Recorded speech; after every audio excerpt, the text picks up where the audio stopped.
Yeah. It's like everything is copacetic outside of me not opening up Smoogle. Lord knows Google be on some bullshit.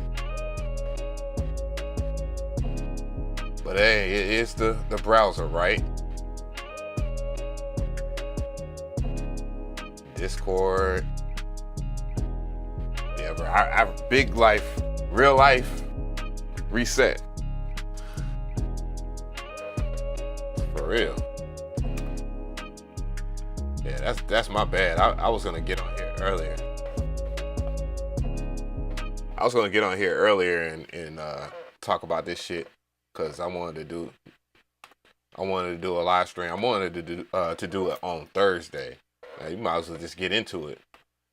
Thursday, you know, I went up to the Producergrind / Cymatics joint or whatnot, and you know, I was invited by someone I fuck with, kinda. I kind of fucks with this with brother, and I ain't gonna say kinda because that just seems like some fake ass shit, right? Microphone, don't you do that? Don't you start tripping. Yo, what's going on, Fabian Rodriguez? Psycho, big boy. Happy Saturday. Hey, man. Shit. Ving Ving. What's popping? Appreciate you sliding through. Yeah, so, but yeah. So I went up there because people was asking me this. You know, they was like, are you gonna go? And I was like, hell no, I'm not gonna go. I don't, you know what I'm saying? I don't want to go to the event or whatnot, you know? And, you know, when someone extends out an invitation, you should go, you know what I mean? Unless it's something strange or something. Big young beans up in the building, man. You ain't working hard today, huh? Saturday, you got a Saturday off, my brother? Shit, you need a break, goddamn. You work too damn hard. Sheesh. But yeah. So, you know, I don't know how to start this shit. I don't know how to start this conversation or whatever, but just to be honest about it, you know what I'm saying?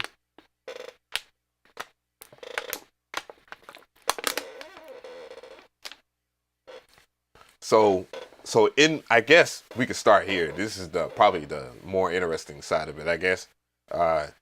So in between the whole Producergrind, Cymatics acquisition, and you know, I actually learned the news from Busy Work Beats. You know, TB, he had popped up on the live stream or whatnot to talk about, you know, his views and what he going through. You know, just kind of tell the story and just keep it 100, right?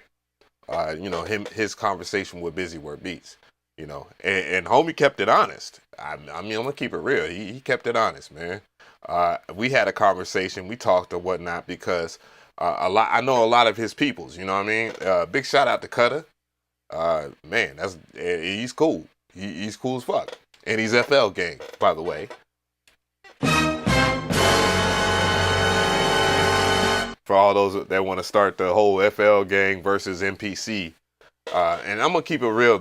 We'll get. Damn, let me put that down in the notes. We got to talk about that shit. Let's get something straight. Yeah. That's in the liner notes, by the way. MPC versus FL gang. I'm really putting this shit down, guys. All right. The fuck? This is my leftover notes. I don't need that bullet point.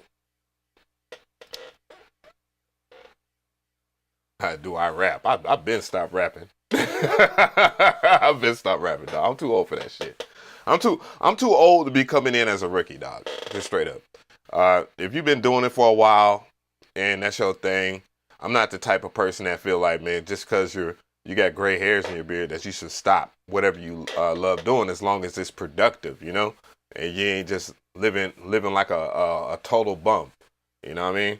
As long as you are supporting your lifestyle and that of your lifestyle that you acquire, you should never ever give up on something that you done that has elevated you 100%. I'm a machine all day, Native Instruments. I like that for you, DJ. Look, I said MPC gang versus FL gang. Everybody tuned in. They just, what's going on?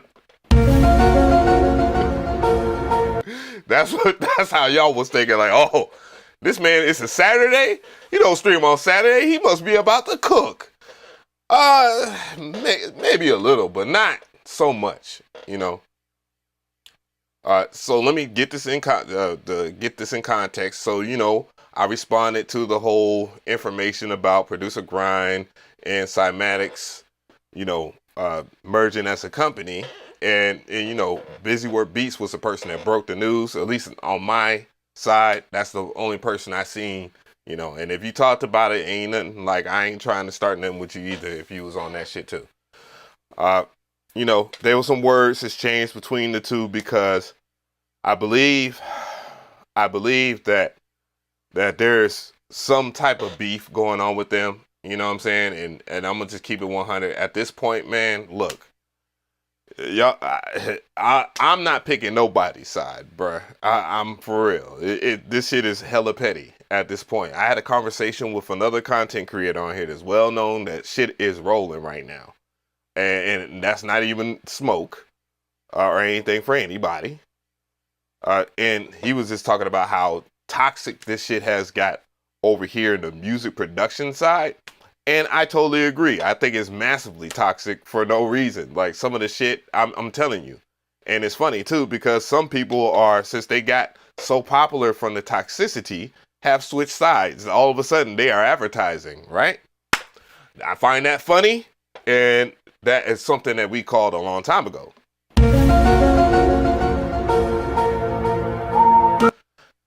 However, you know, I reacted to the Busy Work Beats live stream with TB or whatnot. TB called in and they had their conversation out in the open or whatnot. You know, and I reacted to it. You know, I put my 2 cents into the conversation, you know, because, hey, look, it's what we do over here, I guess. Then I had a conversation with TB. TB Digital, and big shout out to TB, by the way, which invited me to the event, you know. And when someone extends an invitation to you, I think you should always, you know, unless you know it's gonna be some smoke, and then you should be prepared for the smoke. By the way, if you like that, and you're gonna pull up, and that's not the type of timing that I was on. I just wanted to see what was going on because I've never been to a Cymatics event. I've never, well, you know, I met the former members of the Producergrind podcast, of course. You know, and shout outs to Busy Work Beast because he the one that put that shit together, right? So, I went into the event. You know, they had a nice little marquee too. I wish I would have took a picture of it. It said Producergrind, Cymatic, or whatnot, and it was like some, you know, like some boulevard type shit. You know, if you get me. I thought that was dope as hell. I'm going to keep it 100. Went to the event or whatnot, you know. I was on the guest list. I mean, I don't know. I don't know what to say. I was on the guest list. I pulled up, say what's up to TB, man, and congratulate him. I think the atmosphere was definitely the kind of vibe that I fuck with. You know, I know these cosigns by me is not going to help anybody like me or hate me or whatever. I know it's going to be a switch in energy, but I'm just keeping it 100. The shit was tight. The shit was tight as hell, right? So, my peoples were up in there. Big shout out to D.Will. You know, me and D.Will go way back. This was the first time we met in person, but, you know, we actually been talking on Twitter for a long time. If it wasn't for D.Will and many other people that have supported this channel on the strength, on the silent, but have damn sure spread the word. And anytime I step out here in the city, it's never nothing short of love. For real. So you already know where this is going. It's going to be hella positive. I'll just say it. Don't be mad at me for this shit, guys. I know a lot of y'all gonna be mad at me. A big shout out to the 97 people up in here. The event was tight. I saw, you know, my broski up in there, Beast by J Black. I saw a couple of other cats, you know, that just watched the channel. You know, big shout outs to y'all guys. I followed y'all on IG. Y'all can always reach out to me. You know, I know people gonna have questions upon questions. That's what I do. I mean, I get tied up with you know, helping people out that I can't make videos sometimes, if not been the case for the last couple of months. But hey, well, actually no, I've been dropping some nasty ass joints, and big shout out to damn, I don't know. I'm not gonna mention one of the people, you know what I'm saying, because he's like an OG and shit, you know. And so what I'm trying to say is that the event was thrown. It was decent. It was very decent. You know, they showed your boy love. You know, people were in here. And I got nothing but respect for him. You know, I think, and when it comes to Steve, because Steve always getting pressed, by the way, Steve Cymatics is always going to get pressed for what he do, because the way he runs his business. It is what it is when you get into the money. Now, it's up. I'm not gonna point out. Look, I said I wasn't gonna even talk about that shit, but I ain't really talked to Steve. I've only talked to Steve like once, right? I mean, if we're gonna talk about something real, do I think his ambitions with hip hop has anything to do outside of making money? I'm gonna tell you, I'm gonna keep it 100, because I would tell him this. I would say, yes, it's all about money. I kind of look at Steve like Post Malone. You know what I'm saying? Like Post Malone said, he don't fuck with hip hop. He's bigger than hip hop and all this other shit. Type shit. I mean, I'm just keeping it real. He gives me that flavor, and he gonna go where the wind blows. You know, that's what it is. He a money man, and I gotta give him his credit, his props on that. You know, I'm not trying to be involved with the inner workings of it. I'm not out here extending my palm. I'm just saying how I feel, but with some respect, proper respect. See, I started from the Fruity Loops 3. I'm an OG, I guess. I guess you are. Love sampling on MPC, but I use Adobe Audition most of the time. Is wild. You started on FL Studio 1.6. LimeWire. What's going on? Hurricane up in this thing. Look at my dog, man. My broskies is up in here. But yeah, the event was supposed to be a beat battle. You know, I was just in there for, you know, just seeing how the environment was. You know, they even had, like, if you was a young brother, there was little young tenderonis up in there. Like, they had women up in that thing, right? That much, I guess. If you just think it's a sausage party, you know, they had one female producer in particular. I'll leave her name out of it. She was up in there with her peoples representing. Surround, what's good? I am 607, what's popping? Said, who won the beat battle? Oh, I wouldn't know.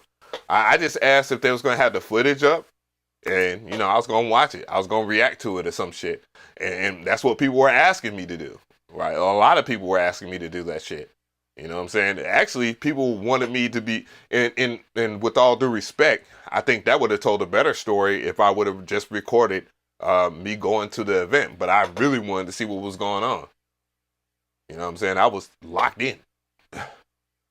Tenderonis, yeah. You know, I'm too old for them. I'm too old for what those little women up in there. You know what I'm saying? There is a limit. But I know one of them, she was like, damn, I didn't know you was fucking 6'6". And I'm like, I was like, all right, now calm down, young lady. Calm down. This ain't what you want. This ain't what you say. I didn't know you was, you look so much smaller on YouTube. Said never too old is crazy. In this environment, my nigga, the shit that's going down right now, my guy. Nah. That man Drake over here, Drake dying because he got that nigga Drake. Come on, hell no. That nigga Drake, like, man, I'm starving. I'm starving for it. I'm starving for that yo booty. Yo, that's not even supposed to be funny. But nah, I'll pass. They're little cute ones, you know. Mom, they nah, too young, man. Too young. Mm-mm. You know, I mean, they was of age, bruh. So I'm not trying to throw salt and shade on the side, and you know what I'm saying? Because you know how cats are. When I'm not one of the people that's fake, okay? When I have a conversation with people, you know, I give people a shot. You know, I give people a shot. And if they have any grievances with me, which he told me some grievances, you know what I'm saying? Straight up, we can work that out, you know? I'm not one of these niggas that I don't have to do everything for clout. And one thing I want to make clear is that that Producergrind and Cymatics Event was fire. It was fire. They did a damn thing. Oh, appreciate you for finding my channel. They unicorns in the producer community? Hold up, I gotta read this in context. Shit. Damn, I want to know if Hurricane's still in the DMV area, bro. Are you ever leaving the DMV area, or are you just, that's where I'm from, that's where I'm at. I'm gonna be Neptune's 2.0 head ass nigga. Shit. Women producers, white dudes with the mop head haircuts get all the hip hop producers love these days. It's a wild take. Look, one thing about as far as hip hop goes, and that's why I ain't riding on somebody like that. Oh, appreciate you for something. The reason why I'm not riding so hard on fucking Steve, I understand it. Look, the dubstep shit. Let me just go ahead and speak on it, bruh. Like, he started off with the dubstep serum type shit. Bro, we all know it. That was his lane, right? And then he switches his lane all of a sudden, you know, when dubstep and all that noisy shit wasn't working no more. The hip hop shit was where it's at, the trap shit specifically. And you know what I'm saying? And then became, when the MPC 1 came out, you know, more people started adapting the MPC let's get a splice account type shit, right? The man's is competing for that market, clearly. And it doesn't look good from, I guess, the hip hop cultural side of it, right? And for me, I ain't got no say in this shit. Them folks like that shit, right? Out here, and he did an event out here. I'm gonna tell you, I've been to a lot of events in Atlanta, right? I don't expect them to top something like, you know, TM88, Sonny Digital. Who else did an event? I was at their event. It was TM88. That's where I met TM88 face to face. Mike Will, big shout out to Mike Will. Sonny Digital, ATL Jacob. I didn't expect their event to be bigger than that, but it was still big. That's the thing. It was big. It was dope. I don't think the time was right, you know, because we out here in Atlanta. There's a lot of shit that was going on this weekend. DreamHack is out here. The Falcons, it was a Falcons game on Thursday. Big shout out to the Falcons. Take care of business. God damn it, man. What the fuck? That game. And it's just, our city is packed, man. Traffic don't be feeling good. So that was the only that's the only thing I can say bad about the event. You know what I'm saying? It's like, we got a lot of events that happen out. Like, our city is popping. Always. It's not as popping as it used to be, like, in the early 2000s. It was nonstop out here. Mondays just be crazy. Heat up in this thing. What's happening?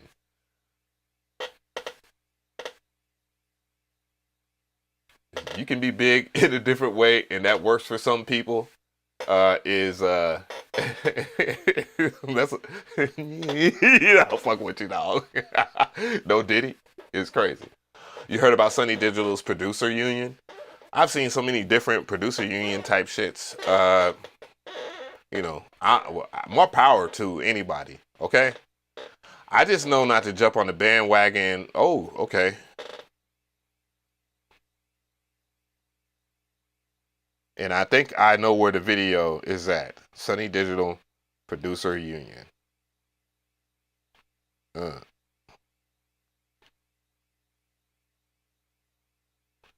But I do think that Producergrind event was very good. I think they was trying to help the producers. You know, it was like a live beat review type shit, contest type shit. Did I think it was the most lit like contest? No. One of the biggest monsters was in the building too, by the way. Fucking I wouldn't, if Beats by J Black entered a beat battle, what you think the results would be? I'm gonna tell you right now, this nigga Beats by J Black flatlines niggas out here. Like, there's celebrities that ain't gonna talk that shit towards Beats by J Black. They just give him props. I mean, you can just look at his IG. That man's he just cooks. And ain't like there's no real competition out here either. Stolen drums, shit. There's some other cats too.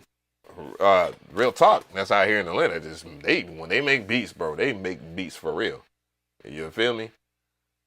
The digital, I put down boy bands. I put that down on the itinerary. We'll talk about that in a second. That chair crying, yeah. You know, 240 pounds of lanky motherfucker in this chair. And I'm told this out. I need to put some WD-40 on it if I ain't gonna. And it's kind of funny because I got a sponsorship from a company or whatnot that does gaming chairs. They wanted me. They was like, "We tired of that damn chair, yo. We gonna give you a chair. You just, you know what I'm saying? I probably will take them on for that. I'm just saying. I'll take that sponsorship. This chair is a bit out of touch. Appreciate it. But yeah, I feel you, bro. Like, there's a lot of things that's going on, and I like it. I like the people that are putting in the work, man. And I don't know if TB gets his flowers enough, but I have to give TB his flowers. TB of Producergrind, because y'all don't know, man. That brothers went through a lot. That niggas went through a lot, man. For real, bro. And putting a smile on his face afterwards is crazy, bro. That is absolutely insane. So big shout out to them. I like the event. You know, I know it ain't gonna be a popular opinion. And on topic, the MPC gang versus FL gang. First of all, I find that to be funny that people will mention that in the comment sections and, you know, on the live streams or anything like that. I don't get too offended because I really know what's going on. For starters, at that same Producergrind event, you would think that I would catch a lot of smoke from a lot of people that's on the side of Producergrind, right? No. There was a lot of FL gang in there asking me questions about the MPC, like, cause they know me from FL Studio. So as far as a beef going, they might not appreciate it and they might want to clap back. Them niggas might be sensitive as fuck. But I understand because when I was starting off in FL Studio, that's the only thing I fucking had. I was offensive as fuck. I was like, bro, my beats are better than yours. And they were. Better than your trash ass fucking MPC 3000 type beats you making. Bro, no. FL gang. For real. I was really thinking that, but at the same time, I was like, damn. Man, it'd be nice if I can afford an MPC 2000 XL 2000, you know? And as time got better, I got one. My first video on here, despite me having more FL Studio videos to this very day, was an MPC video. Matter of fact, and that's how I used to sync my MPC to my FL Studio, similar to how the new update works. Because it worked like that back in the day. It just wasn't, the PPQ in wasn't good at that particular time. So I would just try. But I ain't see that. Like everybody was asking questions. You know what I'm saying? You know, D. Will, he always gonna have smoke for me anyways. He always talks shit, and I like that for him because that's my bro. You know what I'm saying? You can talk shit to me, and you know he was just like, man, fuck that shit, FL gang. And then he's like, yeah, man, you know I got an MPC, bro. You know I got an MPC, man. You gotta don't be holding out on me and catch up. So, you know, we go catch up. We go catch up. There's a whole bunch of cats that do FL Studio shit. They use MPCs, you know, and it seems. And one thing, big God bless Metro Boomin for picking up an MPC because it makes my job a little easier for, you know, cats that inspired to get like, man, if Metro's making fire beats on the MPC, shit, I'll give it a shot, you know, because I got too much grace, bro. At some point, someone's gonna replace me. I think Jay Freshman is already making a good run for that. Same thing with like Jan Hunter Jr. Respectfully, because you know those brothers are really good at what they do. You need younger faces in this shit. That's how this shit gets passed on to the next generation. The only thing I can do is provide enough knowledge to where the next generation can be able to consume it, and then it's gonna be regurgitated. I don't care. So I don't even think FL Studio Rewire exists anymore because that's how it used to pull up in Ableton Live. Said seeing Metro do it did make a lot of the up and coming at least get interested in the MPC. Yeah, for sure. That's 100%. I know for a fact.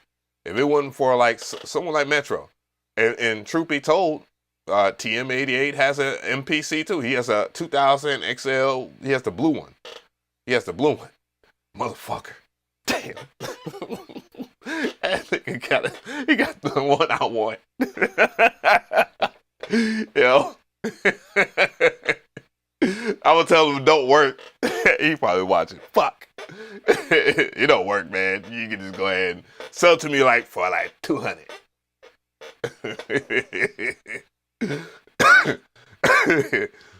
But anyways, dude, I know people like to get on the internet. I don't take nobody on Twitter serious when they had this little smoke. I remember that shit like in 2000. In the year 2000, your boy was doing really well on YouTube, and my ops could not take it. I know my ops could not take the fact that I was getting like 60K views and 70K here, 40,000 here, and they took to Twitter to voice their opinions about the MPC shit. Sorry. That's how when shit was just taking off, bro. Everybody has their time. Sometimes it ain't about peaking early. And for me, that's just a start because the new lane is crazy. And if I chose to do content, and I could do mini docs, you know, because they take more effort. And I think a lot of the people that watch this channel, they appreciate those videos a lot. I can see it, you know. So if I wanted to fall back and do shit like that, I could, you know. I don't necessarily not like FL Studio.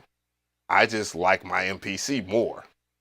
So, I mean, but I don't think it's really no smoke, dog. I think a lot of people enjoy the MPC because they see and that's that's again, I hate to go back to the damn Producergrind shit, and the Cymatics shit, but there was people in the building that was like, man, dog, shit.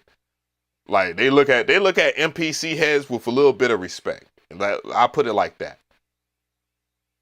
It said right click, insert, here we go. Now, it's nothing wrong with clicking on your computer screen. That's just what there's a lot of people that like that shit. And it's also a good way for people to learn about the, you know, other groove boxes. Because, I mean, I do FL type things in the MPC. Even without all the stuff that the MPC has included, like a flex beat. Flex beat is basically gross beat, right? Okay, fair. But there's just techniques that carry over. Thank you so much for the sub. It's techniques that carry over from FL Studio to the MPC and vice versa. And I'm not gonna get too deep into this conversation because there's been things that have been said. There's things that have been said, and I'm just not gonna repeat it. I'm gonna let those people repeat it. Hold on, give me a sec. Yeah, you off for a second. You already know the vibes, guys.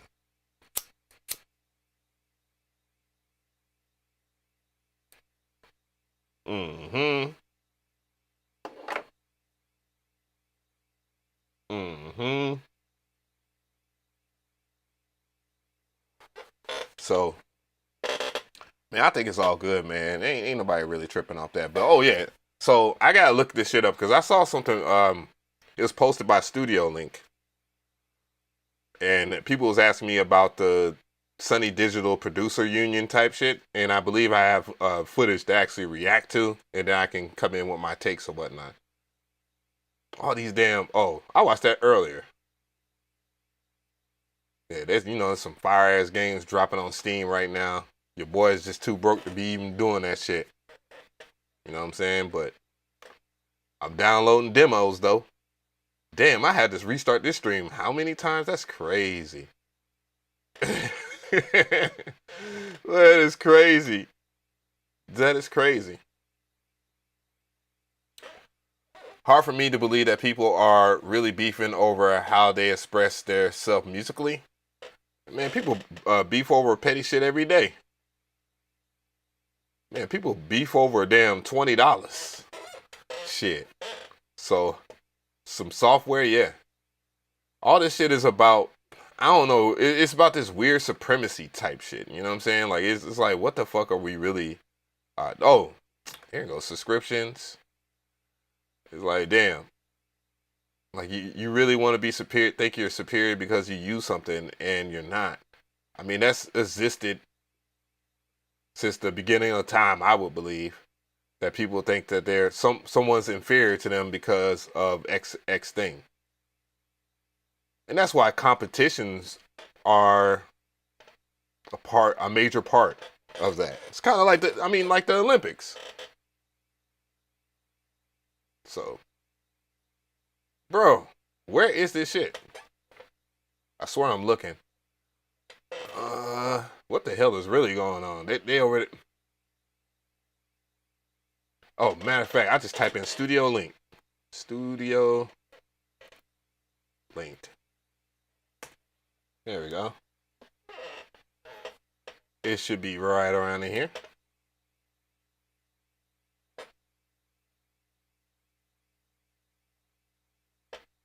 Here we go. Or at least someone bust the idea and then here it is executed. Come on, man. Form to help music producers succeed online. All right, here we go. I see images of Southside 88. We'll get to the comments. All right. So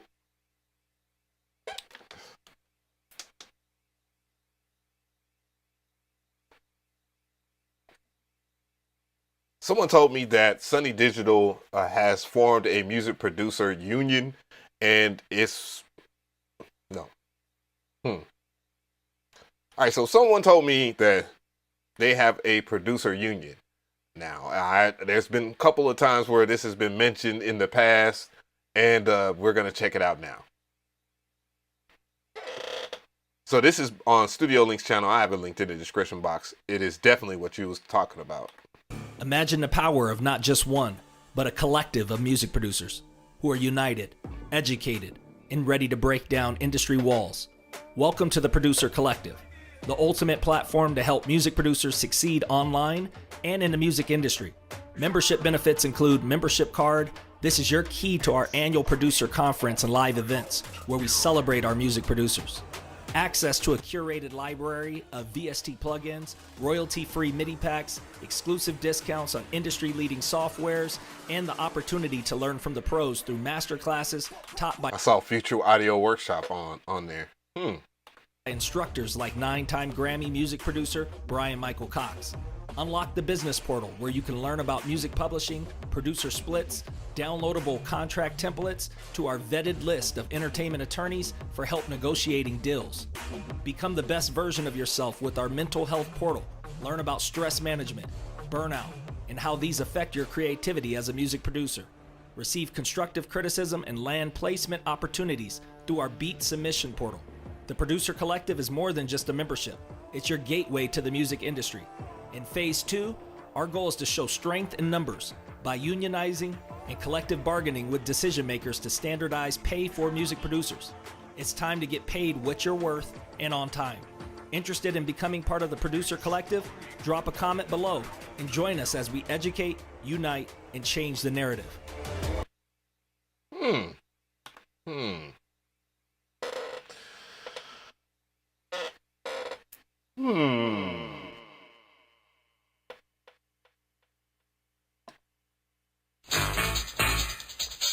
I guess we should just start our investigation. Oh man, I don't know. First off, unlike this guy, I'm not like this guy right here, okay? I'm not like this guy right here. I don't want peace. I want problems always. None of that. Okay, I'm not trying to be that guy tonight. I'm trying my best on a Saturday. I think at least going and that technically is Sunday. Oh. Maybe we should review the page first before I even let's go. Let's go.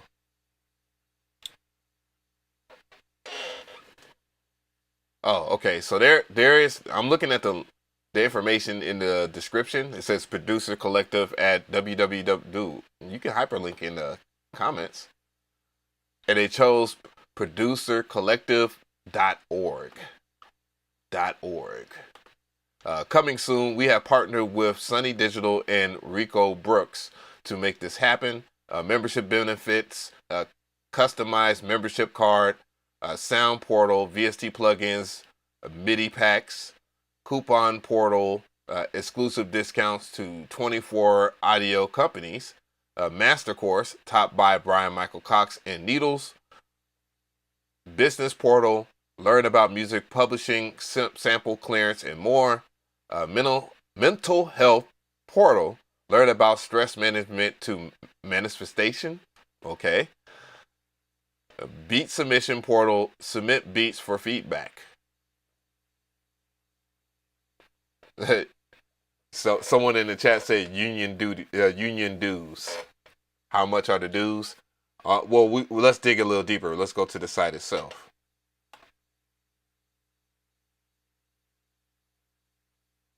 What? What? No. That is interesting. That's an interesting take that their website will look like this right here. Maybe that's not intentional. But what is this? So that brings some security. Yeah, I'm not typing the password up in that bitch.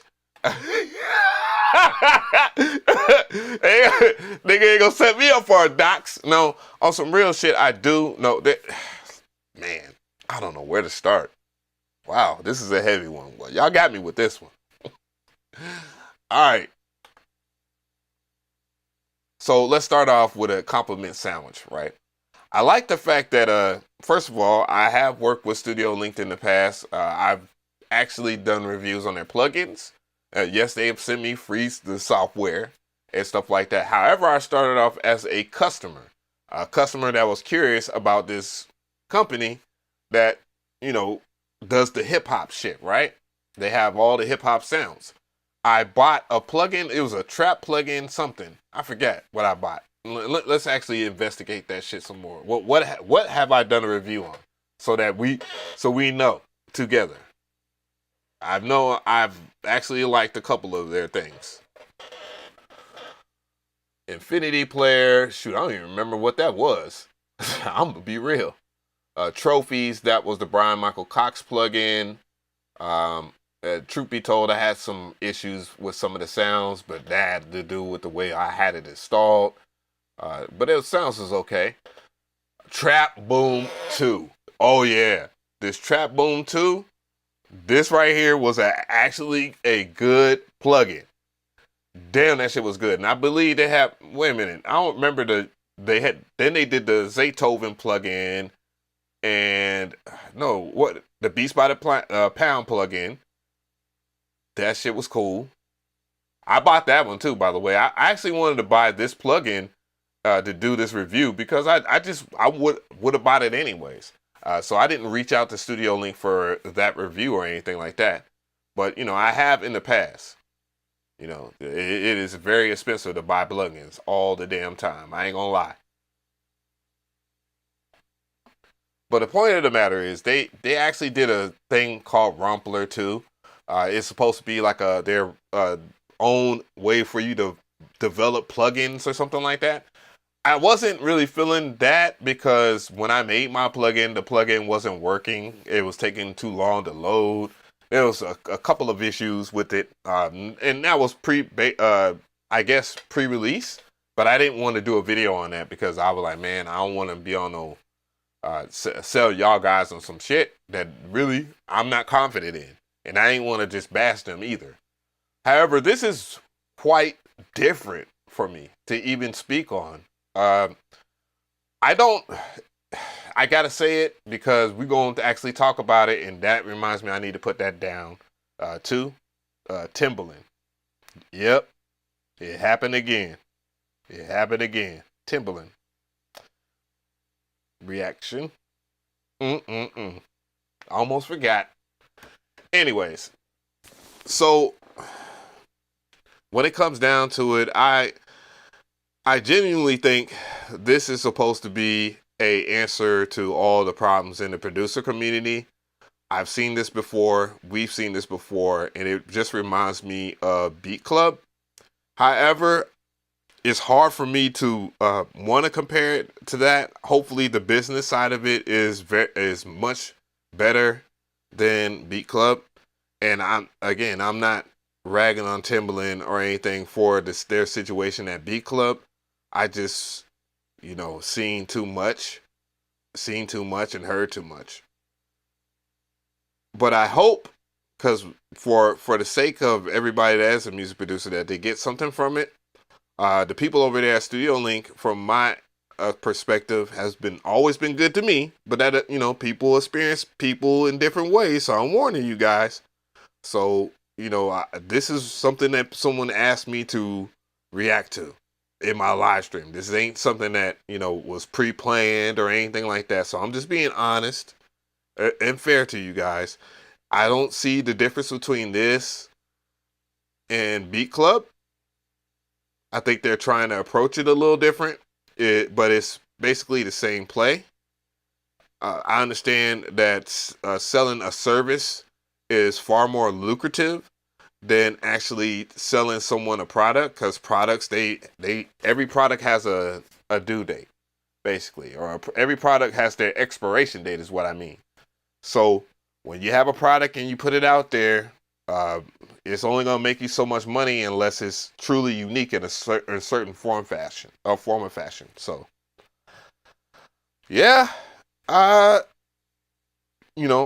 have not talked to Sonny Digital. I have talked and been cordial with Brian Michael Cox. I have been cordial with Manny Fresh. Manny Fresh is cool. So that actually makes me excited.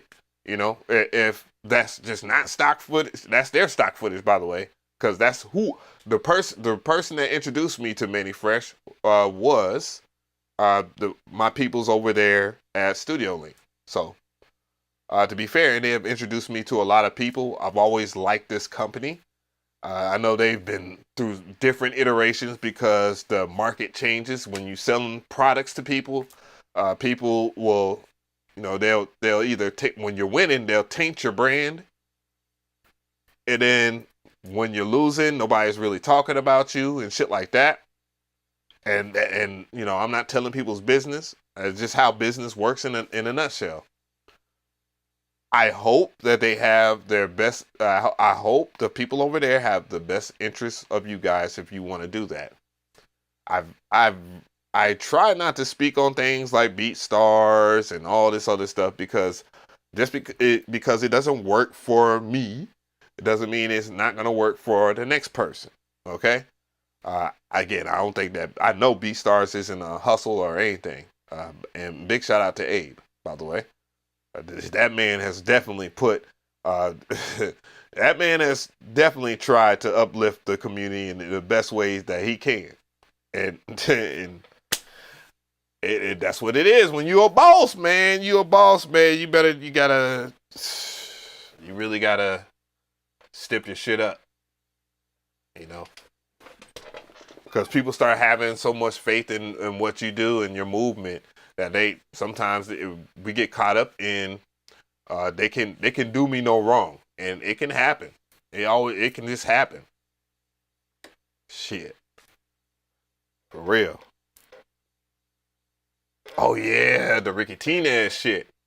That shit was crazy. Let's see what Enrique was talking about. I gotta type, man. I don't think I had to type that in the search.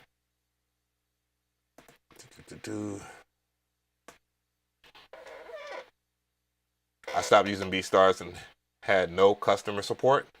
Oh, you stopped using BeatStars because it didn't have any customer support. Yeah.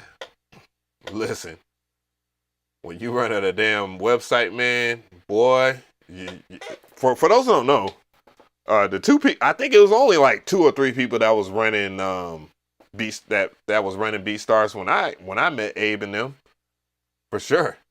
The same time I met Abe, I met Pain One. I met DJ Pain One. And matter of fact, Pain One was out here more in Atlanta than goddamn anywhere else. The synth scam thing.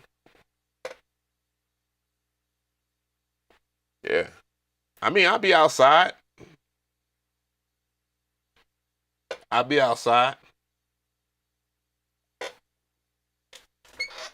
Oof.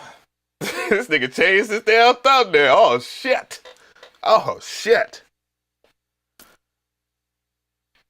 So a fellow content creator, not a fellow. So my fellow content creator, Ricky Tinez, made a video disagreeing about the industry that we're in, which is music production. Is it a scam? Are they selling you VST plugins in the box? I believe that's what the craft dude said, or whatnot. This is gonna be wild. This is gonna be the nicest video. Not he got this. There is no smoke in this video. I'm gonna tell you that right now. I know Ricky.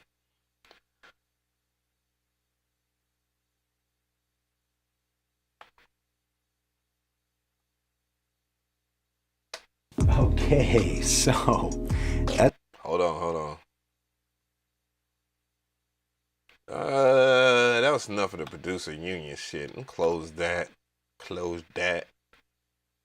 What else is open? There we go. Craft said some things, and I'll start by saying I agree with a lot. Okay, so Craft said some things, and I'll start by saying I agree with a lot of what Espen said, but I think he made... Oh, and when you start off with a compliment, you know it's going to be some hoeing in there somewhere. And if I was to guess, it is coming right up. I've forgotten to mention something that's pretty important, and that's what I wanted to add to the conversation. In case you're unfamiliar, Espen Craft said that synth companies are scamming you. The TLDR of his video, which I have linked down below, is that synth companies are making... What? Excuse me? You being scammed, top list synth scams. The synth manufacturers think you are a sucker. Niggas are really desperate. TLDR of his video. Hold up. Man, is it really like this out here in these YouTube streets that we are just saying stuff? Oh my God. This is interesting. Oh, we gotta read that comment section, that's for sure. Let's get it. Which I have linked down below, is that synth companies are making instruments, that are pretty much just software or like a plugin and putting it into fancy hardware. That is, so basically, he's saying that they're VST plugins in a box. It's crazy. That's crazy. And then selling it to you for as high as you're willing to pay. Pretty loaded. But I must say, I do agree with a lot of what he said. So for starters, let's talk about the whole computer and VSTs inside hardware thing. Computers and VSTs will always do more than hardware synths. And I accept that computers are more powerful and more flexible than almost all hardware. But what I wanted to add to the conversation is something that I've believed for a while now, and that's that all we're really paying for when it comes to getting gear or hardware is workflow and speed, not sound. We're talking about the current generation. That's what we're talking about, like current stuff. Then if that's the case, then that is very true.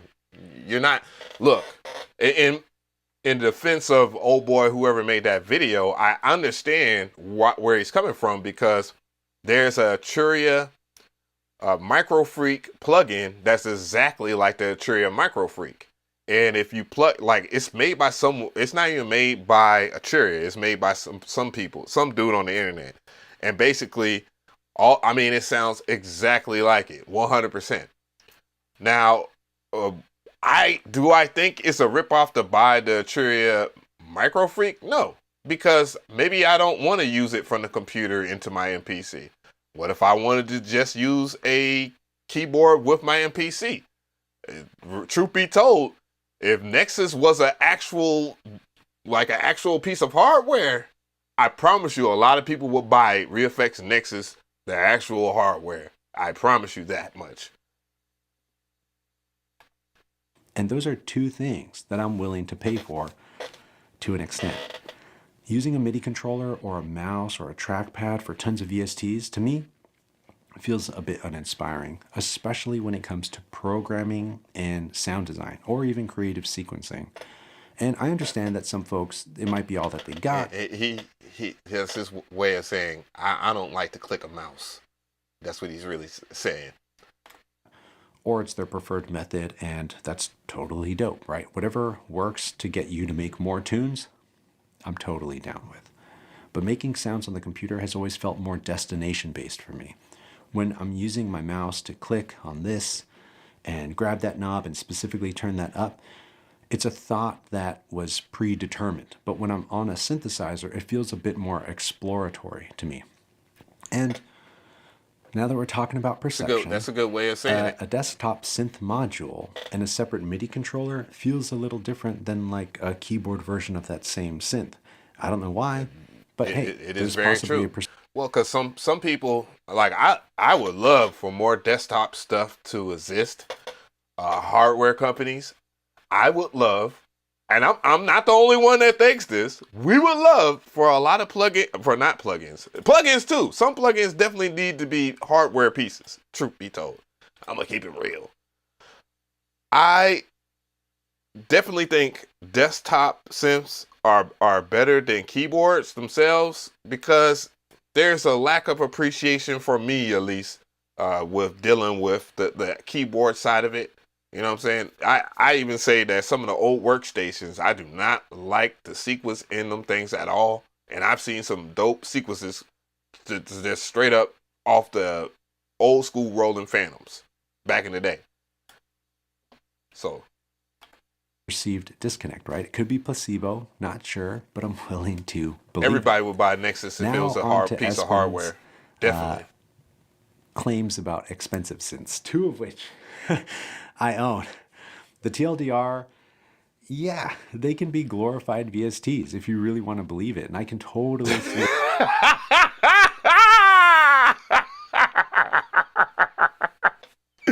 That man said it could be glorified. Without a shadow of a doubt, anything that's hardware can be made on a computer. So what was the real purpose of it? I think the purpose of it was to sell plugins or some shit. Maybe that you'll find that people do weird shit in these YouTube streets when they make videos. Like they just wake up with an epiphany that I'm just gonna start war. Like I'm gonna be like this guy right here. I don't want peace. I want problems always. They want to be like that guy. So I understand it. And the best way, I guess, these days is controversy. However, there are certain things that you have to consider. If the main reason why we don't see VST plugin type stuff, because you need like something like that's 4 gigs at least. The MPC in itself right now is as underpowered as it gets. Yes, you can sample. Well, yes, you can sample better on a computer, depending on what software you have. But I usually take my shit to the MPC. But that MPC could technically be whatever your DAW is.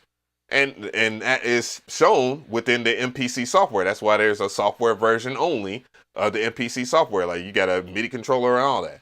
So is there truth to it? Yeah. But that's because technology is already advanced to a point to where, you just really using something by choice.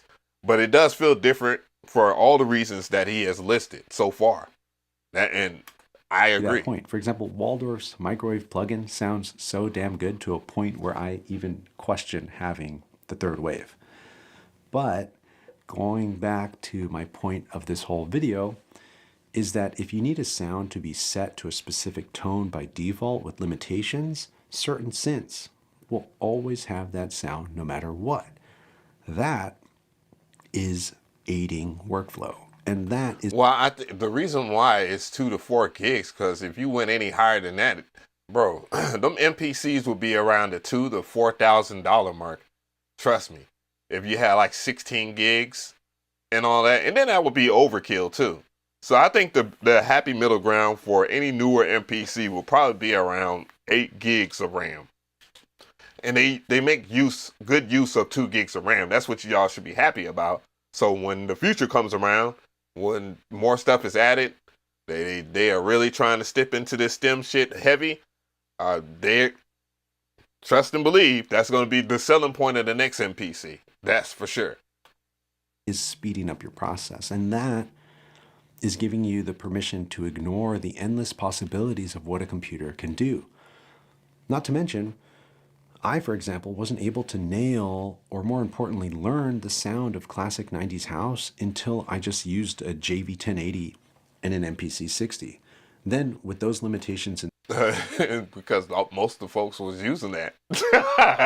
That's what they was using. What's going on? Malavita.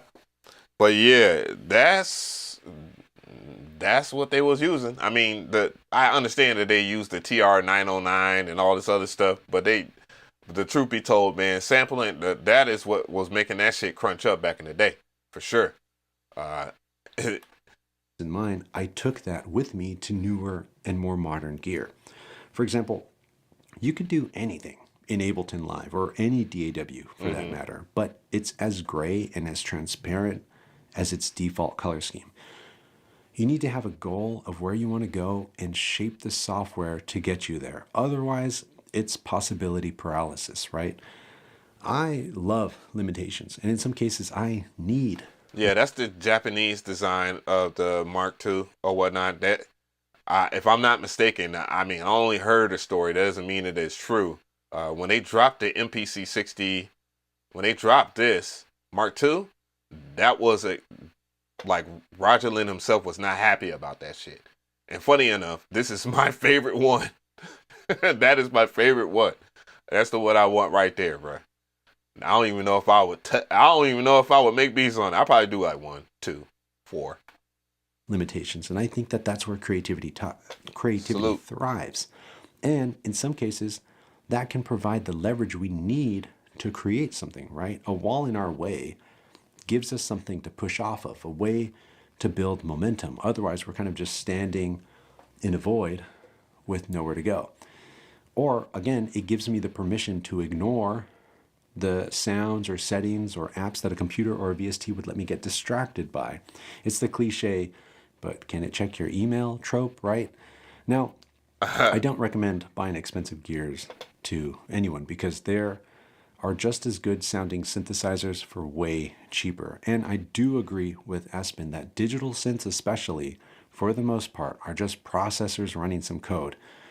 Hilariously, working for different music companies. So basically he's about to talk about virtual analog. Virtual analog is definitely 100% can be done on a desktop, laptop, or whatever, because it's just virtual analog. It's just DSP at that point or whatnot. So,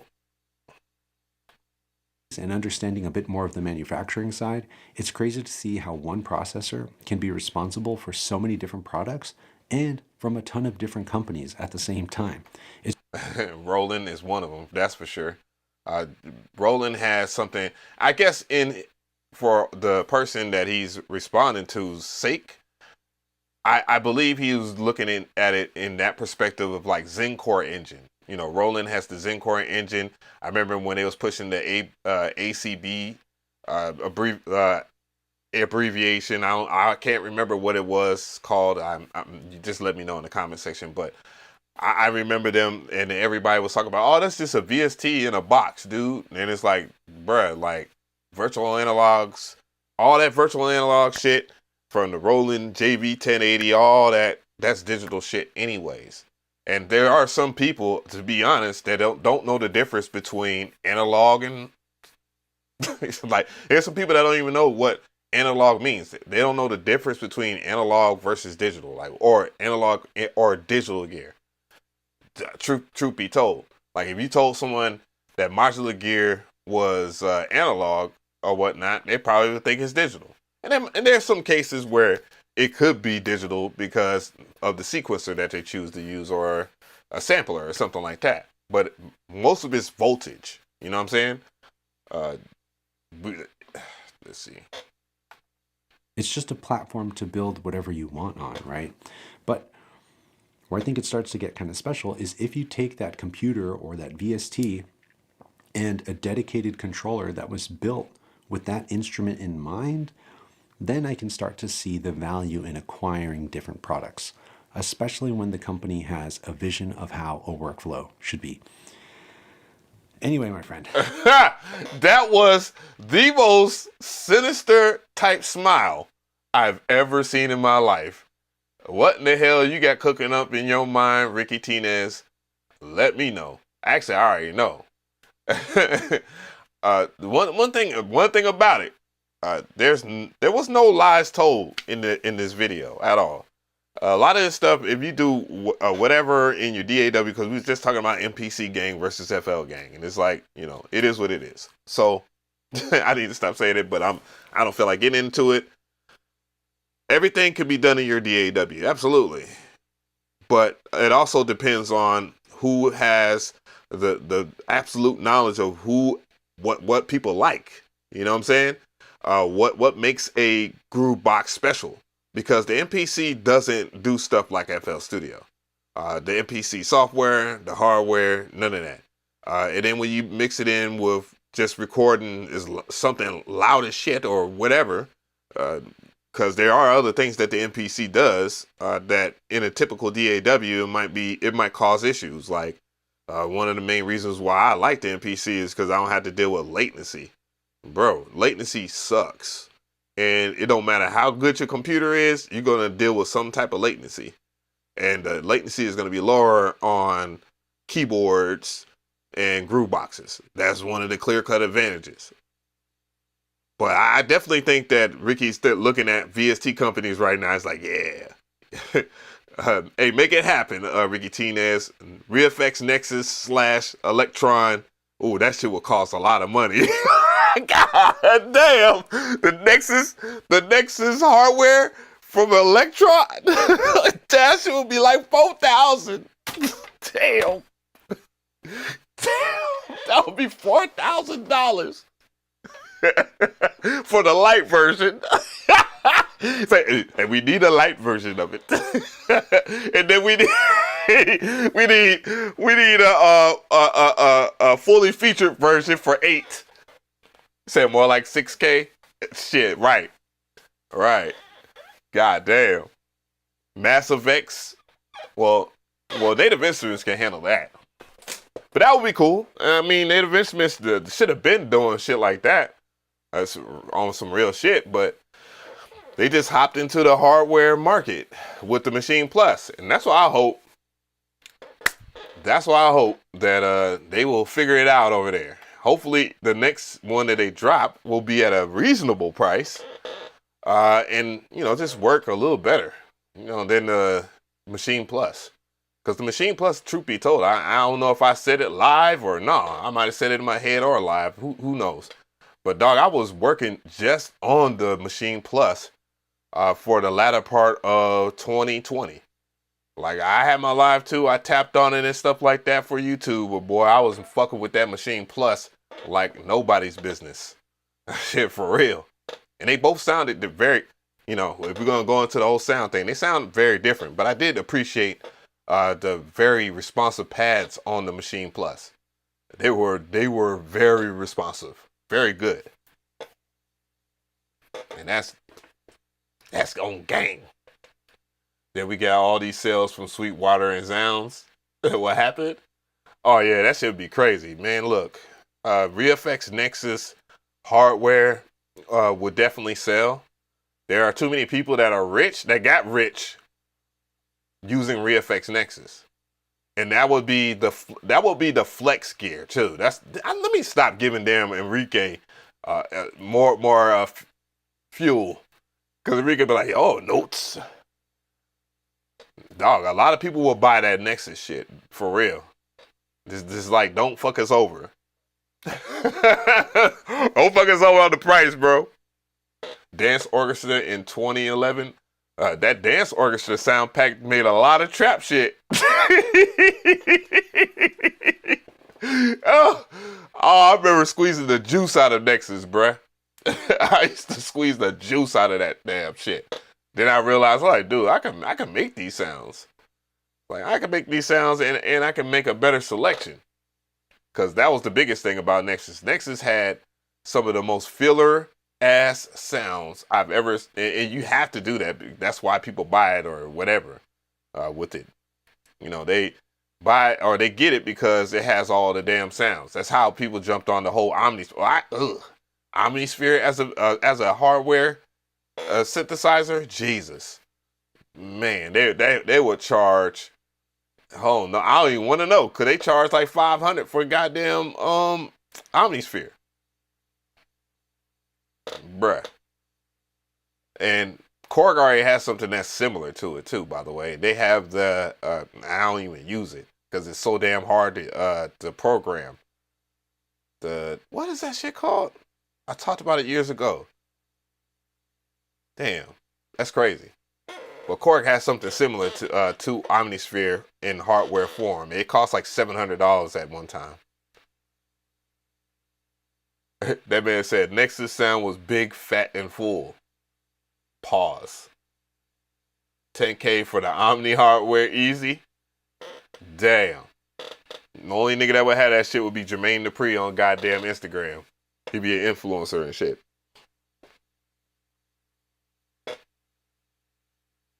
He'd be like, yeah, I got this. This shit fire. Like, when was you making beats in Omnisphere, man? Like, you always had the MPC up there. Oh, shit. Had to fix that eyebrow, bruh. That eyebrow was looking crazy. Y'all wild, bruh.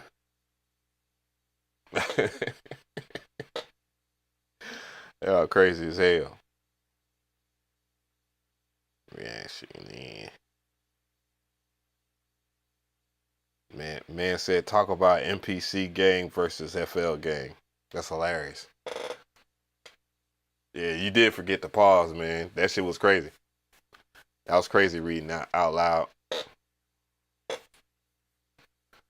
Do I still buy hardware sims or like gear? Nah, I don't. Bro, I ain't got money for that shit, bro. And the other thing about it is, like, all the stuff that I have, I don't really use, bro. I don't use only thing I use is this damn MPC. So, the MPCs, I don't even use this mix stream. Bro, I got gear in here. It's just like, oh, look, that's it. Like, I do more dusting it off than I do use it. Like, the Micro Freak, of course, I use that shit because that just comes in clutch. You know what I'm saying? How's the new beta been to you? Oh shit.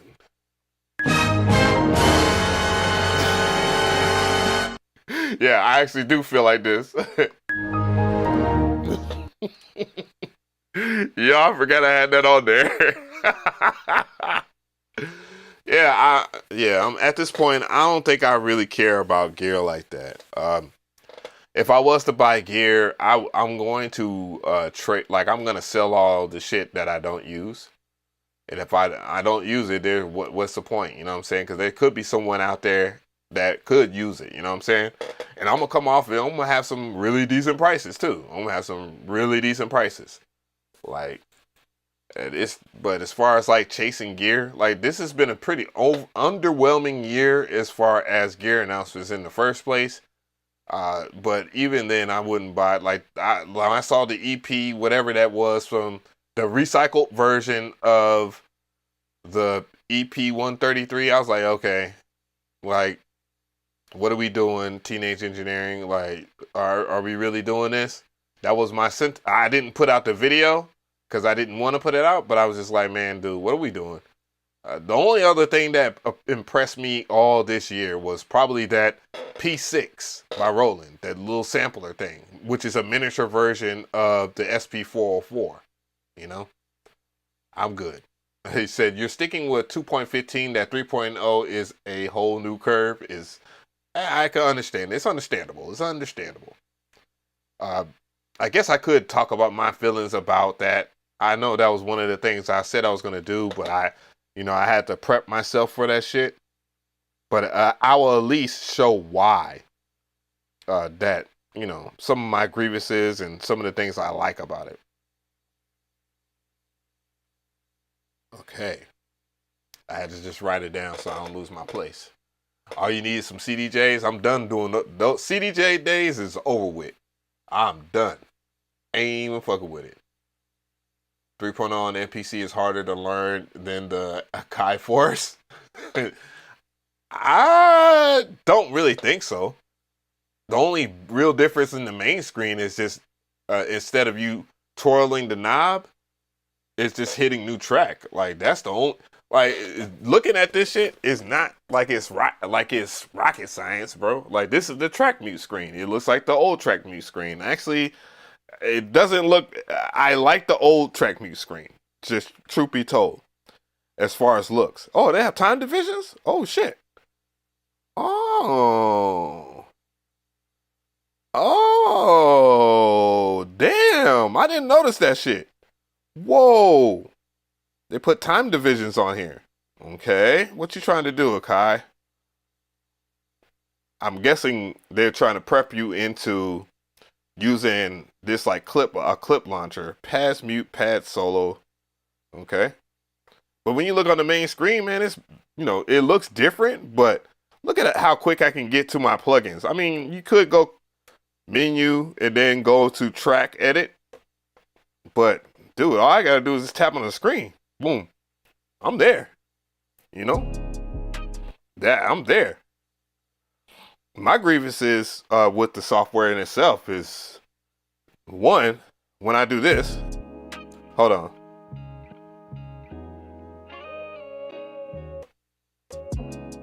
Oh, it's working now. Natakai has updated this in between me having this on, because I always be on my MPC. Y'all don't be seeing me cook up, but I be cooking up. But yeah, like there was some, like I think there's some pad issues. Like I can tell that sometimes when you quick mute, see that it didn't work that time. It didn't work that time either. Okay, here we go. And at first I was like, man, maybe it's my Live 2 that's doing that. No, it's my MPC Key 37 that's doing that as well. Now I see that, that's a problem or whatever, but that won't be like that at the end of the day. Now my other issue with it is this. Let's say I'm gonna try to. I don't even think. I didn't save this beat. Okay, I didn't save the beat. So when I go over here, save project, go over here into this folder. I'm gonna save into my MPC3 shit. Call it Traptendo.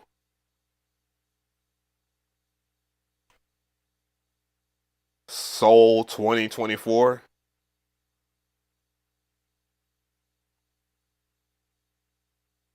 There you go. Well, it saves. Now, I've had an issue where in some cases it won't save your beat. Like if you've been around for my past couple of live streams, I haven't been able to save my beat in 3.0. That clearly is an issue. Pretty sure they're going to fix that. Because as of right now, it just being inconsistent like that, that's not cool. Boop. I'm just looking at something on the screen. Because damn, bro, at work. You got to mess with the screen. You know, make sure your shit is working. I know my shit kind of old. There you go. Yeah, so those are some things that, you know, functionality wise, it should not be like that. Just in case someone else is having that experience, it might turn them off for 3.0. And I can get that because I know a lot of people have that issue. You know, I've seen people write that in the comments. People are talking about how they're like, oh, well, they still didn't get track mutes right. I understand that. I said that. I said in the video, I asked them, like, well, what's the deal? Y'all gonna make it to where y'all could just record it? Because most people don't like doing the automation, you know, that type shit. So, what up? I make beats at 240 and 380 BPM, but it sounds like 98 and 140. Okay. I understand that is some people's vibe. That's a little excessive though. 240. That's hella excessive for a 90 BPM beat in double time. You just double the time. That would be what 160. I thought. Yeah, I'm that man is wildin'. Said the UI looks better to say the least. Yeah, I don't even make 140 beats. Well, I see why people make 140 BPM beats because you get more timing in your grid. You get more beats to work with. But I just do it in 60 something, 78. That's what it is.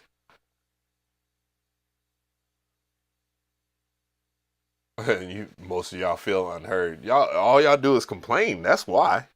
Or y'all say something disrespectful. I just read some super disrespectful shit on forums.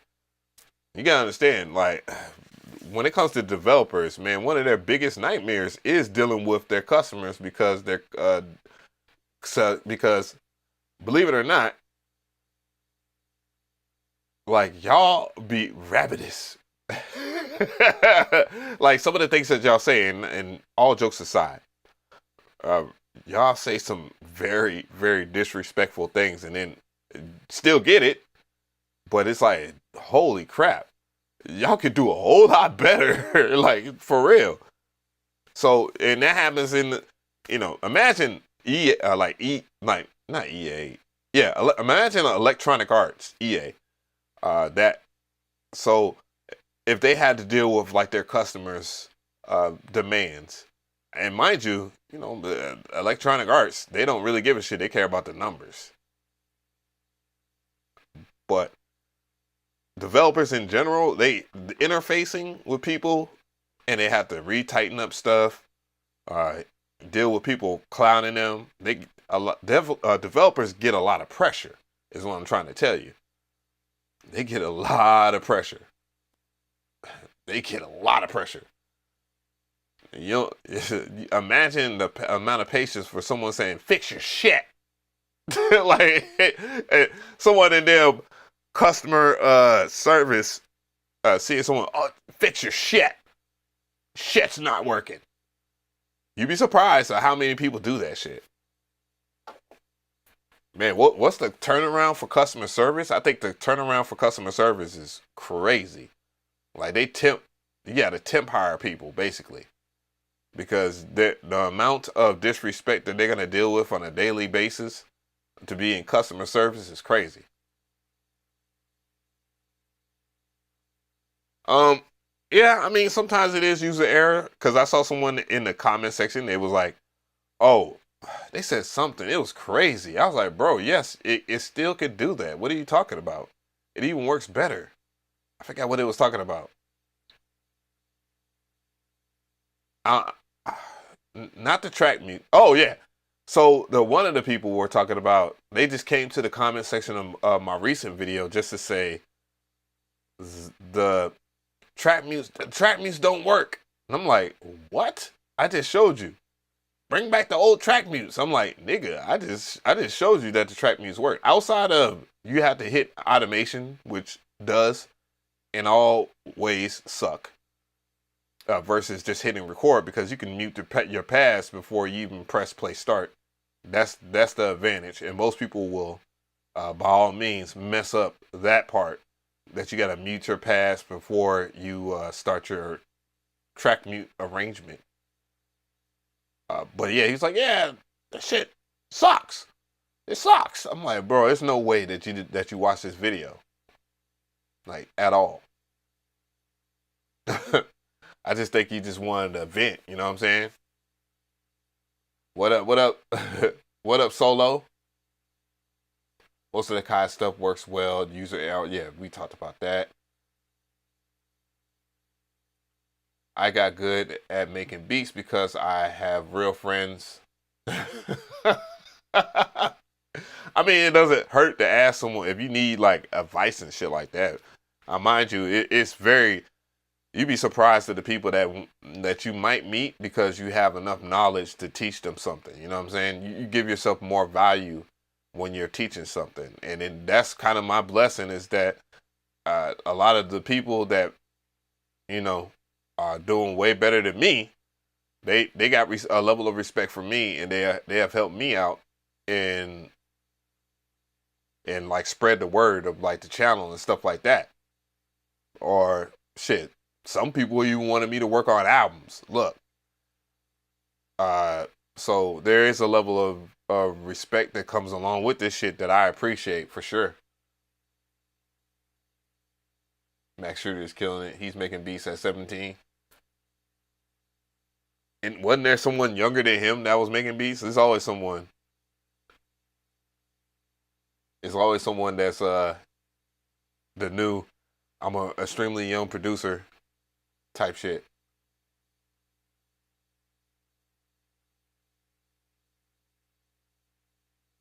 Oh, I appreciate it. Yeah, man, cause this production shit is fun. I mean, I love it. I mean, I wouldn't be up on here tonight if I ain't love doing this shit for y'all. For real. But yeah, I've seen some issues. Hey, when people say age or be like a female, what? The hell? I don't know. I don't know what we talking about. But yeah, I mean, I've seen some shit. Like I'll even go through it, because I bet you it'll mess up once or twice. But I do have my grievances. It does make me want to downgrade. But at the same time, nigga, what the fuck is going on? I pressed new project like 10 weeks ago. That is a problem right there. Like it takes forever to load now. Or at least on my MPC Live 2. I wouldn't be surprised if my Live 2 was on its last legs. So what we got? I'm just going to go ahead and pick out an expansion. Looking for expansions? What we talking about? Ooh, that shit loading forever. I was like, man, where the hell is that shit going?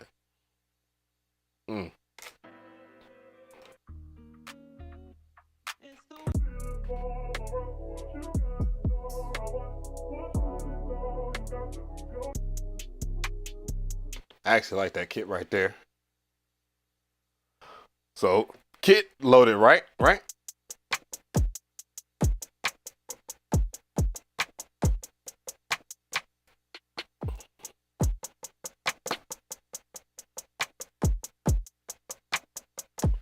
Okay. That's another thing too. It doesn't remember your settings. Usually when you work a certain kind of way, like full level would stay on. Like I work in full level all the time. Like full level would stay on. Now it doesn't. It just, you know, that's a difference that I don't like. You know, I think that might be in settings. I might be able to set that up to where it will remember that shit, or I'd maybe make another project default. I gotta save it into a template now. It's crazy. It would just do it. So that is one of my gripes. You know what I'm saying? Let's see, new track. Actually, no. I just get a sample now. You can just get a sample and choose to put it in your pool. I just use something typical. We'll see if it actually works. Oh, you know what I noticed? And I think it might be a stems type thing. Oh, that's what it is. Is it like not recognizing my stem when I use stems or something? That might be the case. Cause I didn't use stems on that. Where are these dude samples at, bro?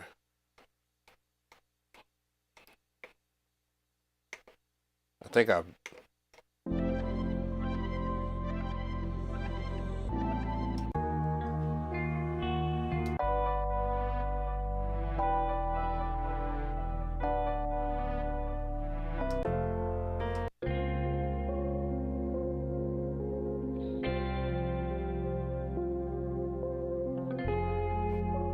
I just use this because it's easy. I've already used that sample too. I already can tell.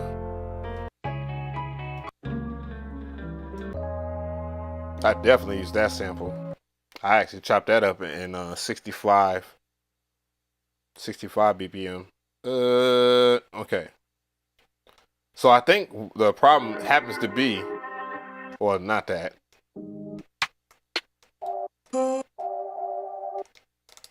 Where is the damn sample, bro? F minor? Said whatever happened to A-Rap music? Shit, hell if I know. I mean, I see him every now. I mean, I see him on Instagram. You know, just giving people shout outs and stuff like that. But as far as like talking to him, I've never talked to A-Rap, but I know you're a cool dude though. He's came true.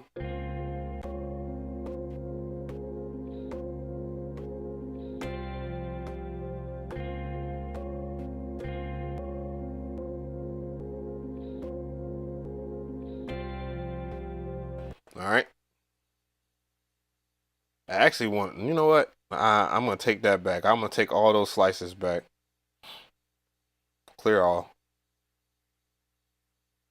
And let's actually try to do something different with it.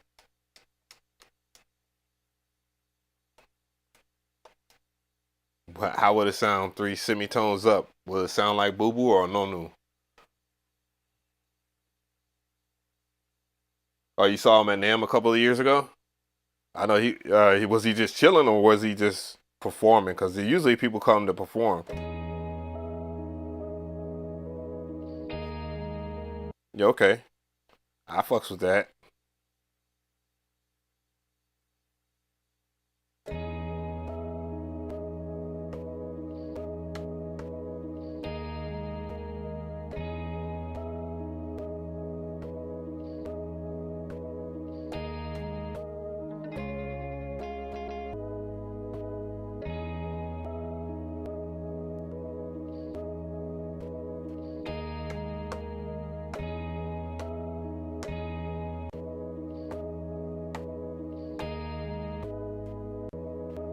Nope, I'm just gonna keep that simple and get rid of these damn pops.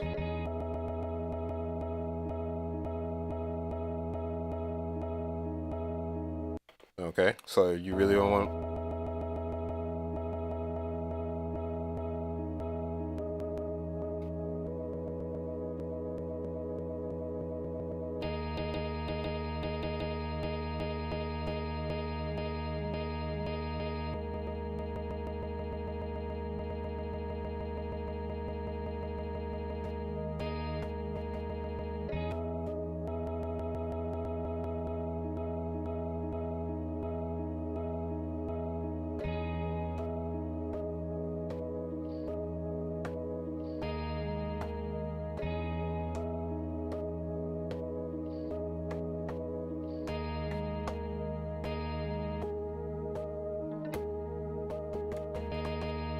Good enough, dude.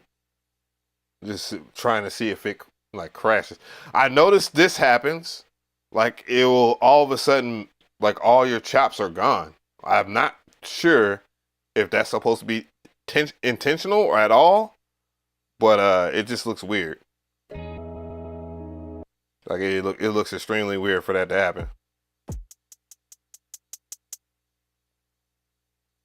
Matter of fact, turn that down. Maybe put a filter on it. Mm-hmm.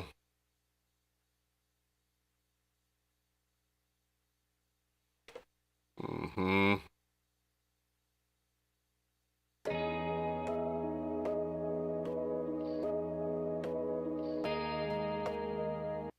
Yep. BPM. Uh-oh.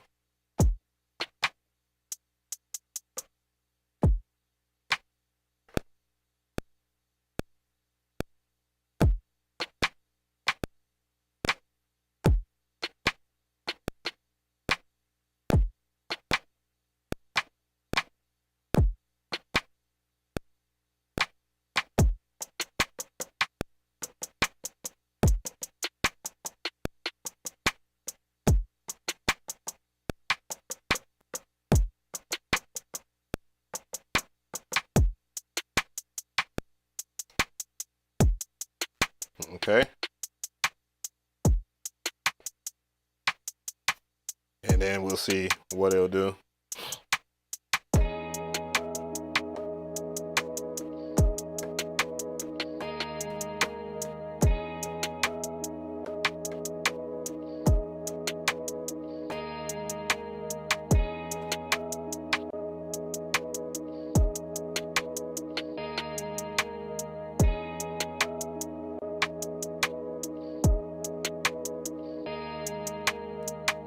Let's check this MIDI.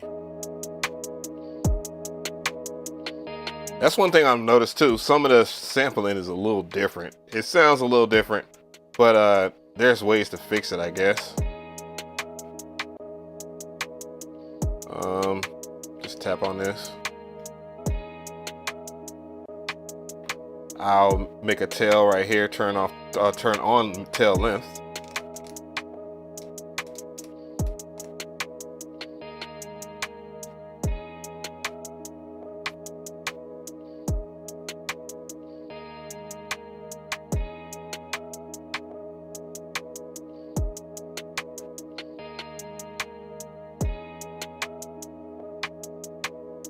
That kind of helped, but it didn't.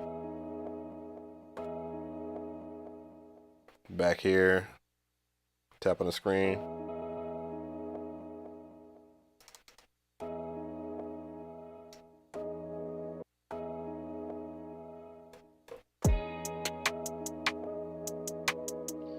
I guess I had to adjust the tail until I get the pop out.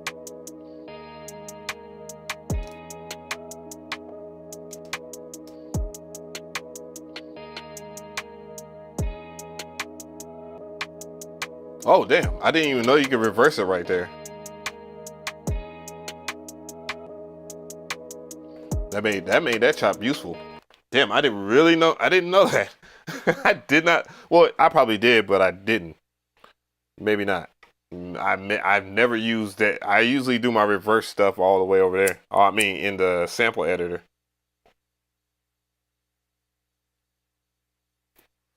Oh shit. But yeah.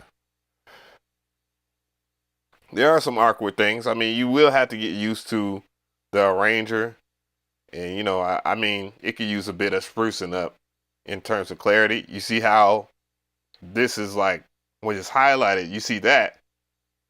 Like, if you would add more tracks, it'd be nice if it was highlighted, then not highlighted. And then, you know what I'm saying? So on and so forth. Like, this one could start off highlighted, this one's not highlighted, this one is highlighted, that one is not highlighted. That will give the grid some needed flavor, you know, so you don't lose your place. But even if that wasn't added, it wouldn't make it too much more difficult than just editing stuff out using these loop points. That's all. And honestly, you should be using your shortcuts to do all this. It's not hard. And then the erase button has a purpose now. A true purpose.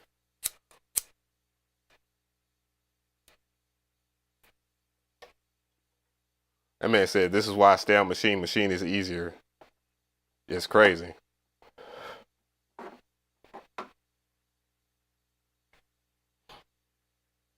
Yeah, one thing I'll tell you right now, it is not easier to it's definitely not easier to track out your beat on the damn Machine Plus. That's a that is a lie. Arranging on the on the MPC, but on the Machine is definitely that. And honestly, it's really, it looks, but if you look at how the new MPC arranger works, then what you think they got the idea from? They just kind of worked on it. That workflow is extremely rough on that machine. Like so damn rough that I could not. That's Ricky Tinez. I was that video and shit. That man said, I'm trying to be as nice as possible, goddammit. But they trying me out here. Oh, we didn't even look at the comment section for that either. Just went all the way around that.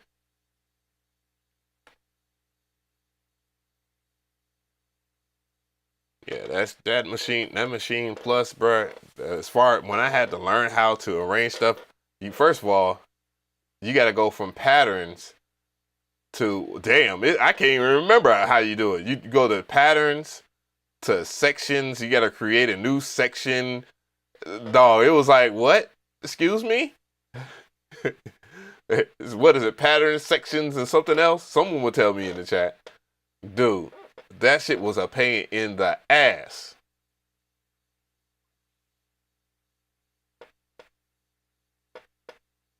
Yeah, that shit is crazy. Who on my line? Whatever works, whatever you can afford. Like Dennis from Jurassic Park said, I see nobody cares. Okay, what a weird take. I'm just reading the the comment section. I use computers for work.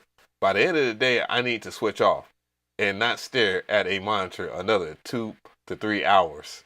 Getting distracted by emails. Hardware gives me an opportunity to use different skill sets and sit on the sofa and twiddle. Not twiddle. Plus, you get LEDs on hardware. Everyone knows LEDs are cool. Well, yeah, I mean, you can get LED lights on your damn on your laptop. That's how I've been selling laptops, all shiny and shit. I arranged in Studio One, but you're right. Damn, not you was talking about it's easier to use, but you arranged in Studio One. Yo, it took me out. Yo, almost took me out with that. Bruh, that shit is hella hard to fucking sequence in. I can't even remember.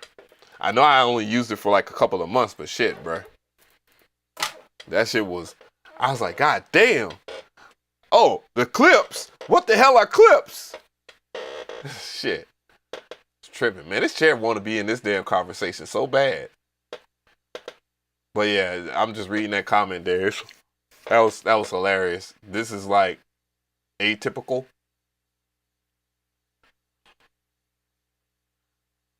Here we go.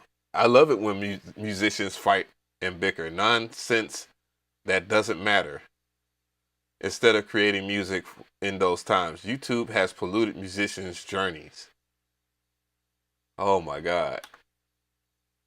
The main reason I avoided ever getting on social media besides YouTube was my experience on synth message boards in the late 90s.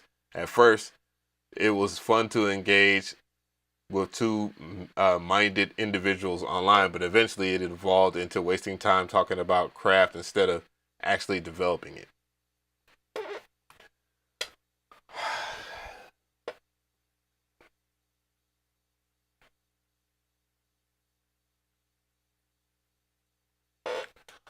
Well, I hate to break it to you, brother, but some people just don't care.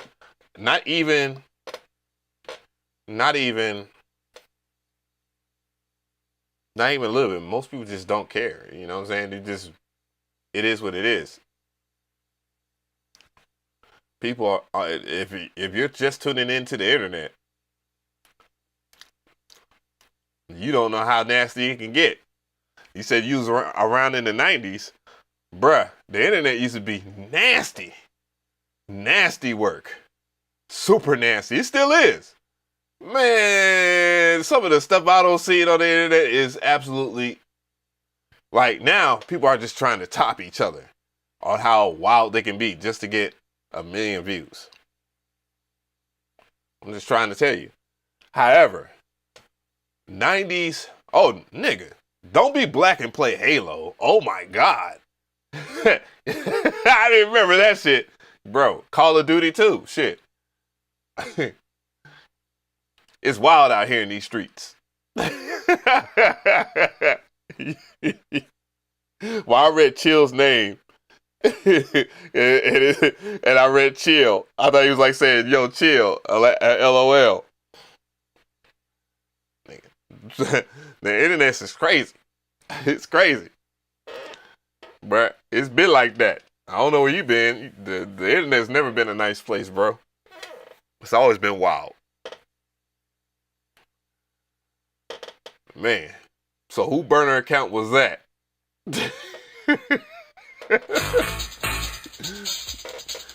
You know how that shit be.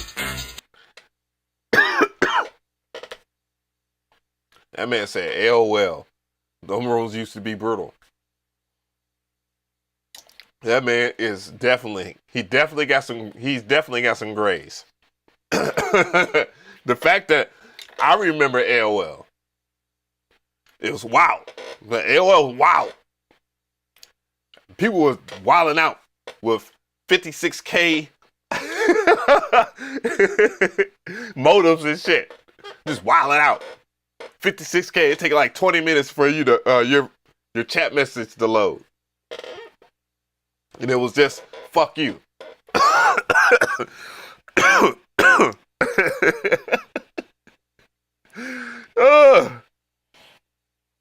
Niggas picking up the phone and shit.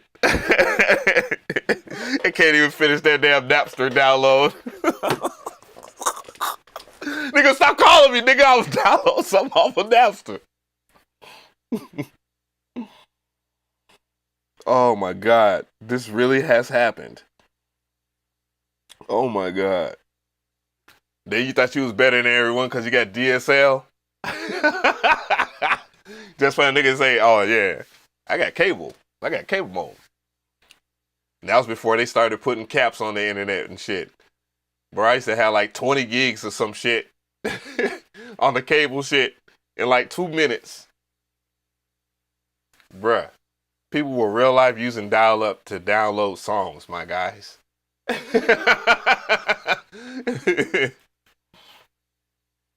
Bro, it was wild out there. It's crazy. It's wild. Now I really do sound like damn Dave Chappelle. It was crazy out there in these streets.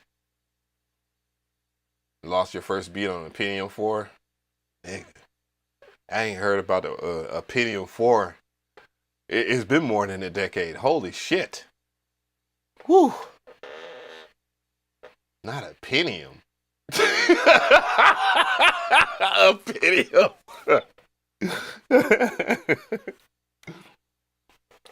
Shit. Oh, motherfucker, I had a Pentium. Nothing. My shit wasn't even branded.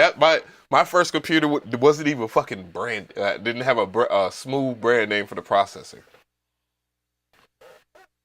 So that nigga said I got 1 gig. 1 gig of what? What is a gig?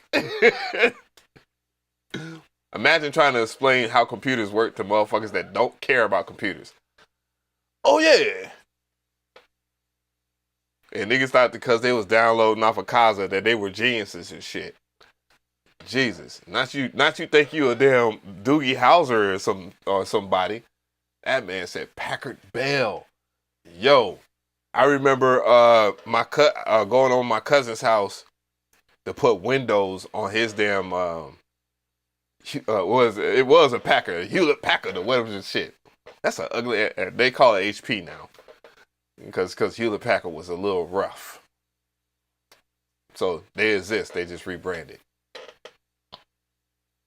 A quad-core processor. Well, that wasn't too far. That wasn't too long ago. A quad-core was the talk back in like 2014.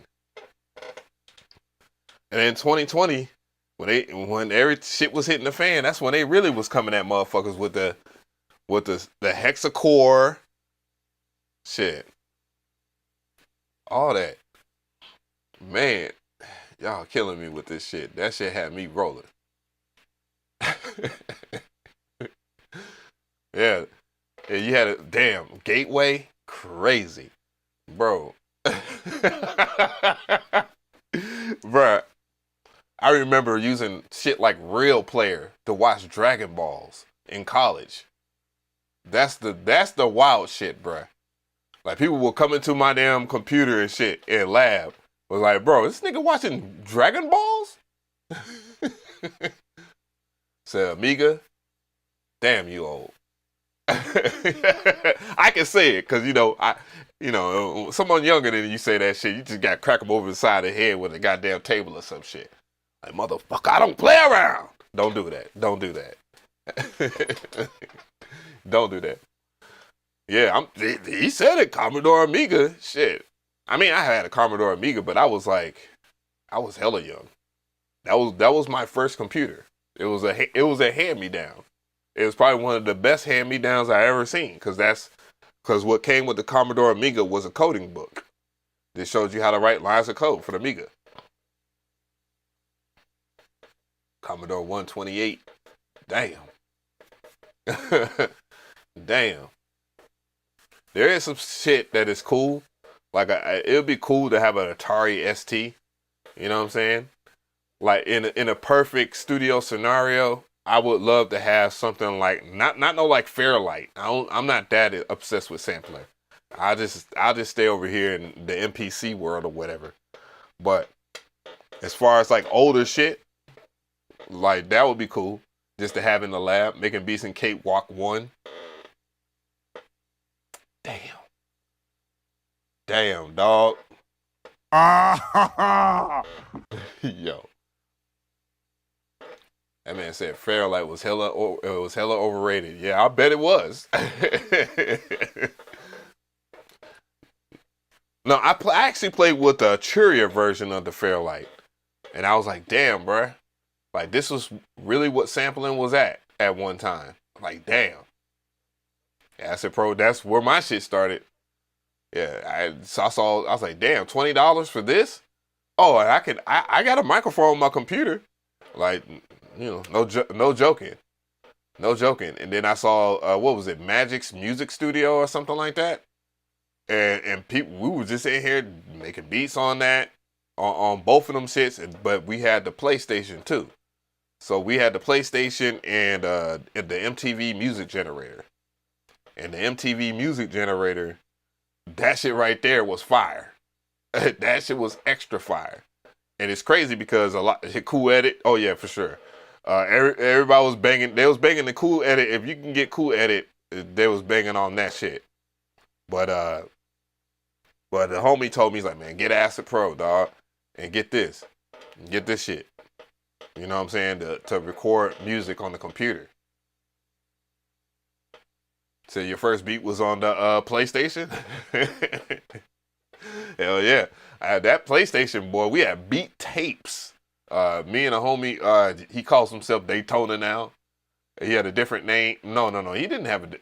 When did he remix his name? But he remixed his name. He be in the comment section. Sometimes he's in the chat. But yeah, like he was like a very impressive rapper. You know what I'm saying? And then I know I made that discovery. I did make that discovery because that shit was like, I was like, yo, what the fuck is this MTV Music Generator shit? Say my first beat was on Mario Paint. Oh, I still would make beats on Mario Paint just to do it, just for the flex. Like I seen some dope ass YouTube channels where they're making beats on the in Mario Paint, and they be kind of coming with it though. Yeah, that's it, man. I had a copy. I have the PC copy. I don't have the PlayStation copy, but boy, I would frame that shit on the wall. The MTV music generator, dog. Talk about struggle, nigga. That was the struggle, super struggle. But that shit was hella fun. I had that shit plugged up to the computer. I think my sound card, the reason why I was able to record the beats and shit like that, was because I had, what's that shit? It was called a Creative Labs. They also had like a licensing deal with Emule, with all the fire ass sounds that Timbaland used back in the day. Oh yeah, the Timbaland shit. That's crazy. But yeah, so we would just make beats on that thing like it was nobody's business. And so I could go and record that shit on the computer, then export that shit, just kind of like how we do now, except there's no MIDI or anything like that, so you had to punch in the beat. But yeah, dog, that shit was the days. And I remember when we discovered sound fonts in FL Studio. Sound fonts in FL Studio had us going extra crazy. Sound Blaster, you right, Lindell. Hell yeah, that's what it was. I think I still have it too. I think I might have mine. But yeah, they also Creative Sound Lab. Oh, Sound Blaster. That's the card that's in the ASR 10. That's the ASR 10 and the ASR X. By the way, same guys. Crazy. So imagine if they'd made that would have been cool. They would have made a sampler for the computer. The computers back then weren't ready for that type shit. Like I remember making beats in FL Studio. I don't even think FL Studio had an export feature. I could be wrong. Do you remember pre-American American Online days? Dial up. Oh nah, shit. American AOL. I remember when AOL started becoming a thing. You could get like 1 billion of them things in the mail. Damn. I was definitely still in high school, and I used to collect those shits because I wanted a computer. And once I was able to get one, I got one when I went to college and shit. Like it was a gift. It was a gift from some homies on the other, from East Cobb of all places. They still. I wonder what the hell they doing. I hope they ain't on motherfucking Yahoo. I mean not Yahoo, but what's it called? They didn't seem like they was on there anymore, or either that or they blocked me. I don't know. I doubt it, because these dudes was real cool, and they were from, and they went to like Pope High School or some shit. Said to use the Foster. Oh, you just spoiled, bro. You got that. That's what well, I don't want, because he might get mad and shit. I want to tell his secret to his sauce. But everybody knows that if you get like a tape, if you want to make samples and shit, like you want to make sample packs, bro, you better get one of those tapes, bro. For real. Everything sounds stupid coming out that tape. And that man makes some disgusting sample packs. They're just disgusting. Every single time I used to be like, Jesus. And this dude is nice. Black Planet, though. I jumped on Black Planet when I got in college. Who's secret sauce? Nah, dog. He'd definitely get mad. He would definitely get mad at me. But yeah, that man, he's like one of the elites. Y'all wouldn't know it. Reason was made by Propeller Head. I used to use Recycle. Recycle is how I used to chop up samples when I started chopping up samples for like in FL Studio. I still got them shits in FL Studio too. My samples, I used to chop them things up. Like that shit is hilarious. Now that we have sound fonts, where is my thingy? Bloop. Bloop. I think that's right. That's the right perspective. Is FL Studio going to open is the real question. Jesus. Oh yeah, you know FL Studio, like my FL Studio is online. Like I got the online, always online FL Studio. It's rough. It is rough. I ain't gonna lie to you. The FL Studio 2024. Once you start using the cloud shit, it gets real rough. Oh, I shouldn't even clicked on it. Oh no. Oh lordy, save me. Where's my damn sound font? But I used to chop them up and recycle, and then make a sound font. And damn, I don't even know where my sound fonts are. Okay, this shit. And you know how long it used to take for sound fonts to bounce down into WAV files? That shit used to take so much longer. Not Final Fantasy VII sound font. Let me find out. Oh yeah, it's their general MIDI. You know I don't play shit, so yeah, it is definitely Final Fantasy VII. Yeah, I got some dumb shit. That's that McRee producer secret type shit. It's a custom drum. Oh my god. I wonder. Oop.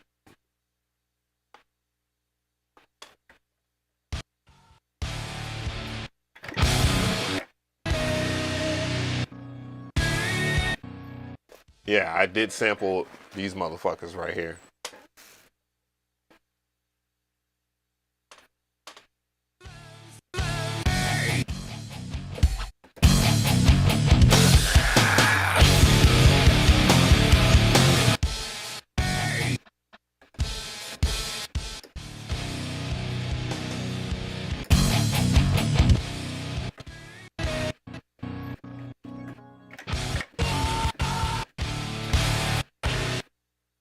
Damn, I don't even remember how I chopped that, but I did chop that shit. What the fuck is Zelda? Yeah, I'm not about to make a beat, but I am checking this shit out. There's nothing on Zelda. Oh yeah. But yeah, I used to do that shit and recycle, and I was sad when they went away. 145.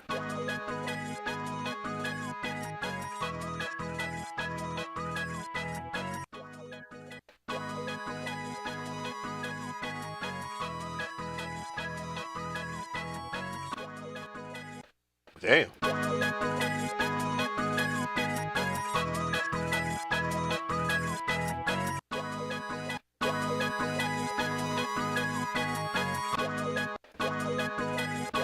Oh, I chopped it up in whole.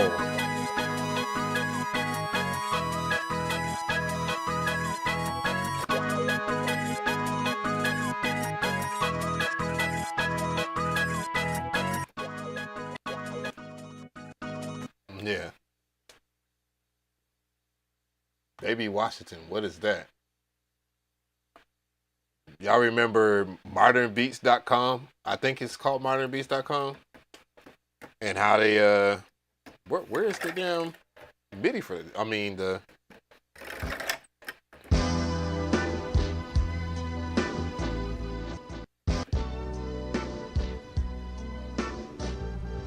okay.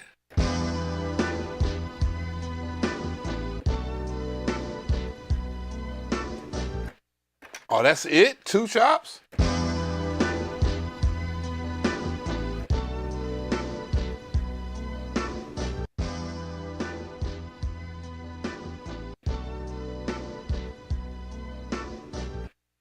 Oh, Winamp is crazy. Winamp was I wonder why we even started using it. I think it just became like, you know, certain things was cool to use and you saw people use it. That's kind of like how all the, you know, the Facebook and all them how they got so popular.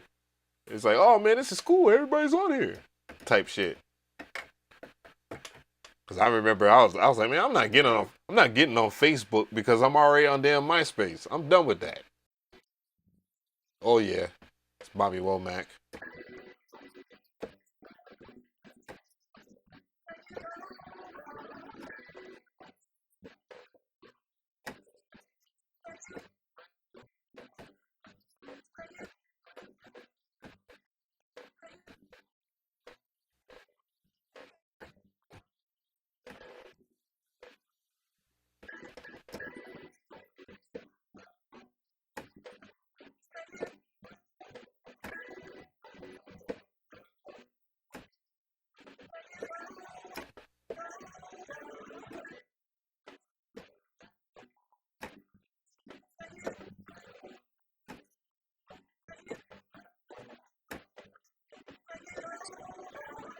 Yeah, I remember that shit. Real Player, yeah, we was already talking about like Real Player and how we used to download like Dragon Ball shit and watch that shit in school. I remember people talking about like, what the fuck is that? Because I think when I was in high school, they was running it on Toonami and shit like that. Damn, they was running that shit on Toonami, so everybody was on that. Oh shit, the R. Kelly shit is hilarious. I would get it like I'd be wanting to sample R. Kelly now, dog, but it's like, damn, what can you do? All this great music, right? And it's been tainted. Baby, I don't see nothing. This was for I remember what this was for. It was for a like a mesh. And it was hard as hell to pull it off. It was supposed to be for a remix too, because how I got popular on YouTube was doing remixes, and a lot of my remixes were trash. But I would do like videos or how I made the beat and shit like that. You know, that time that was during the whole 480p type shit. You know I can't. You said all that shit is tainted now. Is bruh, it's for real. You know I can't see nothing wrong with a little bump and grind now. You know I can't see nothing wrong with a little bump and grind, baby.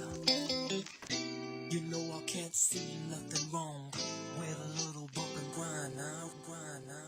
You know I can't see nothing wrong with a little bump and grind, baby.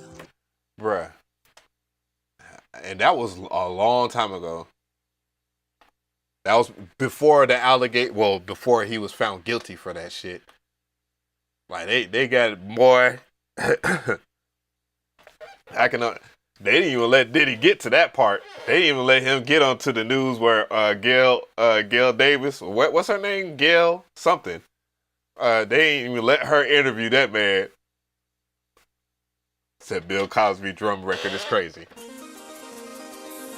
What the fuck is this?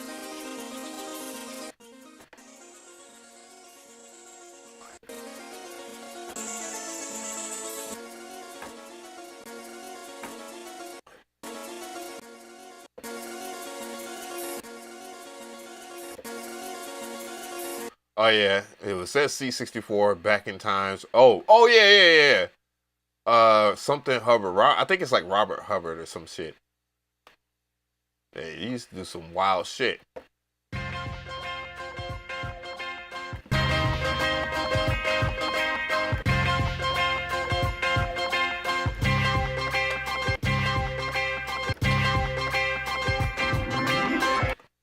There you get up in here. Oh, can you not do it no more? You can't pitch up shit? No way. You can't pitch this shit doesn't have the okay. I was about to say, I'm like, what? What happened? No. What's it? What did I do it slower? Or? Yeah, I did.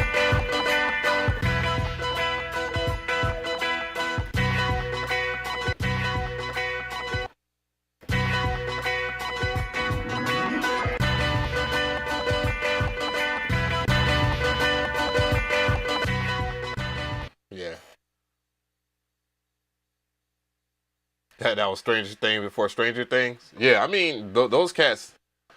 Who was it that did the Tron soundtrack? That did the original soundtrack.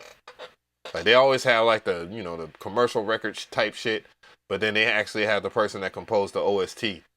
Those cost so much money, it's ridiculous. But they be worth it. Maybe to the park, to the movies. Maybe that's some food for thought for people that sample. To the movies, maybe to the park. Oh yeah.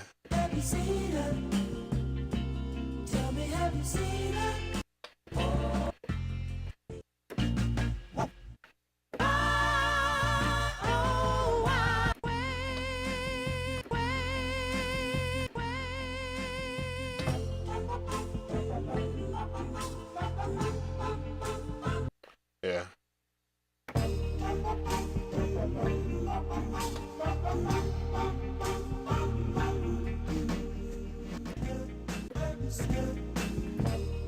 And really, it's supposed to be.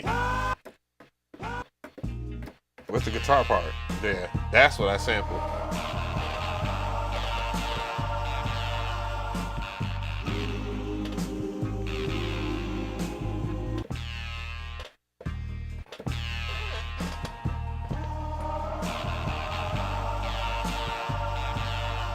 You know, I might make that beat over again. Fuck that shit. I even sampled this shit right here. What's going on, Dr. Indy? Who knows what this is?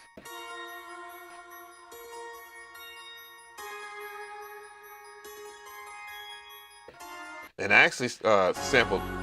Where is it at?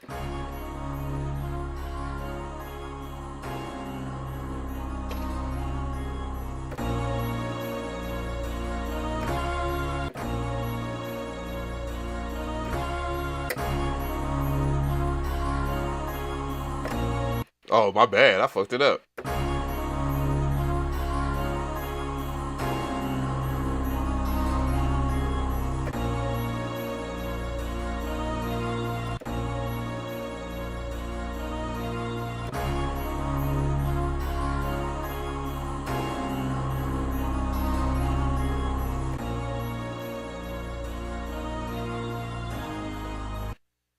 Said 36 Mafia used that sample, and they they did use that sample, and I'm not gonna even say it. I ain't gonna even say it. I'm not gonna say it. I'm not. Just say I was kind of hot. I was hot about that shit. But that's how sampling goes, though. Whoever gets to it first.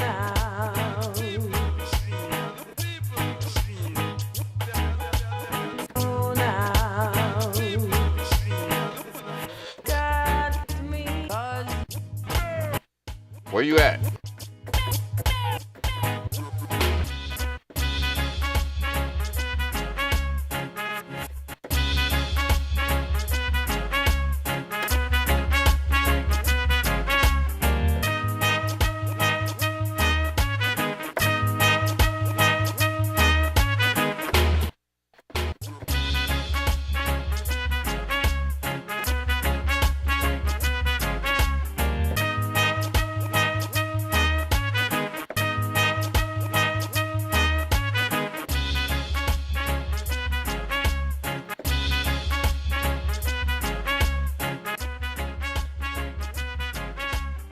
Yeah, that, bruh. Oh no, I ain't even tripping on that. So I found a record in the store in San Antonio a few years later. I heard the sample in Maybach Music. Yeah, bruh, you gotta you gotta be quick. Oh, that why you think that nigga DJ Premier still hides what he samples? Hey. He does that for a reason, bro. That shit gets under my skin. It's because it's like, damn, it's fair game, though. You know, that's damn.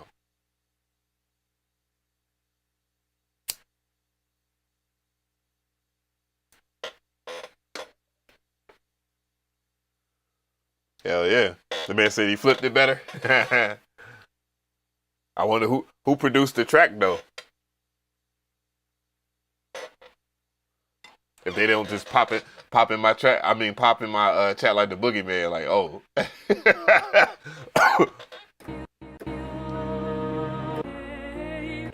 Yeah, I got shit. I don't even think I remember sampling.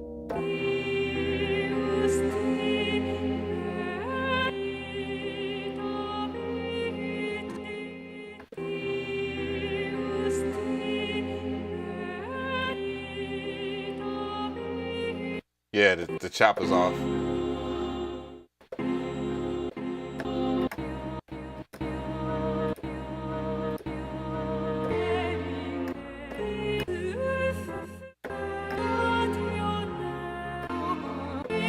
If I can remember what that sample was, it doesn't really help me right here.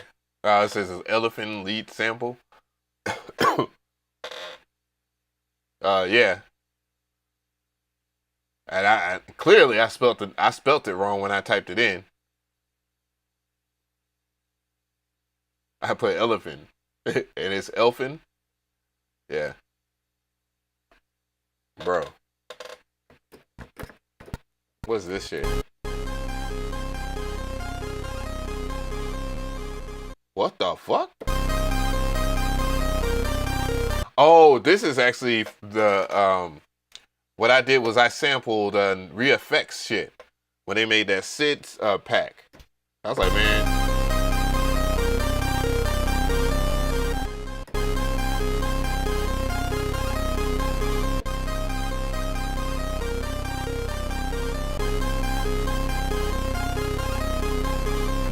I used to be real cool with the people over there at ReFX, you know, and due to certain relationships that has soured, because people wanna do shit, and they associate anybody that's with someone and hanging with them. They think that everybody's on the same type shit. So I'm just saying. This gotta be, yeah, this Final Fantasy 7, but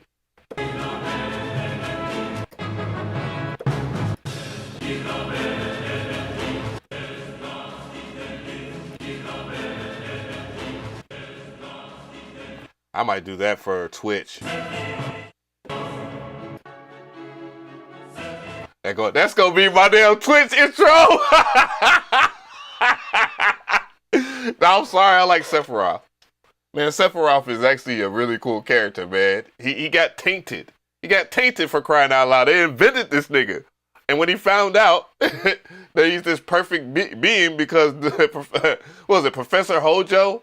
Isn't that the dude that made him in Final Fantasy 7?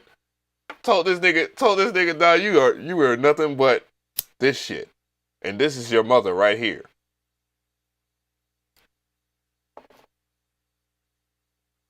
Yeah, that's it. I mean, yeah, oh yeah, dog. I'm telling you that. Go look up if you can, even if you have to do it on Apple or some shit. Look up the Tron's original soundtrack. I'm pretty sure it's on here. Most of the original OSTs, truth be told, they don't be on streaming platforms. Like one that is fire as hell is Karate Kid. That soundtrack is crazy. Professor Hojo was a bastard. He's like one of my favorite characters. Yes, he is a bastard. He's like one of my favorite characters too, especially in the remix. In the remake.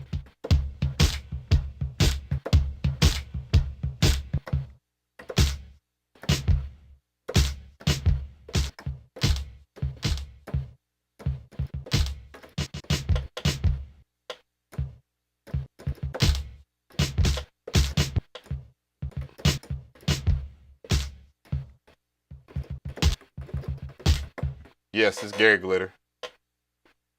I love that shit. That's the shit.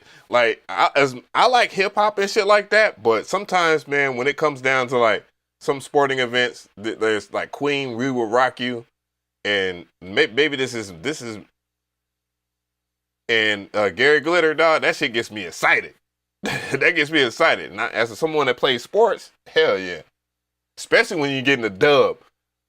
That's when you get in the W, bro. That they used to play that shit. Or if you needed a W.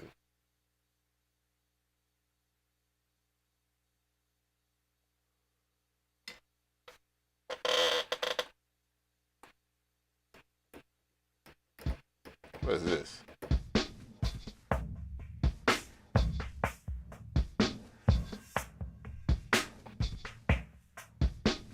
What the fuck?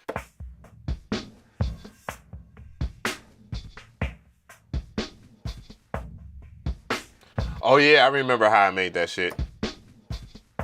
This is when I started making my own loops and shit. That was for like, you know, the capture that Tricky Stewart type vibe.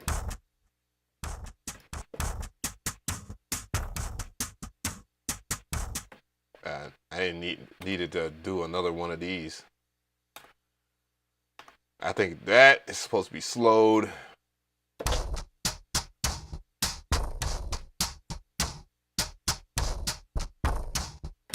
Yeah, this is when I started learning about what's that damn plugin? When Gross Beat first came out.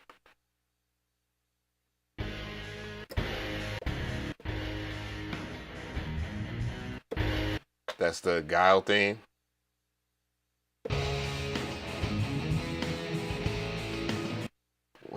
What was I gonna do with that?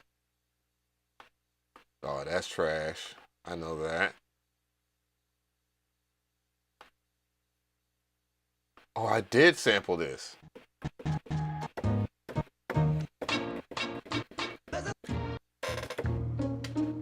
That nigga Beats by J Black murdered this sample though.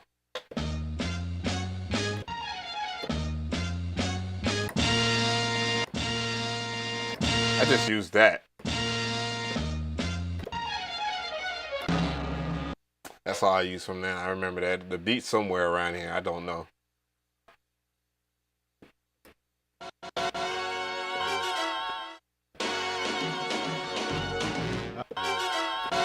That's definitely supposed to be lower.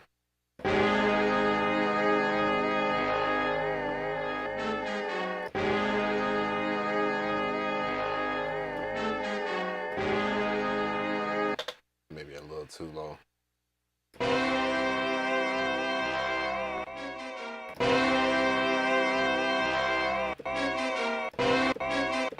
That's the thing. And when you messed up on your chops and recycle and you made it into a sound font, that shit was like, it's over with for that sample. I'm not gonna go and do that. Moral oral, I did not sample that, really.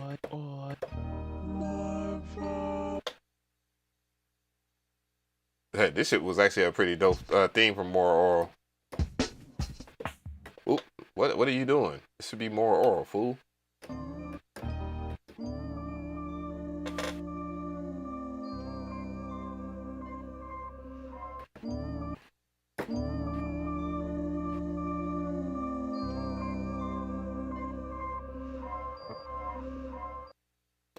I know it's, dude. What the fuck? It keeps on going back to that. Dude, delete. Out of here. Yeah.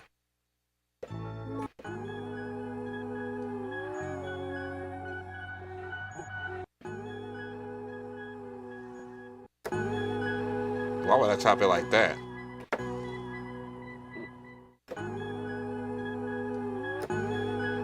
Oh, I might have to go back and grab that shit.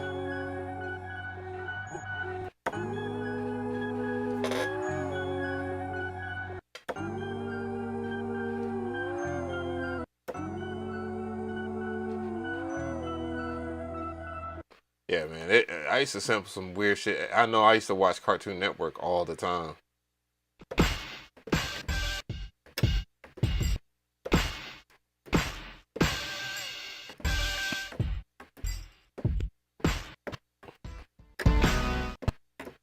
Pink, So What drums. Yeah. Only if stem separation was around for this. I sent Hans Zimmer sample.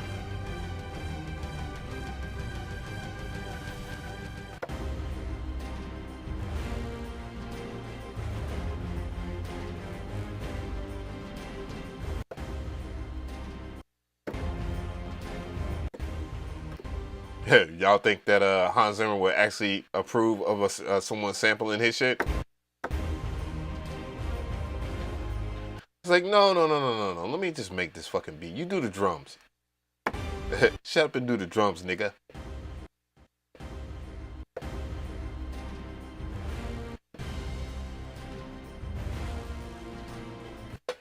Yeah. Reggae body rock. What the fuck is that?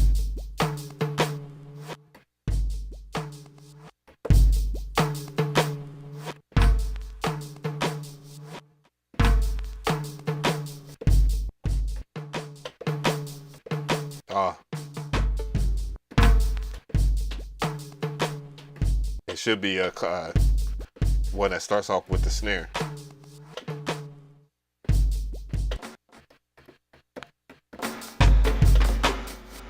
Damn, I wish I knew what it was, bruh. It's not Journey, though. I did sample Journey.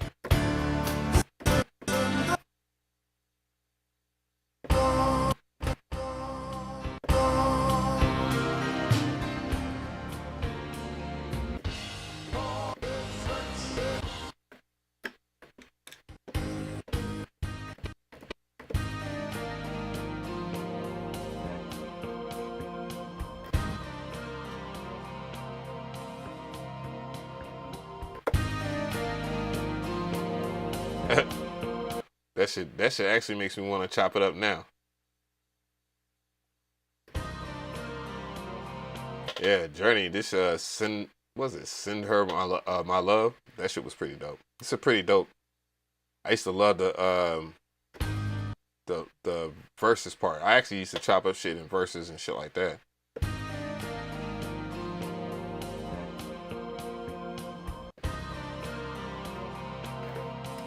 Damn, how do you tap in this bitch?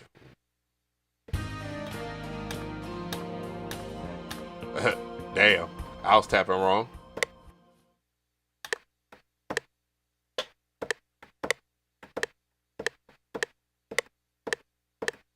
Why would it do that though instead of...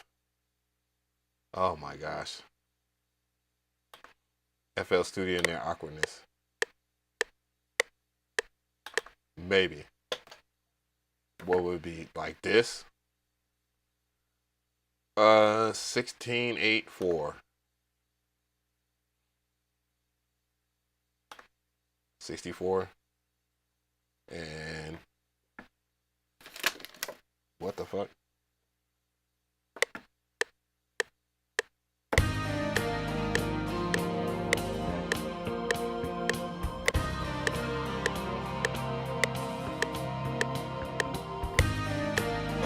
Okay. Really? It just stopped? Oh, okay. Why is that? That's FL Studio for you. And it needs to be sped up. Maybe. That's too fast.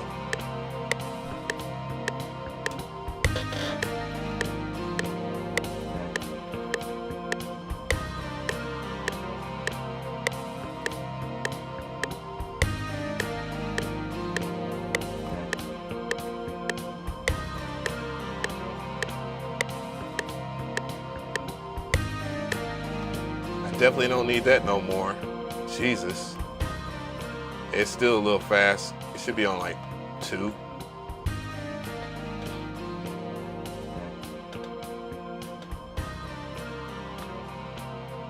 Ocean view. Bro.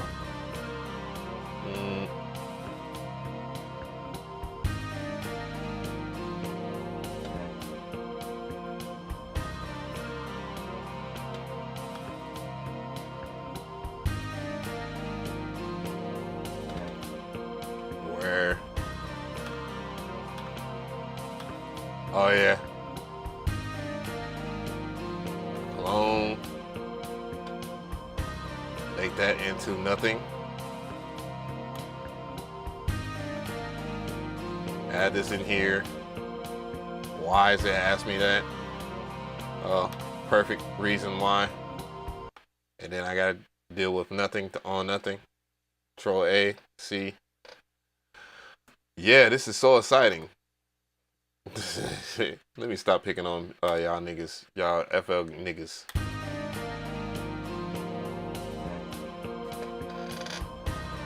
And everybody's folders look exactly like this right here, where it's like so much shit that you don't even know where to go. Come on, bruh. Sheesh.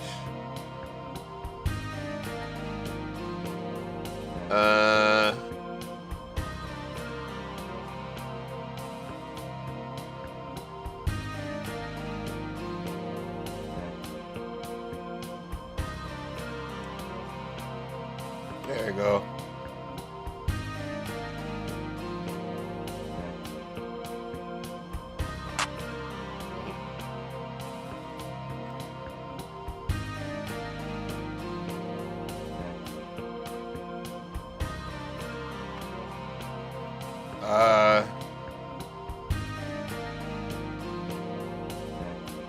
Hi-hat would be nice.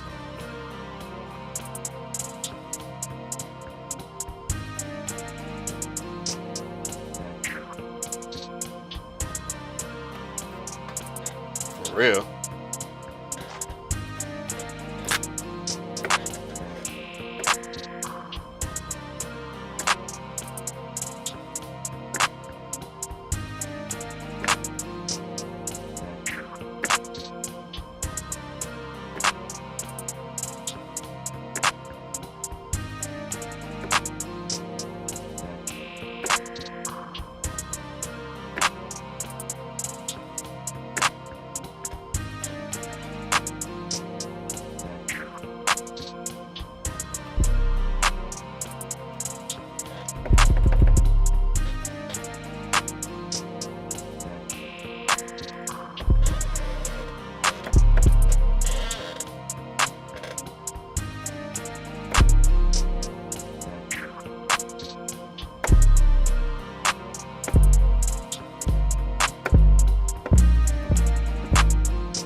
I don't be playing around with this shit.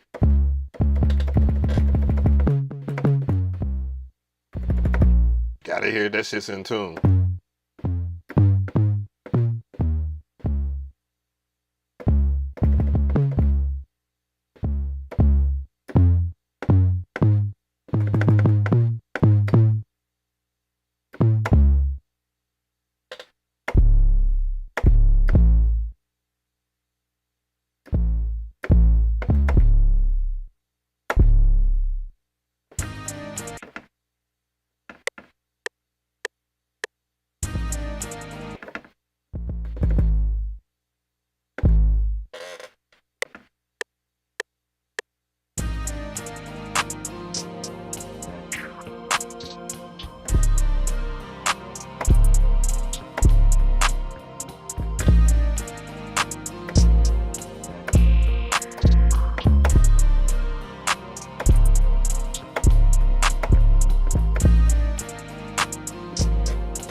Alright.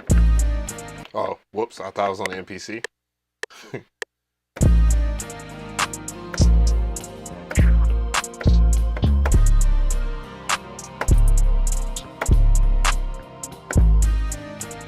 Oh yeah, because it's I had to double it.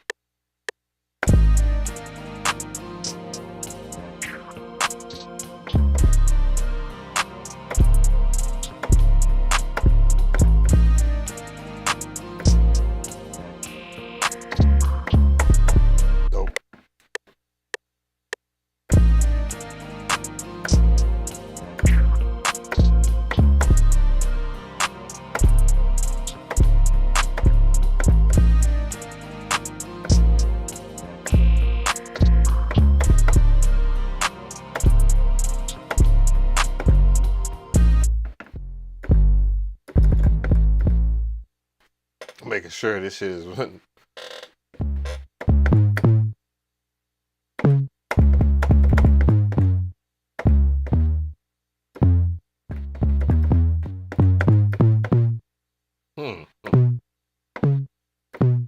Okay.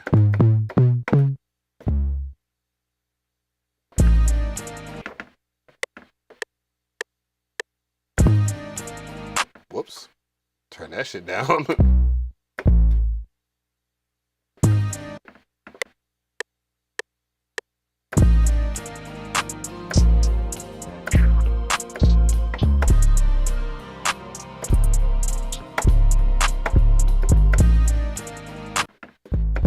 I fucked that up.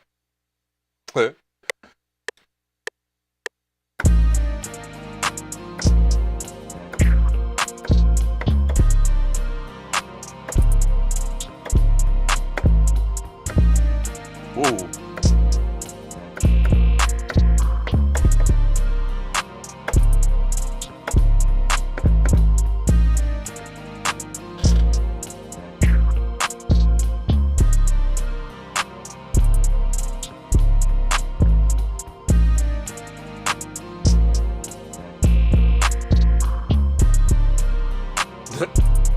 While I was over here just playing around and making a dumbass beat. So you cop that P6? It's your first hardware sequencer? Damn, that's a rough first start, but I gotta condemn you on that. Be dedicated to it so you can learn it. That's for sure. Would you be cutting up some shit on there? Said what now? The closest I have been able to get to simulating hardware by using a MIDI controller dedicated to knobs and sliders is where I can map all the plugins from parameters to the knobs.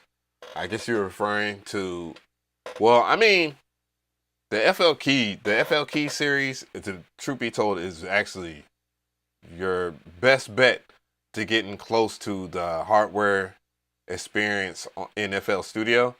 But it's just, I mean, I honestly think it's the best option. That's the best controller. You know what I'm saying? Even the Ableton version of that, what was the Ableton Key or some shit? I don't know what Novation called. I think it's called, I don't know what they call it. But that shit is cold. That shit is cold-blooded. I mean, as far as functionality and stuff like that, I mean, all I really care about is the transport working. I can press record, play, and stop.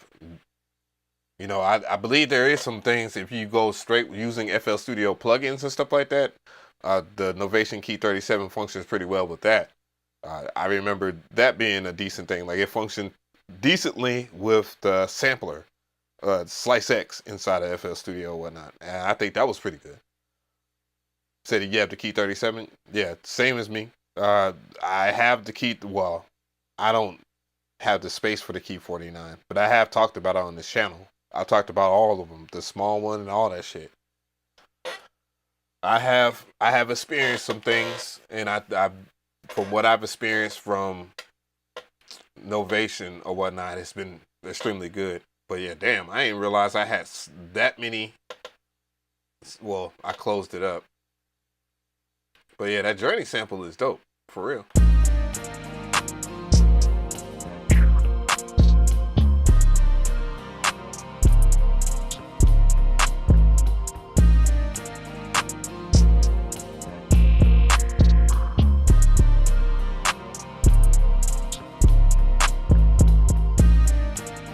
What the fuck was that? Oh yeah, because FL Studio can't handle that at that time signature. You can switch to time signatures too in FL Studio now. You can go for 4, but it's not that well, that's not what I really mean. The grid. So I guess in this sense, it needed to be 1/4 beat or whatever, and that would, yes, it would have not overlapped. Quantizing in FL Studio makes no sense, but it if you use FL Studio for a long time, that's basically what you'll do. Yeah, I mean, I'm dead serious. Say you bought the MPK Mini just for the transport controls. I don't know if I can make it work. Well, I don't think I think it does work in FL Studio all right. I know they always try to make sure that they appease the FL Studio users. So Yeah, they always accommodate. Because FL Studio uses by all the small mini stuffs, the MPKs and shit like that. The only thing, this shit out of here. Get this shit out of here. I'll save it. I'll save it. I'll save it. I might actually care about finishing that shit up. It's not like I haven't done this beat before. I want to see how long it takes to save too.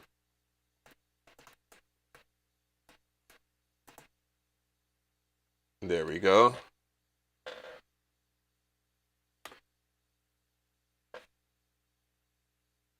Said the sample needs some flanger.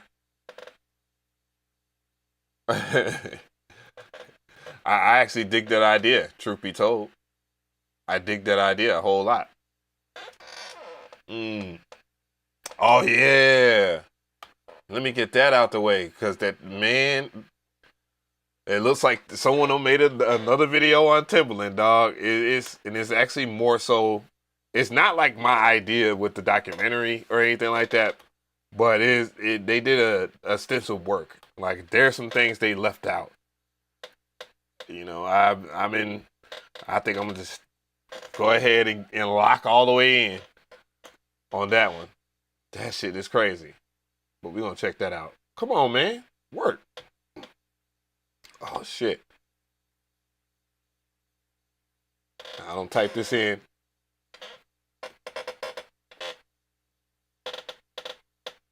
So the video we're checking out is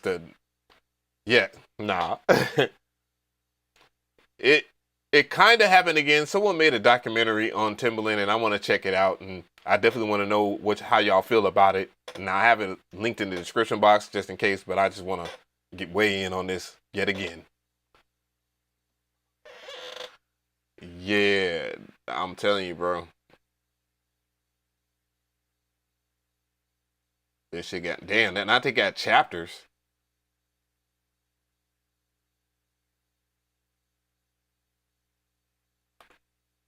All right.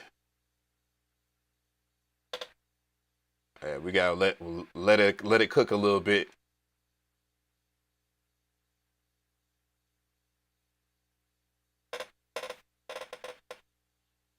Man, there's gonna be a lot of people that go down bad, man. This shit is nothing personal, honestly. It's just life. That life shit gets to you, bro. Yeah, so man, a lot of people, they gonna go out bad. It's not unintentional. Drums, Red Room, what's good? Let's get it. Oh hell no. We got, hold up before we even do this. Let me speed it up and shit like that. Ain't gonna have my damn video getting copyright claimed and shit. The fuck?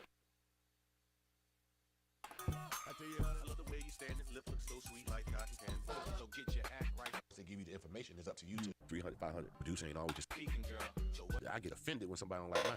I was watching one of your beat club videos. You were saying you getting 50K, 100K for beats. No, I should get like 300, 500. Producer ain't always just making music. It's part producing. Not they used the clip from Producergrind's interview. Damn, dog. Come on. A great atmosphere for a person. This might be too much gems for y'all. Like I'm always, see, now that I'm like in the world, I'm 8 steps ahead. And now once they give you the information. Yeah, I ain't gonna even hold you, bro. He looked like that was in his nose when he was talking on there on some real shit. Up to you to do what you do. I didn't do it as much because the drugs had a little bit more toll. Right. Once I started. Oh damn. So what? Damn. That joke was too soon. I don't like joking on someone's vices, man. It's hard to deal with that shit. You know what I'm saying? I can relate to that. But damn. Breaking myself off, weaning myself off divorce, then all the stuff started coming out in my divorce. Like who was doing this not say behind my back, but stuff I wasn't paying attention to. Right. Because I fought me because I couldn't. Why was Ray J? Why was Ray J there? Tell me what the hell is going on. It'd be something different if I was paying attention. Right. I didn't like how the mentality came on from a drug abuse. Timbaland, He's the guy who was able to turn his music into dollar bills, a whopping net worth of $85 million, thanks to chart-topping hits with the likes of Missy Elliott, Y'all can hear it? Aaliyah, So get your act right or else we won't be speaking, girl. and Justin Timberlake. His innovation in beats and revolutionary production techniques have earned him the status of an icon in the music industry. Yet beneath all the shimmer and glitter, there lies a much darker question. How could such genius behind such classic tunes be the architect of his own downfall? What does it mean to be a man who would redefine pop culture, yet be swallowed whole by controversies one after the other? Let's dig up Timbaland's dark past. They called him a genius, a visionary, a revolutionary. But beyond platinum records and chart-topping hits lies a tale much darker. You can hide behind other things to master terrible. And for me, I think I hid behind money, the fame. Is it I good was now? confident, but when I get by myself. For Timothy Zachary Mosley, it began in a small bedroom in Norfolk, Virginia. There, a young man disabled by a tragic accident found solace in the rhythm of life. While working at a restaurant, he was accidentally shot in the neck by a colleague, leaving him partially paralyzed for 9 months. And get this, the young producer was only 17 years old. But Timbaland was able to turn his life around and become a music Man was in the streets.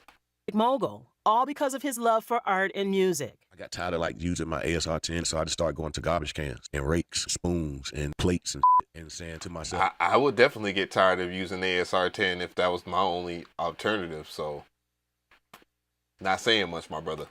how would I make music if I ain't had no money, if I ain't had no way to afford it? So the concept was, what if my keyboard and my sounds leave tomorrow, how would I make music? And I started realizing music is all around us. So I started taking garbage cans, micing it up, finding out new ways of finding bottom and different type of shit. In fact, his relationship with Timberlake is particularly worth talking about. The two have been partners for years and have got a hella impressive discography to show for it, like My Love, Welcome to my great big coaster. I'm glad you came. Let's make the toaster. then Carry Out. Music speaks to the soul in funny ways, and it's like what Cry Me a River is. I could see, I watched him come in the studio. I just watched his body language, and I went in the booth, and I knew that sound. That ain't what Scott Storch told me, or told us. Come on. Move him in a different way. But not all that glitters is gold. Beneath that rags to riches tale is another story. The human being who has been hounded by the pressures of fame. That became cast in stone with the documentary Surviving R. Kelly, showcasing decades of sexual. I totally forgot about that. What? No. Oh, no, no, no, no, no, no, no, no, no, no, no, no, no. No, no, no, no, no. Brother, Oh, no. No, no, no, no, no. Didn't even. Come on now. Abuse on now. allegations against the Come R&B on now, dog. Come on, man. singer. As the most horrific revelations tied to the case, R&B icon Aaliyah was actually found dead in the midst of all of this. It is also believed that the 27-year-old R. Kelly secretly married the 15. Dog, that was crazy. When that happened, bro, we was legit going to the club on some cool shit, and that was what is this? What is that about?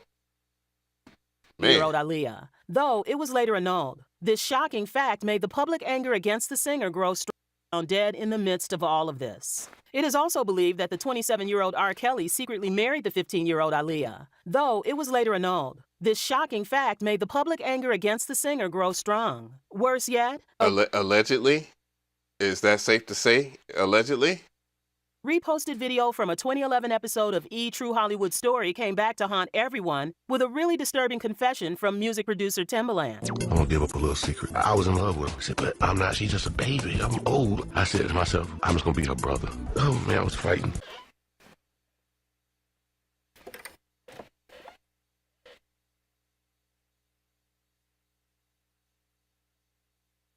Why are we doing this in 2024, bro? What is this all about? Man. I was fighting a big war, but I love Aaliyah. Timbaland was 23 at this time, so his admission was rather disturbing. Although he said that he had never done anything to act on his feelings, the revelation still brought to light very serious questions about how young, vulnerable artists within the industry are treated. That said, despite the loss, Timbaland learned to carry on, and for a while, he was worshipped in the industry. It wasn't until a video surfaced of him making startling comments about Britney Spears that Timbaland... Oh, no.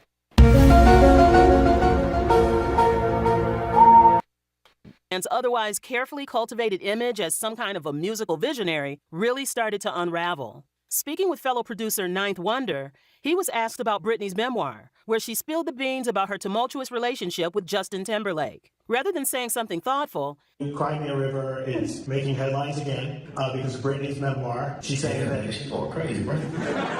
I want the call for JT, but you got to put a buzzer on that girl. As expected, the backlash was severe. Social media blew I totally missed this. Who actually caught that? up with protests as fans called out Timbaland for hating women and being out of touch. And so it didn't take Timbaland long to backtrack on his statements. Man needed to keep his career alive. I apologize to the Britney fans and her. And yes, you know, about respecting women, hell yeah. Beyond the immediate outrage, though, lay the fact that the run-in had provided a preview of the even worse relationship between Timbaland and Britney Spears. They parted on bad terms, with Timbaland feeling bitter that Britney was being worked with by other producers. This paints a picture of one man fighting for peace of mind while staying in the music industry's intricacies. With the scandal breaking out, it had now become vividly clear that everything Timbaland had said in the past about other women, especially Aaliyah, was now under scrutiny. There's a chat comment talking about this is why you never meet your heroes. Yeah. In the blinking of an eye, the once celebrated workhorse was in the crossfire of flames. Any remaining glittery facade of success started wearing thin. And let's see, I'm going to keep it 100. Your expectations for everybody should be about the same. You know, having bigger expectations because someone has whatever more than you and material things, all this shiny shit is cool. But, you know, what are they like mentally? You know what I mean? That's a more important thing. But people look at the shiny stuff and what you can do for them, and it's a very dangerous thing to play. You got to be very careful about how you move, bro, because that will, the face, that is crazy. But he did look bugged out on this interview, and people were saying, well, he doesn't sound crazy at all. Like when I was reacting, no, dog, I just didn't want to say it. Amidst charges of plagiarism against Timbaland in 2007. It all started with the singer-songwriter Nelly Furtado accusing Timbaland of borrowing elements for their hit single, Do It. I'm definitely going to talk about this shit too, in a way. I have a lot of information. People have been, since the last Timbaland reaction video, people have been hitting me up like, what? Dude, you got to do this. This is, man, look, I got to do things. I got accordingly. You know what I'm saying? I know there's a lot of allegations and stuff, but shit. Without giving the originator his due credit and reward. Again, Timbaland made headlines when he was sued by another party over copyright infringement of the track Throw It On Me. The case I did not know about that. Was settled, though out of court, where the settlement terms were not disclosed to the media. In another claim made against him, a sample was discovered uncredited on Aaliyah's album, which was entirely produced by Timbaland. But the reasons for the complaint I definitely believe that. Not end there. In an even more high-profile case internationally, Swiss musician Bruno Spoeri attested that Jay-Z's verses, made by Timbaland, bore many similarities with his own song On the Way. Your last shit ain't better than my first shit. Eventually, the Wait, what? I got what? What? Timbaland. But the reasons for the complaint did not end there. In an even more high-profile case internationally, Swiss musician Bruno Spoeri attested that Jay-Z's verses, made by Timbaland, bore many similarities with his own song On the Way. Oh, okay. So basically, yeah, Timbaland is known for not giving samplers any credit. Like, I mean, not samplers, like people that create the original record, their credit. This is a habitual thing. It goes as far back as Big Pimpin'. Like the Big Pimpin' joint is a Arabic record. I don't want to speak on it now because, you know, I want to have the details, you know, for everybody. But dude, this ain't the first time, for real. And when you don't give people their credit, it does make you look like a complete and utter asshole. I'm just saying, because once you do that, then you're gonna be upset when someone does that shit to you. And bro, ain't nobody gonna have no feelings for you. Real talk. Your last shit ain't better than my first shit. Eventually, the Swiss courts decided that Jay-Z and Timbaland would have to pay Spoeri a share of the song's revenue. These plagiarism scandals Well, at least he got his money. marred what was a flawless career through Timbaland. An individual who had been celebrated for the pioneering sound was now on the defensive over allegations that reportedly questioned his artistic integrity. In a way, his public perception changed and many doubts arose about him not being creative enough. Unfortunately for Timbaland, the worst was yet to come. And that's something that's one for that ass. I get it. The thing about sampling, man, it has to be some type of middle ground. Like, as someone that loves to sample, dog, I would never, ever hide their work and try to get paid for their work. I would never do that.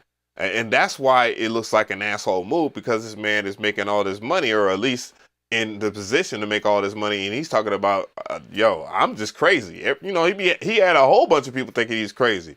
Like, I'm talking about crazy in a good way on, you know, just, and mind you, the art of sampling, I'm still giving him props for that. I'm not taking that away. He has a very good ear, but the one thing is, on the business aspect, he does not, you know what I'm saying? He's not handling it the right way, especially in the sample culture that we live in.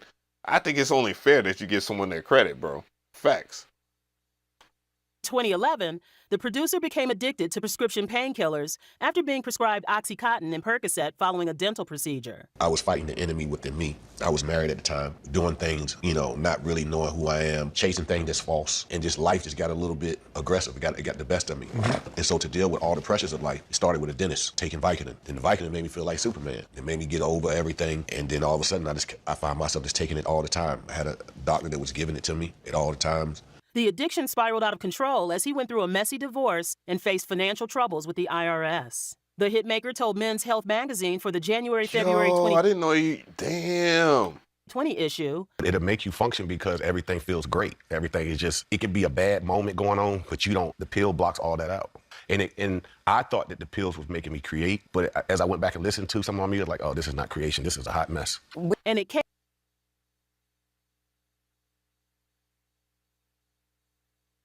At least he's being honest with himself. That's a start. Came at the cost of his health. Timbaland gained over 350 pounds and developed pre-diabetes. He looked nothing like his former self. Damn. But then his bubble popped. He had a dream that his death was near as he saw himself in a white face, and that's when Timbaland knew something had to change, at least for the sake of his 3 kids. My mom was a great prayer warrior. She was in the church, and she told me she had a dream of me being like, my face was turning blue or something like that. And then out-of-body experience where I was laying in the bed and I saw myself laying in the bed. And from that point on, you know, God has changed my mind, and I didn't go to a doctor. I did it cold turkey here. I just started weaning myself off. And you can put pills in front of my face. I could just look at it and be like, because I ain't gonna sit here and hold you. I'd be like, it feels great. It's amazing, but it's not amazing. Right. You know what I'm saying? So I try to be an advocate and talk about that anything is possible if you put your mind to it. And I put my mind to it with the help of God and praying. He weaned me off. I didn't have to go be on another drug to get off a drug. Timbaland made a bold move in his recovery journey, swapping his 14,000 square foot Miami mansion for a 2,500 square foot condo downtown. That's commitment. This dedication has been key to his staying clean. I feel like when you trying to be great at something, you can't half-ass something. And down there, that's a lot of money. That's a lot of money, man. Boy, rich habits, bro. I know the industry can get a hold of you in a way, because what we're learning is that the industry got people's in all kind of ways, and we just hearing that this is just a warm up from what I've been reading and watching from legitimate sources, bro. I know that I know people work so damn hard in this industry, bro, just to get the scraps, and then you don't realize that we put in so much work that you aren't getting you ain't seeing the results of it. And then when you finally see that shit and you finally get the lifestyle that you want, man, you gotta adjust to that. And as much as I could say, oh, I'll be ready for it, or anybody else who could say they were ready for it, bro, you don't know what you're ready for, man. You don't. this is real life, man. When you start making a lot of money, bro, there's a lot of things that you can do. So I do sympathize for him on that, for real.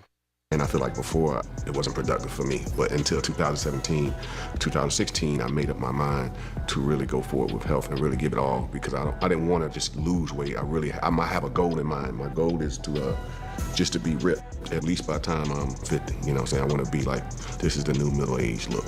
However, not everyone stayed around and put up with Timbaland's antics. His wife, Monique Mosley, of 5 years, filed for divorce in 2023 and walked away. But not without asking Timbaland for $2 million up front and for him to foot the bill for her 2 kids, one of which was from a previous relationship. Speaking of kids, Timbaland has 3 kids, 2 sons, Demetrius and Frankie, from a previous relationship, and a daughter named Rain with Monique. Getting a little personal here. Divorce seems like a small obstacle for someone who had his house broken into and made headlines as the authorities couldn't find him.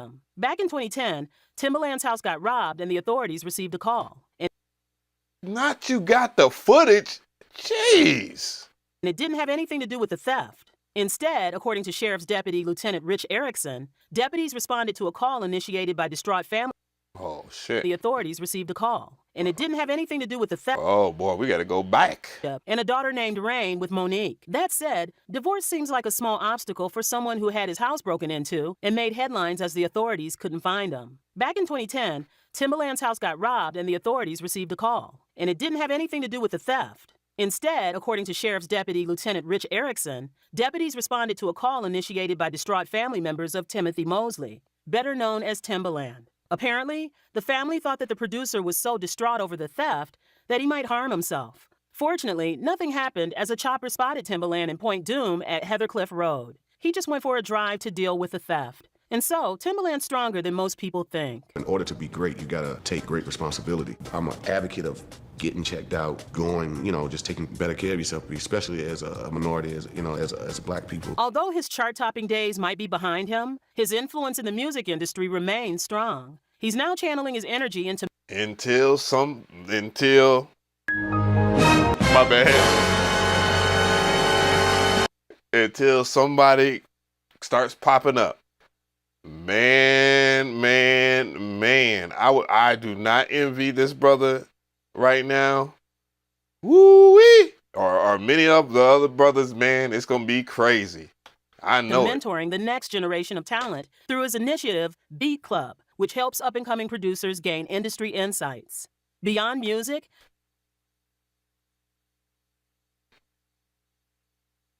not that this is the highlight of, you know, him getting his life back together.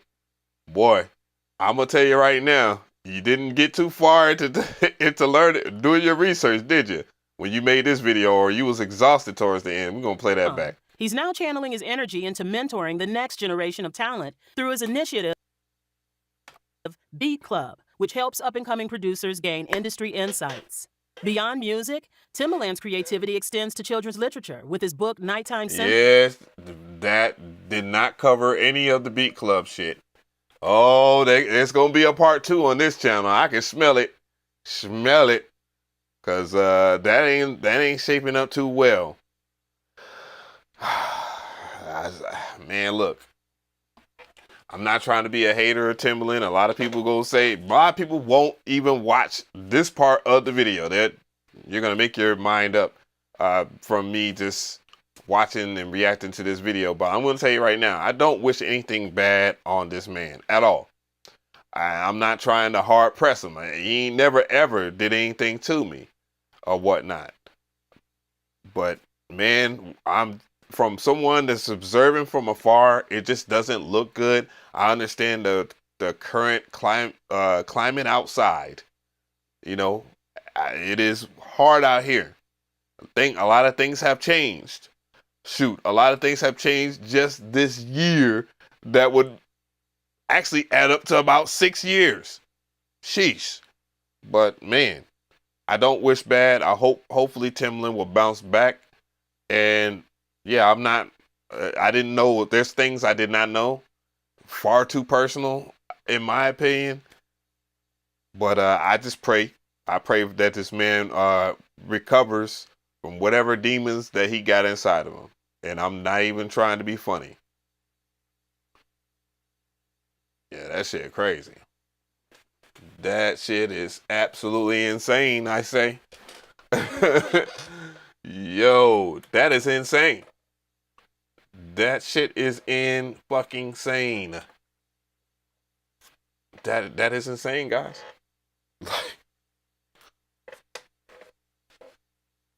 Not I learned new shit. Not I learned new shit. And I mean, not everything is substantiated. It could be that, you know, everything is alleged. But that video had a lot of information. Yeah. Sheesh. Sheesh.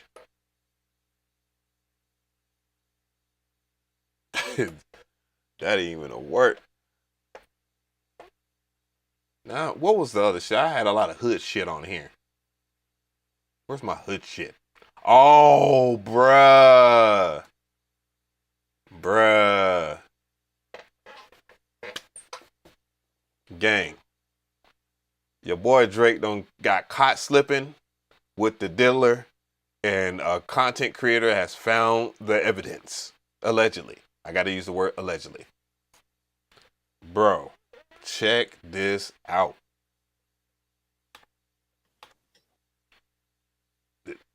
This is one of these hood YouTube channels, boy. Well, boy, I ain't following him. Let me go ahead and subscribe to this channel, man, for real. What's going on, y'all? So I never thought in a million years that we would be able to link 3 stories with just one picture. Now, damn, he about to cook. These 3 stories that I'm talking about are going to include the Mark Hotel with Drake, aka Mr. Richard Fitzenwell. The second story will include Takeoff and the Jay Prince situation. And then the third story. No, we're not doing this tonight. We're not doing this tonight. What? No way.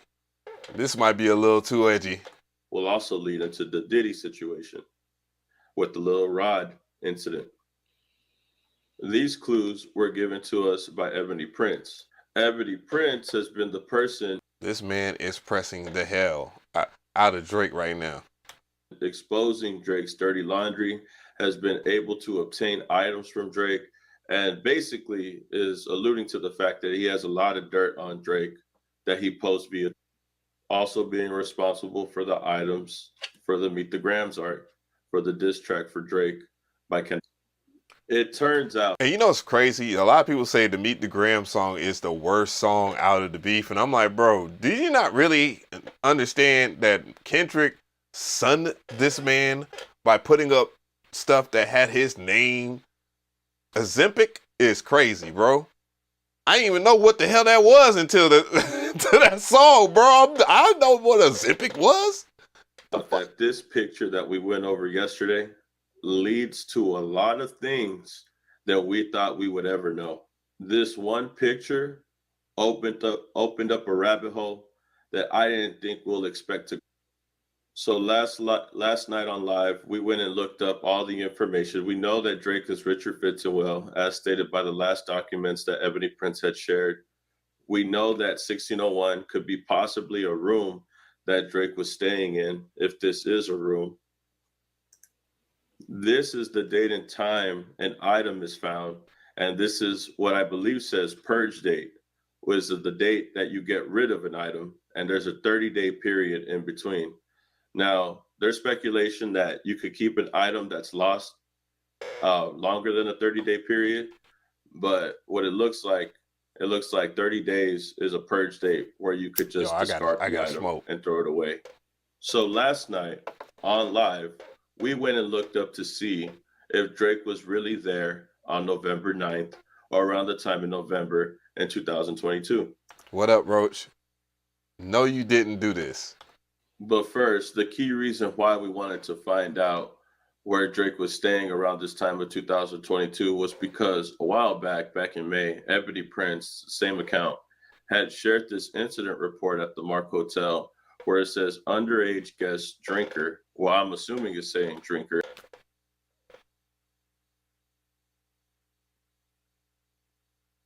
What are we doing? It's crazy. Underage guest drinker, and it says the year 2022. Now the date is blocked off, the subject is blocked off, and the room number is blocked.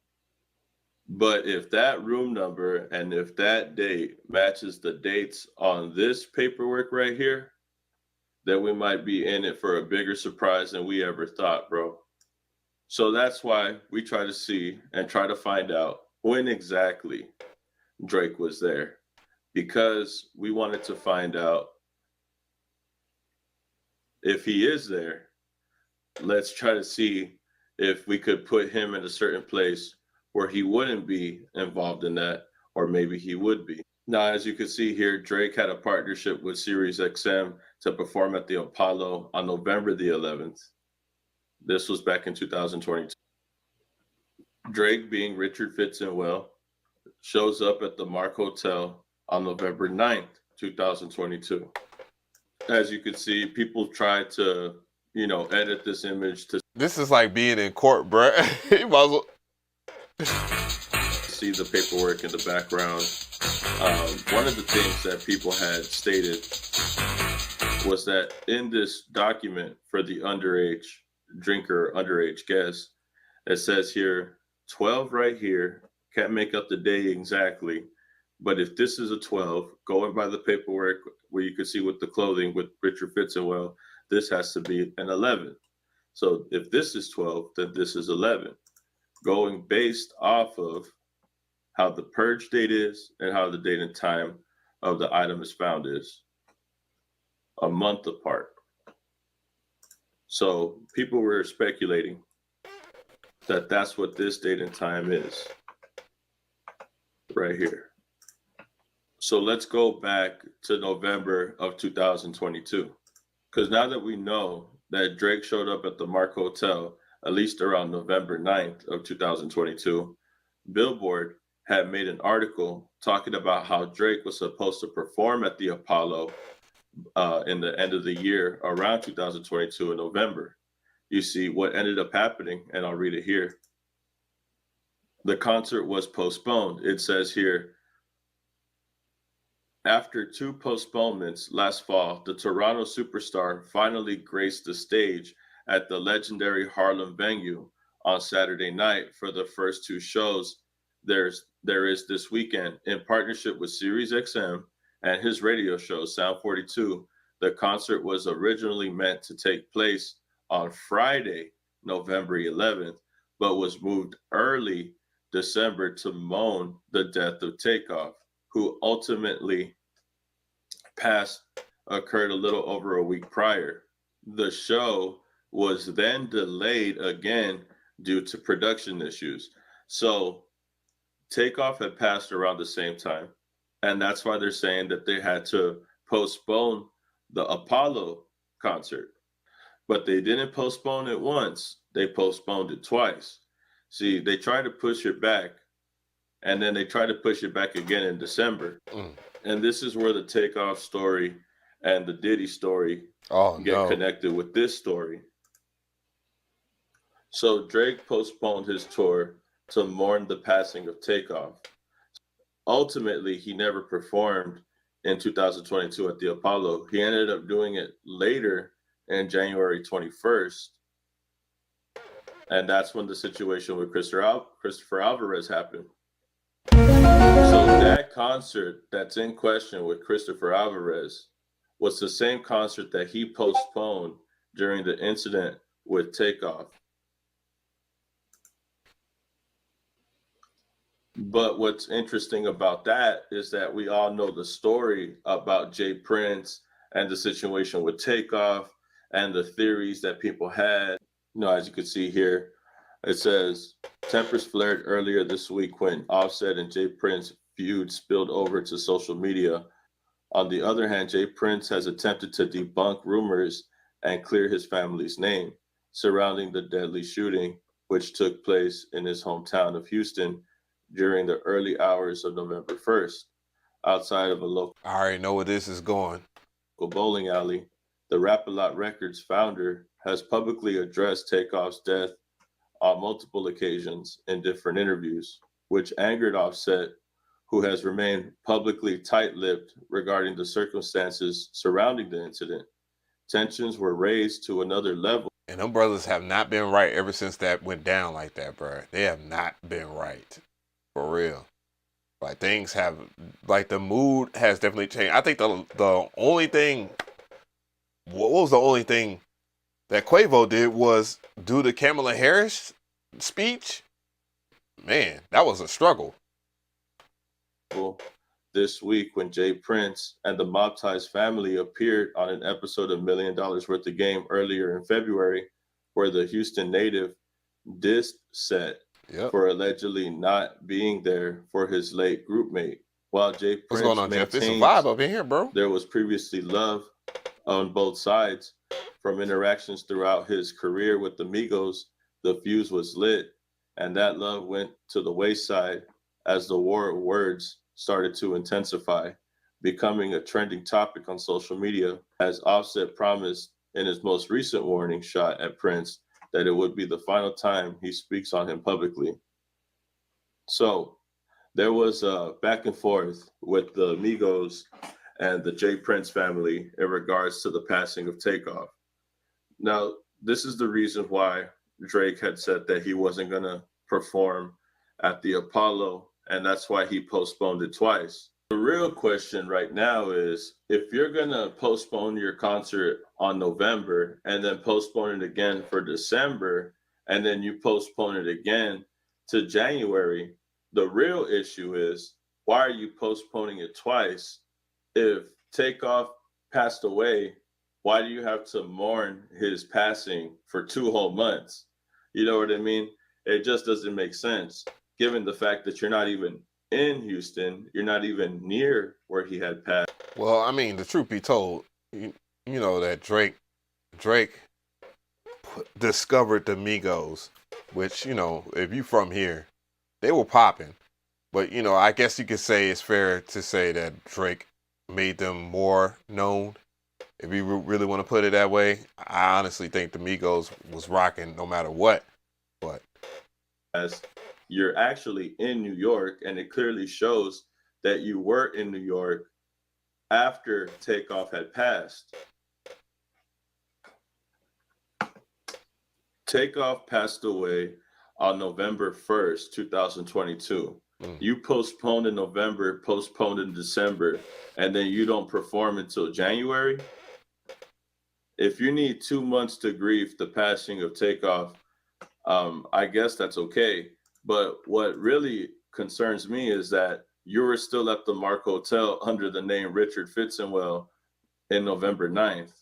So you were there. You still showed up even after the fact of finding out Takeoff's passing. This is 8 days after the fact.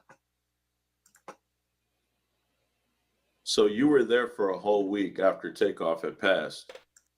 So at least we have a clear picture of what kind of happened in November with Drake and why he didn't perform in November at all. So then why did he postpone it again in December? Because he didn't perform at the Apollo in December at all. He ended up performing in January, where that whole situation with Christopher Alvarez happened. So why did you postpone it? Could it possibly be because you had to go to a New Year's Eve party? Was it potentially because you had to go to a New Year's Eve party on a yacht?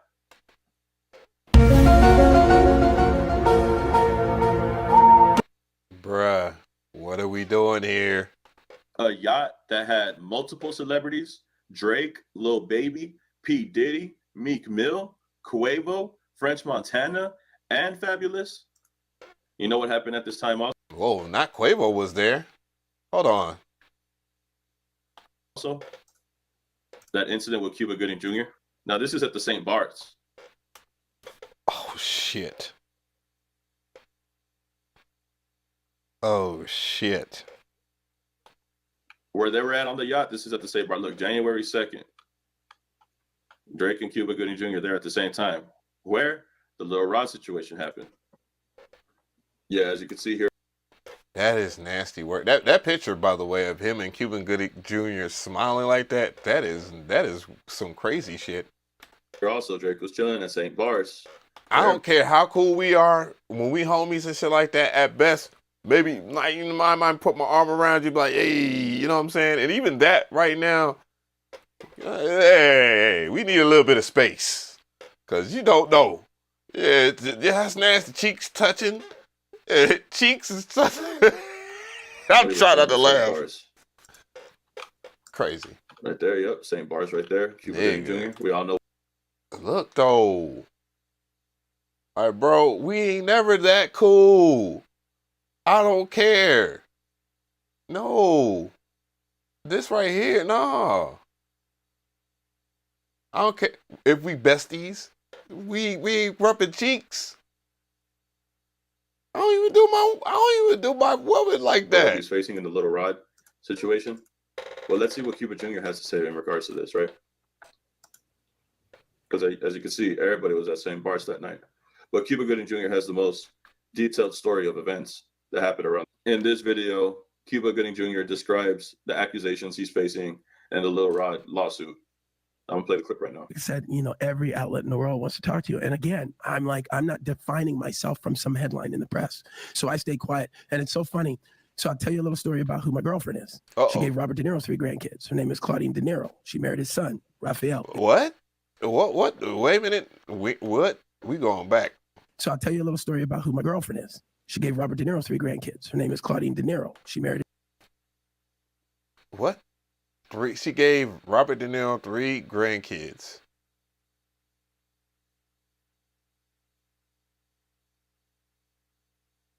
What?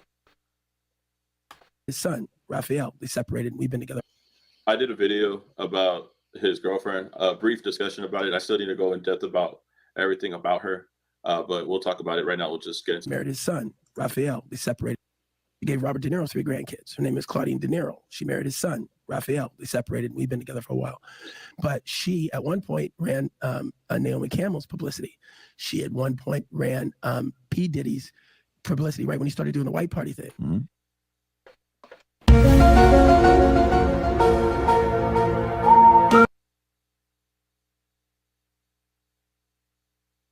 Oh my God. He had just gotten freed from indictment, found not guilty. Did he? And he said to her, I'm going to die running with these niggas, man. I need you to help me with the white folks and the switch. And so she helped cultivate his new image. So they had a friendship for years. Not only does Cuba Gooding Jr. implicate his girlfriend in relations to P. Diddy, but he also implicated her relationship with Drake. Here, he shares a video where Drake calls his same girlfriend that he's talking about, which has associations with P. Diddy. Right here, look. Calls her real estate agent. All right, Drake, what did you call Claudine De Niro just now? What did you call her? I said she was my real estate agent. She's your real estate agent? This nigga she was looking into some things. Yeah. And what's she looking into right now? We need more conversation. What is she looking into right now is wild.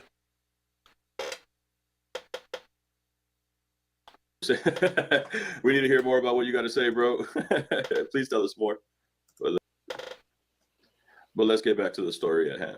2019-20, just casually, Claudine and I, he invited us to his house. The pandemic was starting to ease, you know, and hadn't seen him since that night where this guy with this picture, it says that I had my shoulder on him and all this stuff. She a whole pass around, making it look sordid. Well, that picture, everyone in the room, there's probably 300 of us on the deck of P. Diddy's, I'm gonna show you, on P. Diddy's boat, New Year's Eve. Yo. From one ship, Happy New Year. So I hung out with Tyson and next ship, there's Drake. This ship had P. Diddy. He had Drake was there? New Year. That's what I'm saying, bro. Hold on, man. He knows something. He know a little bit more than shit. That not he on Fed time. New Year's Eve. New Year's Eve. New Year's Eve. New Year's Eve. Look at that. January 2nd, New Year's Eve. In St. Bars, bro. New Year's Eve, bro. So basically what is going on, you know, in a long format type shit, he's basically saying that Drake checked in somewhere to have an alibi so he can be in doing some events. And then all that ties into the whole situation, which hopefully, from what I'm seeing, is like Quavo was partying in 2023. I mean, look, you can't harbor over someone's death, but from that timeline, it seems like, bro, like that happened, and man, I'm not even gonna say it because it's too dangerous for me, bro. I'm not gonna look. I ain't gonna even say it. But y'all see. That's what I'm saying, bro. New Year's Eve. This happened around the same time.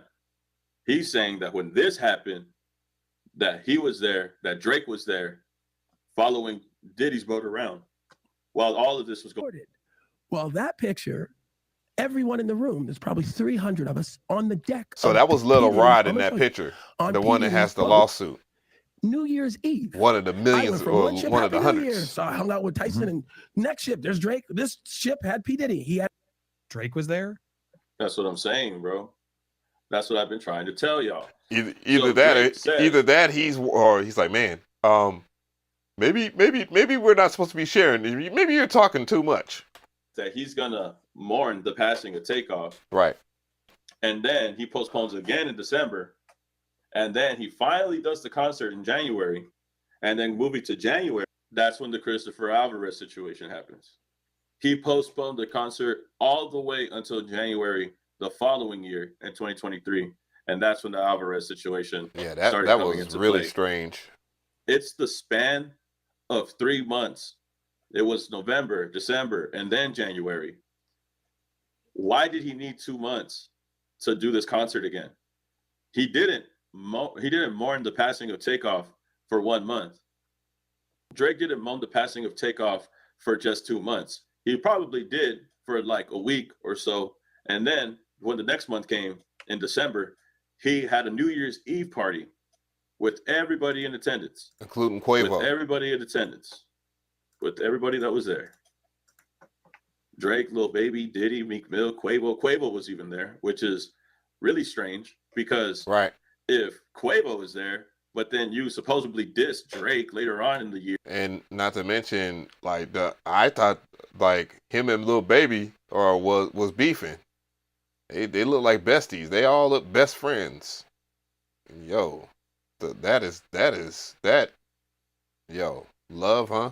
Here, I'm not too sure. Maybe those are the fan speculations, but I don't know what to make of it. I don't know why Quavo's there, but everybody's at St. Bart's. Everybody's there at St. Bart's. And again, like I said in my last video, Cuba Gooding Jr. had openly stated that Drake was following Diddy's boat around in his boat. Thank you. They say love is a strong word, but if I'm going to describe our brotherhood, I need a stronger word, you know? Real talk. Please, please, please, Tommaso, thank you so much for the other night, for putting all this on for us. Please find the people that you love and get close. Don't get far. We got to bring the new year in close together. I mean, what? I'm going to start counting down right now. You ready? 2023. 10, 9, 8, 7, 6, 5, 4, 3, 2, 1. Happy New Year! Yep. Ain't no party like a Diddy party, I guess. Ain't no party like a Drizzy and Diddy party. Drake, Cuba, and Lil Rod and Diddy and touching cheeks and shit in the picture. all this other stuff, bro. But yep, that's how all the stories are connected. We were able to find all that out because of. Well, I'm telling you, you can't hide from the internet, bro. The internet be knowing. They will do research. They will find some way, somehow, to show people that they know more than what you know, and you ain't as slick as you are. And that makes people wonder that this is why you don't live your life so vicariously through the internet all the damn time, especially if you're doing something that you may not should be, or something that could mess up one of your alibis. Bruh, that's crazy. I mean, everything is alleged, but dog, that is absolutely bonkers. For real, dog. I mean, you know, Quavo, like and it's kind of hard. I think what is that? Quavo, what? Quavo is the uncle or some shit, and that's his nephew. Yeah, so you know that dynamic. I don't know. I don't know, man. I always thought I never knew that. But I do think that it's important, you know, if you are hanging out, if you are going through a sad time, dealing with death is not easy. And sometimes it's good to be around people, you know what I mean? Granted, but sometimes it's not good to be by yourself. So, you know, you got to give people their benefit of the doubt that, you know, he might have just been there just to, you know, lift his spirits and start over a new year and get a new, because, dog, I'm trying to tell you, bro, Quavo, yeah, because it had to been in 2023.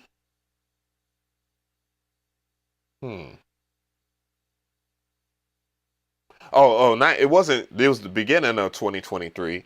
So it happened in 2022. I was at the Hawks game with my ex-girlfriend. We was like floor side.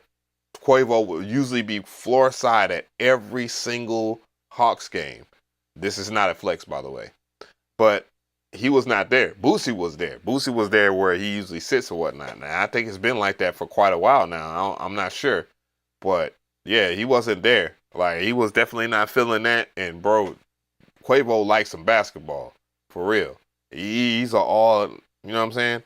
So, maybe, you know, you step out or whatever. You had to step out for the new year or something because, you know, you've been in a corner. You've been in a tight spot, kind of decompressing from a lot of the trauma that you went through. You know what I'm saying? That's a family member. You know what I'm saying? That's a lot to take in. So, but yeah, dog. I don't know, man. Yeah. Yeah, we still here, bruh. We committed. Oh, this right here is crazy. I said I was gonna watch him, Big Zoe. I'll put that on the side. Nah, there was something way better than that. The Timbaland shit, yeah. Oh yeah, the LeBron James. Oh yeah. That is what I was gonna do. Where is the awful coach shit? He probably had to remove that shit from damn YouTube, man. No, it's right here. It's right here. I missed the beginning of your stream, but how can you quickly recap your thoughts about Producergrind and Cymatics Event? I thought it was a really good event. There was a lot of people in there that I fuck with, and you know, I wasn't there. Appreciate that. Damn, appreciate that. Thank you so much. Hey. Like, I thought it was a really good event.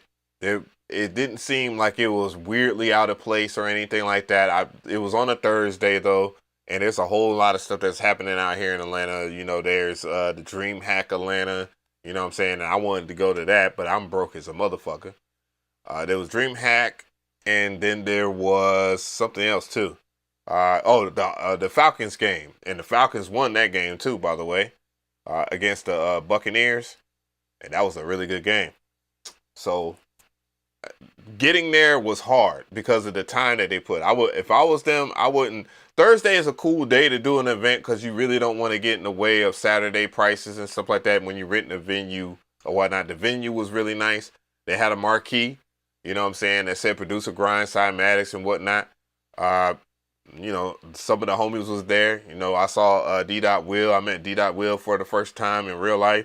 I met, well, of course, Beats by Jay Black. He popped up, and that made me feel good that, you know, the homie was there. And then there was a lot of people that attended the event that they rock with what we do over here. And I really do appreciate it, you know, because some people probably think whatever this weird internet producer shit, you know, because people think, oh, FL gang don't fuck with MPC gang and all this other shit. And it's not like that, dog. Trust me. But you know, I thought it was a really good event. You know, big shout out to TB Digital. He did his thing. And Steve did his thing, organizing it, spending the money on it. You feel me? They are a dynamic duo. It wasn't a light spot. It wasn't a light pack. Never had a chance to catch a stream, but since I have, I just wanted to say thank you, DJ McRee. Oh man, I appreciate you. Appreciate you, Dave. Yeah, so it wasn't bad. Said, okay, dope. So it's starting to look like Cymatics could be good for Producergrind and not leech off of them. I mean, that wasn't the reason why that the whole entire look. Everybody, there's going to be beneficial. Everybody's going to benefit from it. And when I say everybody's benefit from it, I'm talking about them. I don't benefit from anything like this. I just want to keep it 100. You know what I'm saying? But from as long as TB is being done right, because there's things that happen behind the scenes that nobody really talks about.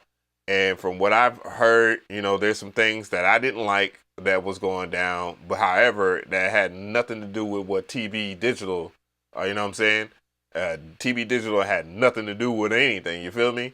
And even when we were sitting there having our powwow or whatnot, man, I know for a fact that it had nothing to do with him. It, people got this weird jaded thing.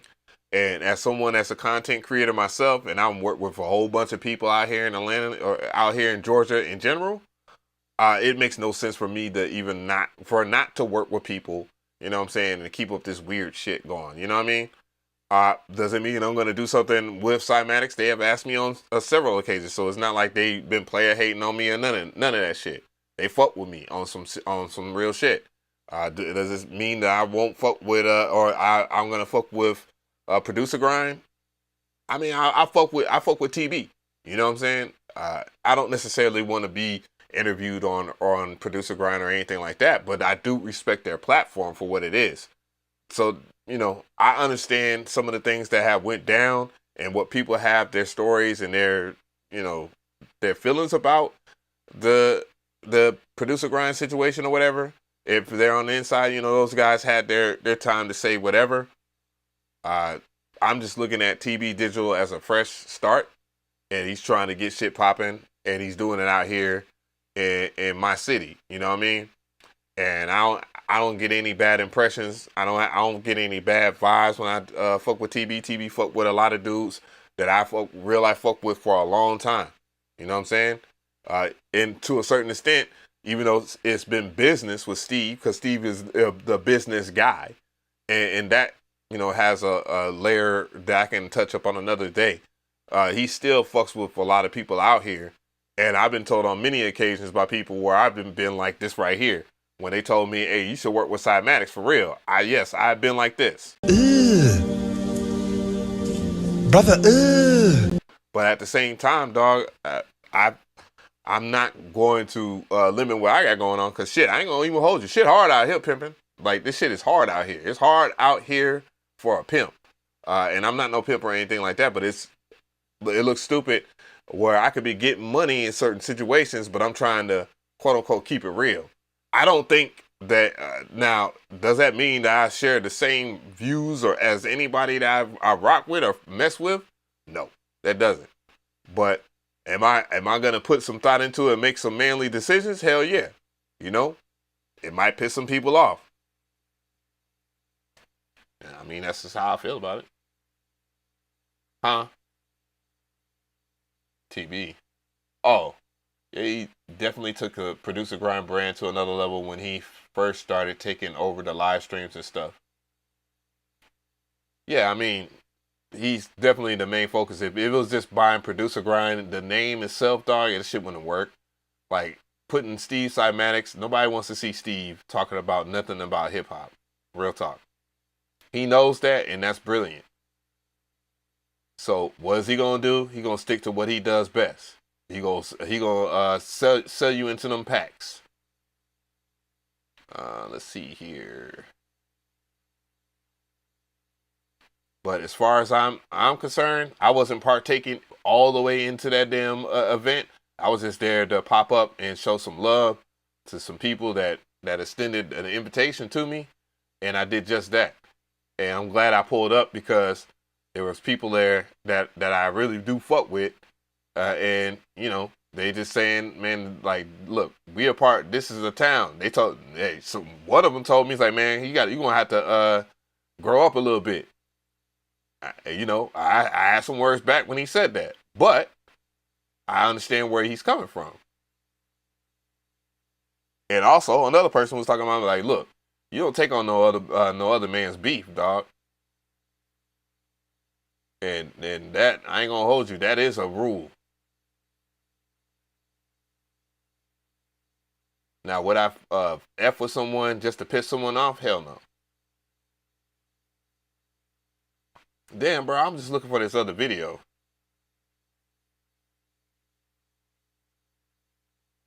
Yeah. But yeah, it was all right. It was all right. Like, I don't even want to downplay it. It was cool. It was a really cool event. Bro, where is it at? Oh, let me see. Oh yeah, that shit's crazy. That shit was crazy. The Diddy shit. I didn't even get to watch that. I just saved it. This nigga. I'm looking for the pop the balloon type shit. I'm mad that they gotta pop the balloon Africa. Pop the balloon in Africa. Like, how do you do that? Like, how do you do that? All right, now, Miss Arlette. Yeah, they gotta pop the balloon, find love in Miami. You know, people be. Don't you hate it when people see someone else's content blow up and then they just kind of, you know what I'm saying?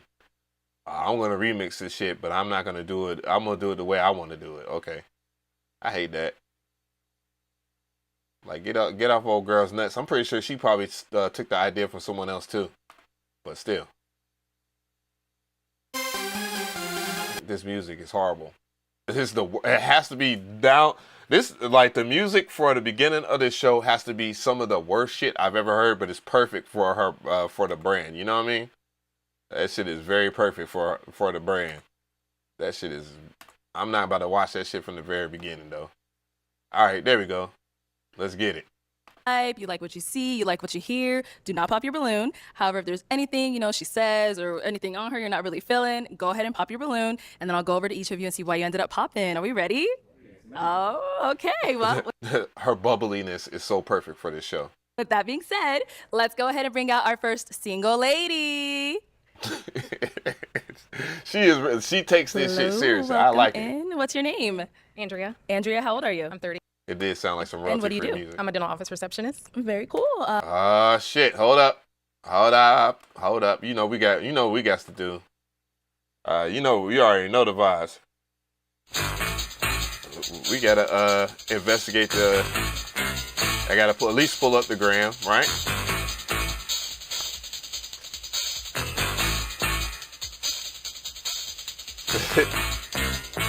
Let's pull up her gram.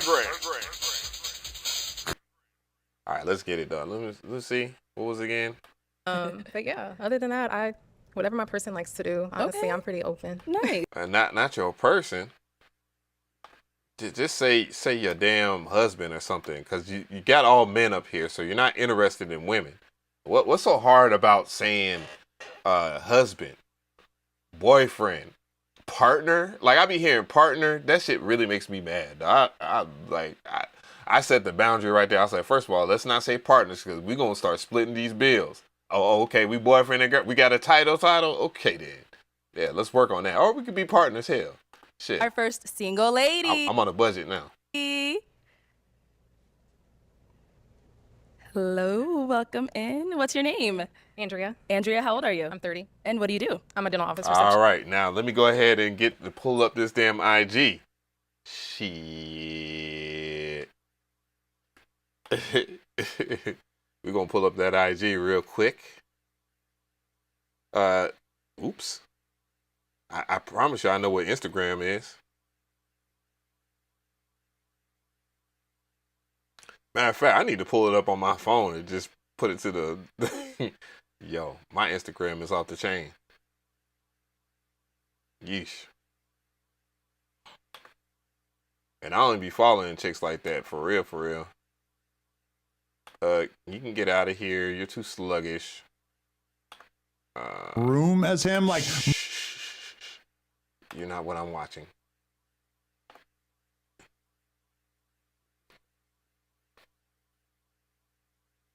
Her joint's probably popping too.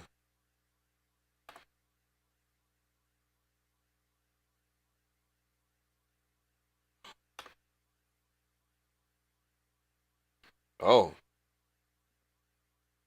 So, this is it, I believe. All right, can see it to the left, bruh. What we doing here? What we doing? What are we doing? I mean, you know, I ain't complaining. I'm guessing she has an office job. All right. All right. I'm licking my lips. Nothing too bad.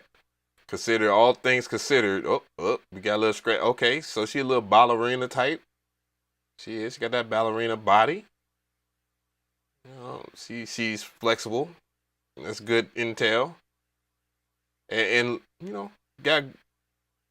if this is her original IG, if she ain't got an extra IG or anything, she ain't got no links or anything like that. Yeah. Not bad. I mean, not bad. Said nothing. That man said nothing special for real. I just checked. That's good. Very cool. What are some things I can do for fun?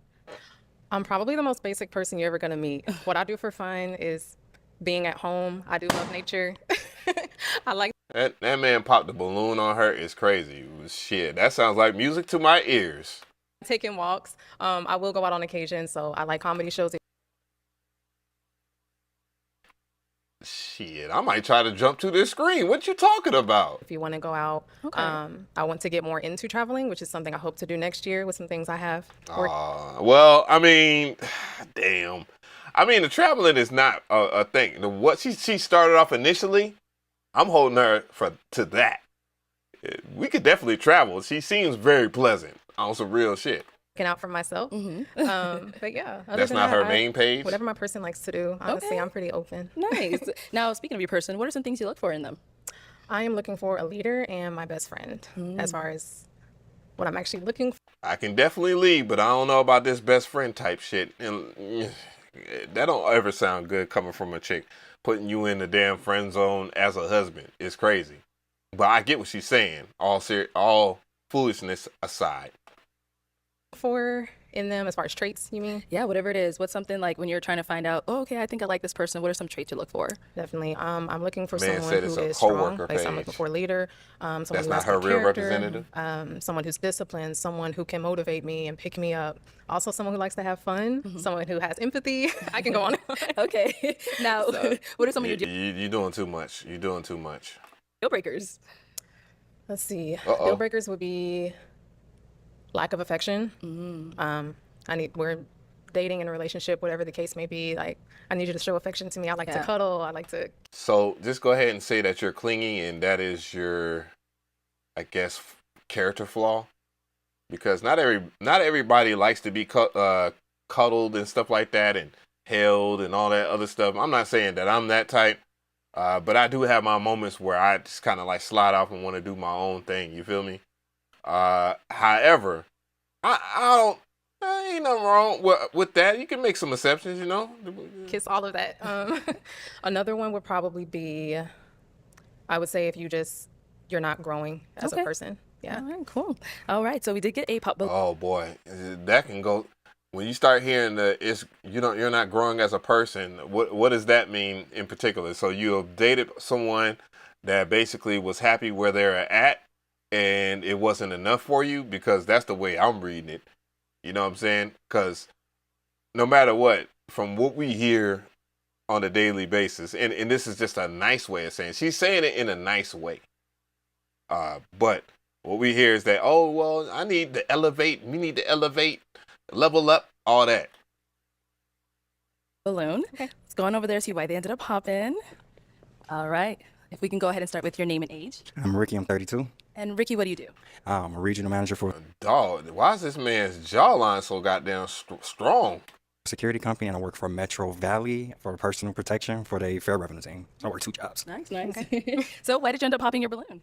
Don't get me wrong, you're very beautiful. The attraction is there for me and everything. It's just you're a homebody, and it kind of seemed boring to me. That's And, okay. So it's like, oh, I'm trying. That's good. You can get you one of these little rat hoods, and I'd much rather be with someone that's boring, because boring right here, we can have a boring family and then have a boring legacy together. I'm all for boring, especially if the boring package is like this. You best believe it. Trying to figure it out. I'm new to the state and everything like that, so I don't know what to do. You don't know what to do. We just gonna be bored together, and yes. Right. It looked like, to be honest, she would probably be mothering you in some type of way, or in this way, she would probably smother you because she's used to not, like, it doesn't take much for her. You're going to get the type of woman that you want, and when you do get the type of woman that you want, don't be mad at anybody but yourself. I don't even want to waste your time with that. So, because you're very beautiful. Like, the attraction is there. So, but outside of that, just giving dull to me. Sorry about that. Giving? Okay. Thank you. Yeah, it's giving all right, boys. I ain't going to say that. So now, is Ricky someone that's your type? No. Okay. So quick, though. Yeah, that's what I'm Prefer a talking more about. seasoned man. That's all. What do you like? Oh, yeah, you talking about salt and pepper? Because I got all the seasoning. By seasoned. That looks a little older. Your boy! I can call it. She want her a grown ass man. Goddamn, I don't do that here. Oh, you want an old ass nigga? He the type of nigga that sees someone with the salt and pepper and be hating this shit. Looking like an extra out of Menace to Society and shit. If you will, a little. He doesn't look immature, but I just like the more mature, somewhat put together man, if you will. Yeah. Not that you're not, but it's just a certain type of look. I mean, just the more older. Someone that doesn't look like a rapper, basically. Thank you. Let's head on back. All right. So we do still have 5 balloons left unpopped. Okay. I am going to go ahead and have you ask these guys a question, just help you narrow it down, see who's more of your type. Okay. What do you look for in a woman? Okay. Let's start over here with your name and age. Hey, how you doing? My name is Ishama. I'm 37. Okay. And Ishama, what do you do? I work in production, and I also do photography as well. Okay. And if you want to just go ahead and answer a question, what do you look for in a woman? Someone that's cool, down to earth, like to go out. The real answer should have been you. The real answer should have been you and had some nuts. Eat, travel, exercise. I'm not really a big exerciser in my current state, but I do like someone that's motivated in that way. No telling, no kidding, bro. I can see you definitely not in any type of shape but skinny. Where we could also motivate each other. Nothing wrong with that, by the way. But still, though, you could tone up a little bit, my brother. You know what I'm saying? Absolutely. So like someone to motivate me, and also someone that's just outgoing and just called a family fake oriented. dude Dennis. It's crazy. That's a big thing. Okay. Yeah. Oh, thank you. Let's go on over here. If we can start with your name and age. My name is Nelson. I'm 38 years old. And Nelson, what do you do? Manager for the United States Postal Service. Okay. Why'd you smack your lips, though, brother? What I look for is also my best friend, a woman who's relentless, who's not going to give up on a relationship when things get hard and when we have a disagreement, a woman who's ambitious, who wants to better herself, humble and humorous as well. Nice. Straight to the point. Yes. It's the lip smacking, bro. Our next guy I here, can't your say name and it. age. I'm Cedric. I'm 32. And Cedric, what do you do? I work in sports. I work in media, and I'm a sports agent. Okay, very cool. You're a sports Now, what do you look agent? for in a woman? I don't know if I Just believe that. high-quality woman, just someone who knows her mind, speaks her mind, just well-mannered and put together. Let's go to our next guy. Well, your name and age. she's Trey, put together. I'm 29. Trey, what do you do? Customer service rep for a door manufacturer. Okay. And what do you look for in a woman? Basically like my best friend, somebody who's willing to work through problems and not just run out. You know what I'm saying? Pretty much just... Oh, crap, man. You can tell he came on here too early. He is still in a healing process from a woman that probably has rejected his ass. I already know it. He probably has stumbled upon on his own feet there with his past relationship, and he bringing it in here still. He got that going for him. I already know. You can tell these type things, bro. For real. Well-rounded woman. Okay. Yeah. All right. Now let's go on to our last guy here. Your name and age. Yeah, my name is Timothy. I'm 37. Timothy, what do you do? I'm an independent contractor and a professional day trader. And what do you look for in a woman? Someone that's open-minded, also who's willing to grow with me and help me problem solve, not just worry about challenges, but if there's something that comes up, kind of can work things together. Basically say that you want a 50-50 woman, dog. That's all you have to say. That's what you want. You want a woman that's going to help you, that's going to contribute as well. What? Like, other than that, it sounded like you were trying to describe, like, her being your mom or some shit. As a partner, as a team, pretty much. Okay. That not a grown ass man talking about partners. That is crazy. All right, let's head on back. I know that was a lot of information, but I am going to go ahead and hand you a pick because it is time to pop some balloons. Okay. So I'll have you hold this. I'm curious. And I am going to have you pop 2 balloons. Okay. Based off of what you see, what you've heard, whatever it is, go ahead and pop those 2, and then we'll see why you popped. Yeah. I can't ask another question, kind of. Next round, yeah. Okay, I figured. Let me just say, this is a lot harder when you're actually on the set versus I bet. Okay. Don't trip over your blouse, cause you trip over. Oh, it won't. It's not gonna pop. She trip over that. Ooh. It looked like she made like this out of like a bed sheet or something. I'm appreciating it right now. I can definitely see through. Oh shit. Okay, I'm sorry. Bruh, I can see through it. Shit. There we go. Okay, one more. Okay, I'll have you stay right there. We'll start over here. Okay, and Timothy? Yeah. And why did you have your balloon unpopped? Oh yeah, she's very attractive. I like the dress and everything. Didn't get enough information, but a date would probably, I would know a lot. And I don't think that was a good decision, to be honest with you. Okay. You would have learned a lot from me, and it would have only took me 1 date. What? Bro, you don't even look like the type that would approach a woman, honestly. You seem too timid, my brother. Like, you need to, man, you see that? I'm locked in. Boy, when your boy likes something, he likes something. You feel me? But I ain't too aggressive, but sheesh. Don't do that. That was it. Okay. 1 date, and I would have wanted you on 1 date for sure. 100%. Okay. Okay. All right, so why did we end up popping his balloon? Again, I would probably be interested in getting to know him, but I mean, this is, if we're being honest, it's just a show, so I have to go first off of physical appearance. Okay. Again, which isn't bad, but my type would be, a more older, seasoned man, as far as the way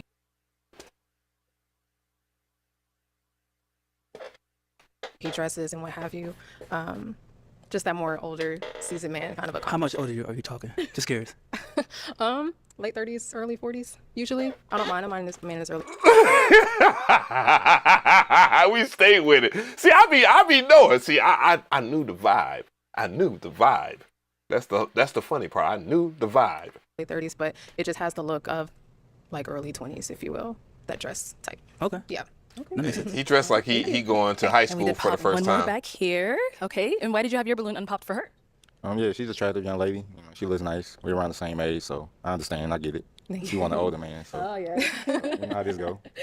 Damn, Alright, so boy, why do we end up and popping she his? is bubbled about Same that. thing. Like I said, if we're going off physical first, just not my first preference. That's all. Okay. Thank you. Let's head on back. Damn, dog, he look like he is on so some. we do have 3 remaining guys. Let's go ahead and ask them another question. Okay. I probably should have asked this first. How do you feel about a woman with children? Okay, start over here. I got kids too, so.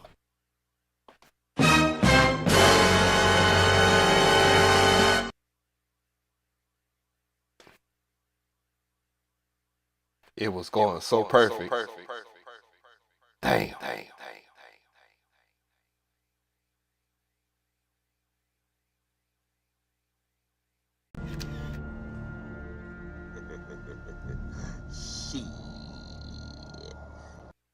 It was going so good. Damn. For real. Ain't like, if you like dating women with children, that's fine. But man, I'm trying to tell you. Ooh-wee, that's asking a lot. Damn. Okay. Ain't nothing but a chicken wing. Okay. Come on, girl. Okay, let's go over here. Yeah, y'all can be Brady Bunch No together. problem with that. I kids myself. We'll be a whole happy bunch. But I got a question for you though. Yes. Do you have baby daddy drama? I do not. Okay. No, sir. Beautiful. Shit, I doubt that. Thank you. She is too, you know what I'm saying? Her energy is really nice. She seems very sweet, but I bet you that mofo that she attracted to, there's a lot going on in that situation. Go over here. Okay. I don't have any myself, but I wouldn't knock it for one. Anything over one, probably no. Okay. Okay. Now, how many kids do you I have? have 2 little ones. Okay. Understandable. All right. What? Wait a minute. Let's go back. Bunch. But I got a question for you though. Yes. Do you have baby daddy drama? I do not. Okay. No, sir. Beautiful. Thank you. Let's go over here. Okay. I don't have any myself, but I wouldn't knock it for one. Anything over one, probably no. Okay. Okay. Oh, I think he bust this balloon. He said, because when he asked the question, do you have any baby daddy drama? And she said no, is like basically when there ain't no conflict or anything like that. I mean, and it shouldn't be between the two or whatnot.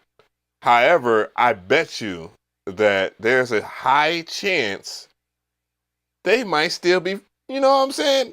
They can still be fucking with each other. And that's probably why he popped that balloon. I can see why he popped the balloon. He looked like a How 2B many kids do serial you have? killer. It's crazy. Okay. Understandable. All Okay, right, so he did end up popping over. Bunch. But I got a question for you though. Yes. Do you have baby daddy drama? Understandable. I got no problem with that. I kids myself. We'll be a whole happy bunch. But I got a question for you though. Yes. Do you have baby daddy drama? I do not. Okay. No, sir. Beautiful. Thank you. Let's go over here. Okay. I don't have any myself, but I wouldn't knock it for one. Anything over one, probably no. Okay. Okay. Now, how many kids do you I have? have 2 little ones. Okay. Understandable. She said kids, plural, so why would you pop the balloon now? Right, so he did end up popping over the kids, but is he someone that's your type? No. Okay, and why not? Same thing. It's just first preference. That's all. Okay. So you did have a little... That's why she want an older brother. She wants someone that's... She looking for the daddy of sugar. Damn. Oh. And pop for her for quite some time until you heard she has more than one kid. Why so? That is the only reason. No, I mean, like, why did you have it on pop before that? She's very attractive. Other than more than one kid, she's perfect in my eyes. Yeah. Thank you. Okay. All right. And we did get a pop back here. Okay. We'll be back for you. Why did we end up popping? You're beautiful. Thank you. Hair's fire, all of that stuff. But I mean, I'm visual as hell, and like the nails, I didn't care for it so much. Plus, like I'm not really a fan of the fit too much. But you are, again. Bro, you're not a fan of the fit. Okay. Gorgeous as well too. I but appreciate it. No turn down on that. Sorry. No worries. It's okay. Thank you. Yeah. Now, is he someone that's your type? I would say yeah. I'd talk to him if we were out. Yeah. Thank you. I He's appreciate sweet. He has a sweet, friendly face. it. Appreciate that. Thank you.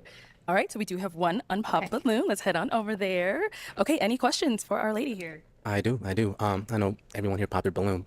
So let's be honest here. So who would out of these gentlemen was your first choice? Dude, are you gonna be for real?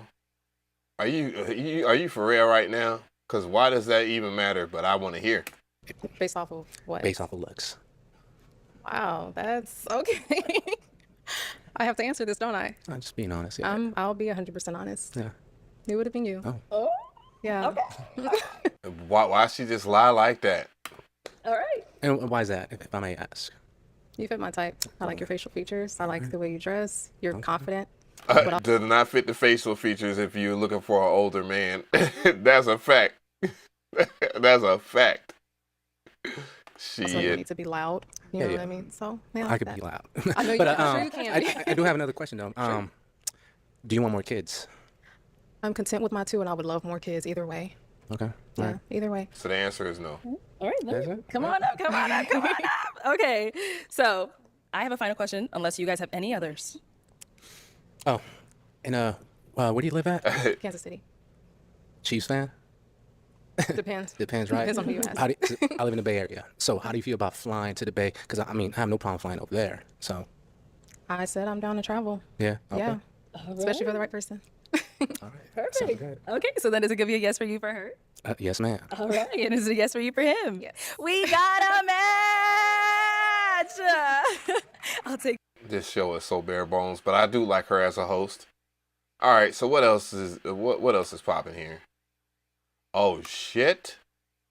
Oh nigga, this gonna be a good one. Okay, let's go ahead and bring out our next single lady. Hello, welcome in. I'll have you take that. What's your name? Brianna. Brianna? Mm-hmm. How old are you? I'm 29. Why do they pop it in sequence though? That's crazy. You do? I'm an entrepreneur. Okay. Do you have any businesses we can look up? Oh, we ain't gonna investigate that Instagram. No, just not right now. Okay. Mm-hmm. Now, what are some things you like to do for fun? I'm a gamer, so I just more be to myself. Okay. I'm a PC gamer, so I'm a gamer. That's all. That's what I look. Oh, that's interesting that she would say she's a gamer, and then she's a PC gamer at that. So that's interesting. Do for fun, to be honest. All right. And now, Hey, look, your boy at McRee like I'm thick too now. I ain't gonna hold you. some things you look for in a man? A confident man, loyal. I don't know, a man that really knows about himself. You know, not really on career set. You know, just more of if he knows what he want to go for. So you know, just a confident man that knows how to treat a lady. Okay. Now, what are some deal breakers? A felon. Well, I'm out. I'm out. Damn. A brother can't have no damn dark past. He ain't with the Pookie shit. Don't tell me that. I don't know, a judgmental man. I don't like nobody that just judge. You know, Yeah, my balloon. anything like that. Now we both out. Get a few pop balloons. Going over there, see why they ended up popping. All right, let's start here with your name and age. What up, brother? My name is Ishama. I'm 37. Okay. And Ishama, why did you end up popping your balloon? I apologize. It was the tattoos that caught me, and I'm just not a fan of too much tattoos and stuff like that. Even though I have tattoos. That's a hell of a Thanksgiving arm too. That tattoo. That's a big tattoo, bro, for that arm. I wonder how tall she is, cause you know, shit. You know, I like it. Shit, this handy. I can. Hey, look. Just got home. Yeah, I'll be chilling late nights and shit. I'm probably gonna switch it over to Twitch. Not tonight, but I think I'm gonna start doing some. I'm gonna explore my options over there. You feel me? Uncle Phil let him borrow the car for the shoot is crazy. Myself is just like, yeah, it was just a little too much, but gorgeous yourself though. Thank you. No problem. Now, Said it's a little too much butt. You're not bad looking. Appreciate that. Thank you. Okay.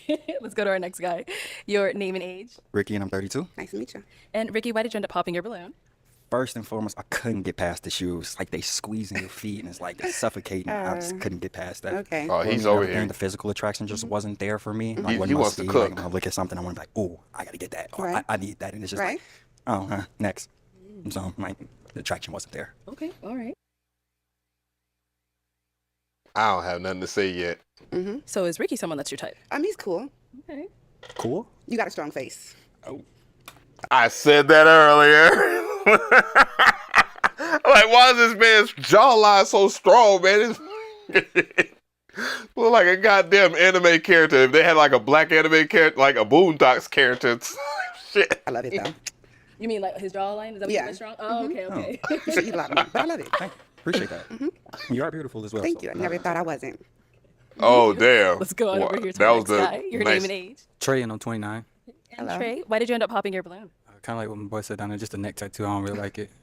So everything else is perfect though. Yeah, they had to tattoo, and they had to cover it up in here. It had to say some wild shit, or maybe she just didn't want whatever name and people looking up her information through there. I don't know. You can tell it's covered up with makeup. Yeah, I love them. They're my favorite part about me. Yeah. Unbreakable. Oh, is that what that says? Yes. Bro, she has a tattoo that says unbreakable, and she says she don't want no felons. Get the fudge out of here. Yeah, she definitely rocking the whole beauty salon on the back of for her damn, for whatever this is called. I can't even think of the ponytail. There you go. That just shows you how manly I am. I don't even know what female hairstyles is what. Yes, it does. Oh, yeah. okay. He's cool though. Yeah. Okay, so he's cool. Yeah. Cool. Let's go over here. Hello. Your name and age. Timothy, I'm 37. Okay. Hi. And Timothy, why did you end up popping your balloon? Just not attracted. I don't like the tattoos and the leg. You got a leg tattoo. Bro, she is twice. You can tell that she outweighs him. by a good 50, 60, 70 pounds. He's not built for you're not built for that. See, that right there needs some TLC. Put it that way. I ain't gonna go into full detail, but I'm just saying she gonna want to be. There's gonna be times where she gonna be wanting to be scooped up. Put it that way. Unbreakable is crazy, right? Oh my God! I didn't even think of it that way too. Unbreakable is nasty work. Yeah, she'll be breaking a whole lot of brothers. She'll break this brother apart. Shit, he ain't built like that. Aw. I just don't see myself having fun with you. Like I'm looking to have some fun. Right. And I don't know. Just Okay. a little fun. The weight, you're kind of overweight for me too. Okay. Mm-hmm. Nah, you just said that. I mean, he said it, but you should have said that. And I think anyways. So is Timothy someone that's your type? No, he looks his age. Oh. Damn. The face that she got. He does look like he's 37. It's okay though. He's about 9-10 years older than me, but I do. But the fact that she was even clapped back like that, I mean, she just asked for some feedback. Like, why would you not? And then she just gonna come back and say that he looks older. It's crazy. Baby girl, I don't know how old you look, but you look like you're about his age. It's cool. Thank you. Yeah. Let's head back. So we do. Damn, boy. She got a natural one too. Have one unpopped balloon. Right. Any questions for each other? That's definitely hers. I got 3. She got 3 kids. With a tummy like that, these tattoos, and this little lump right here, that look like you just got that from some children. Like it just hit you, boy. Yeah. And why you pop the balloon like that? That's crazy. I gotta go back a little bit. Not on this nigga, but the other dude. Let's see. That's after. There. We do have one unpopped balloon. Right. Any questions for each other? Yeah, how many kids you got? I got 3. Okay. Kids obviously are a deal breaker, but before that. Yeah, bro. I mean, that's a huge deal breaker, bro. And no way. No pre-made families. I don't care who get mad at me about that. And I've tried it. It don't work. Too much going on. And then 3 children. Don't know. She ain't talk about she was married. Nobody asked her that or anything like that. You need to know all the information. But just still, it could be not too much. Is she someone that's your type? Yeah, she look good. You know, I like the tattoos. You know, that look nice. Thank but you. Just the kid's my limit. I ain't gonna lie. Can't even lie to you. That's good. Now, is Cedric someone that's your type? No. Okay. What makes him not your type? The way he looks. Not the type. Why is he not your type? The way he looks. And why in the world did she laugh at this man? I'm not trying to be funny. He's just not my type. Not for real. Not that I'm not trying to be funny. That she's dead ass type shit. Dog, I've been on the floor rolling, and nigga, you got played, and he laughing at you. Yeah. So when you say the way he looks, like Strong. his outfit? Oh. That's what he got the jawline of like Ernie. Like, you know, Bert and Ernie. You gotta be a little older to know about this. But Sesame Street, look up like Bert and Ernie. Bert, Ernie. Let me tell Bert and Ernie, man. Let's go over here. Bert and Ernie. There we go.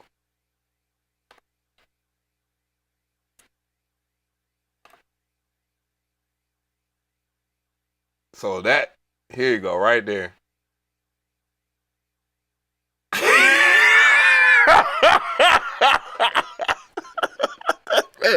He damn near got, if all Ernie needs is the actual, you know what I'm saying? He needs the actual braids and shit, and it'll be perfect. Like that, I'm dead ass. Okay. He's fine. All right, cool. Thank you. Yeah, don't laugh. Please. You're making me laugh. I'm trying not to. He should be the last person laughing on this stage. Oh. Yeah. Oh my God, she really going in. Yeah. Why are you laughing at him? Oh, okay. Sorry. Okay. All right, well, that is all the balloons pops. But we do thank you so much for coming on. Let's go ahead and give it up for her, guys. I'll take this mic. Thank you. She tried to roast him for telling when he basically critiqued her for being overweight, which she is. She's you overweight, boo boo. There ain't no. Yeah, is there brothers out there that like a little ass like that? Yes. One's talking right now. I love me a lot of ass for sure. You know, but you know what I'm saying, that tummy, you know. Well, I don't know. I'm not doing anybody no favor saying this stuff, but I'm just saying. But I think you could lose some weight. You could. And trust me, I've been there. What was it? 2 years ago, I had the double chin. I had the double chin on this damn YouTube channel talking about MPC. I was in here with the double chin. Skinny fat at that. Talking about, man, listen. She got a whole lot of it, though. God damn. All right, let's go ahead and bring out our next single lady. Hello, welcome in. What's your name? I'm Kay. Kay, how old are you? I'm 30. And what do you do? I am a fashion designer. I'll run that back a little bit. You already know. We got to investigate this shit, guys. Back. What's your name? I'm Kay. Kay, how old are you? All right. Let's get on the investigation.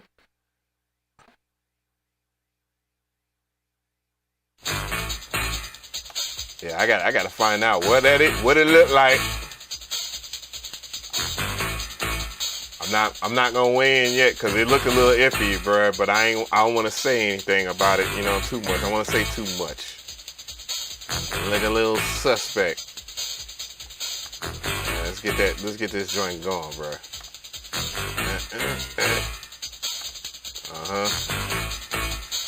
Yeah, we investigating.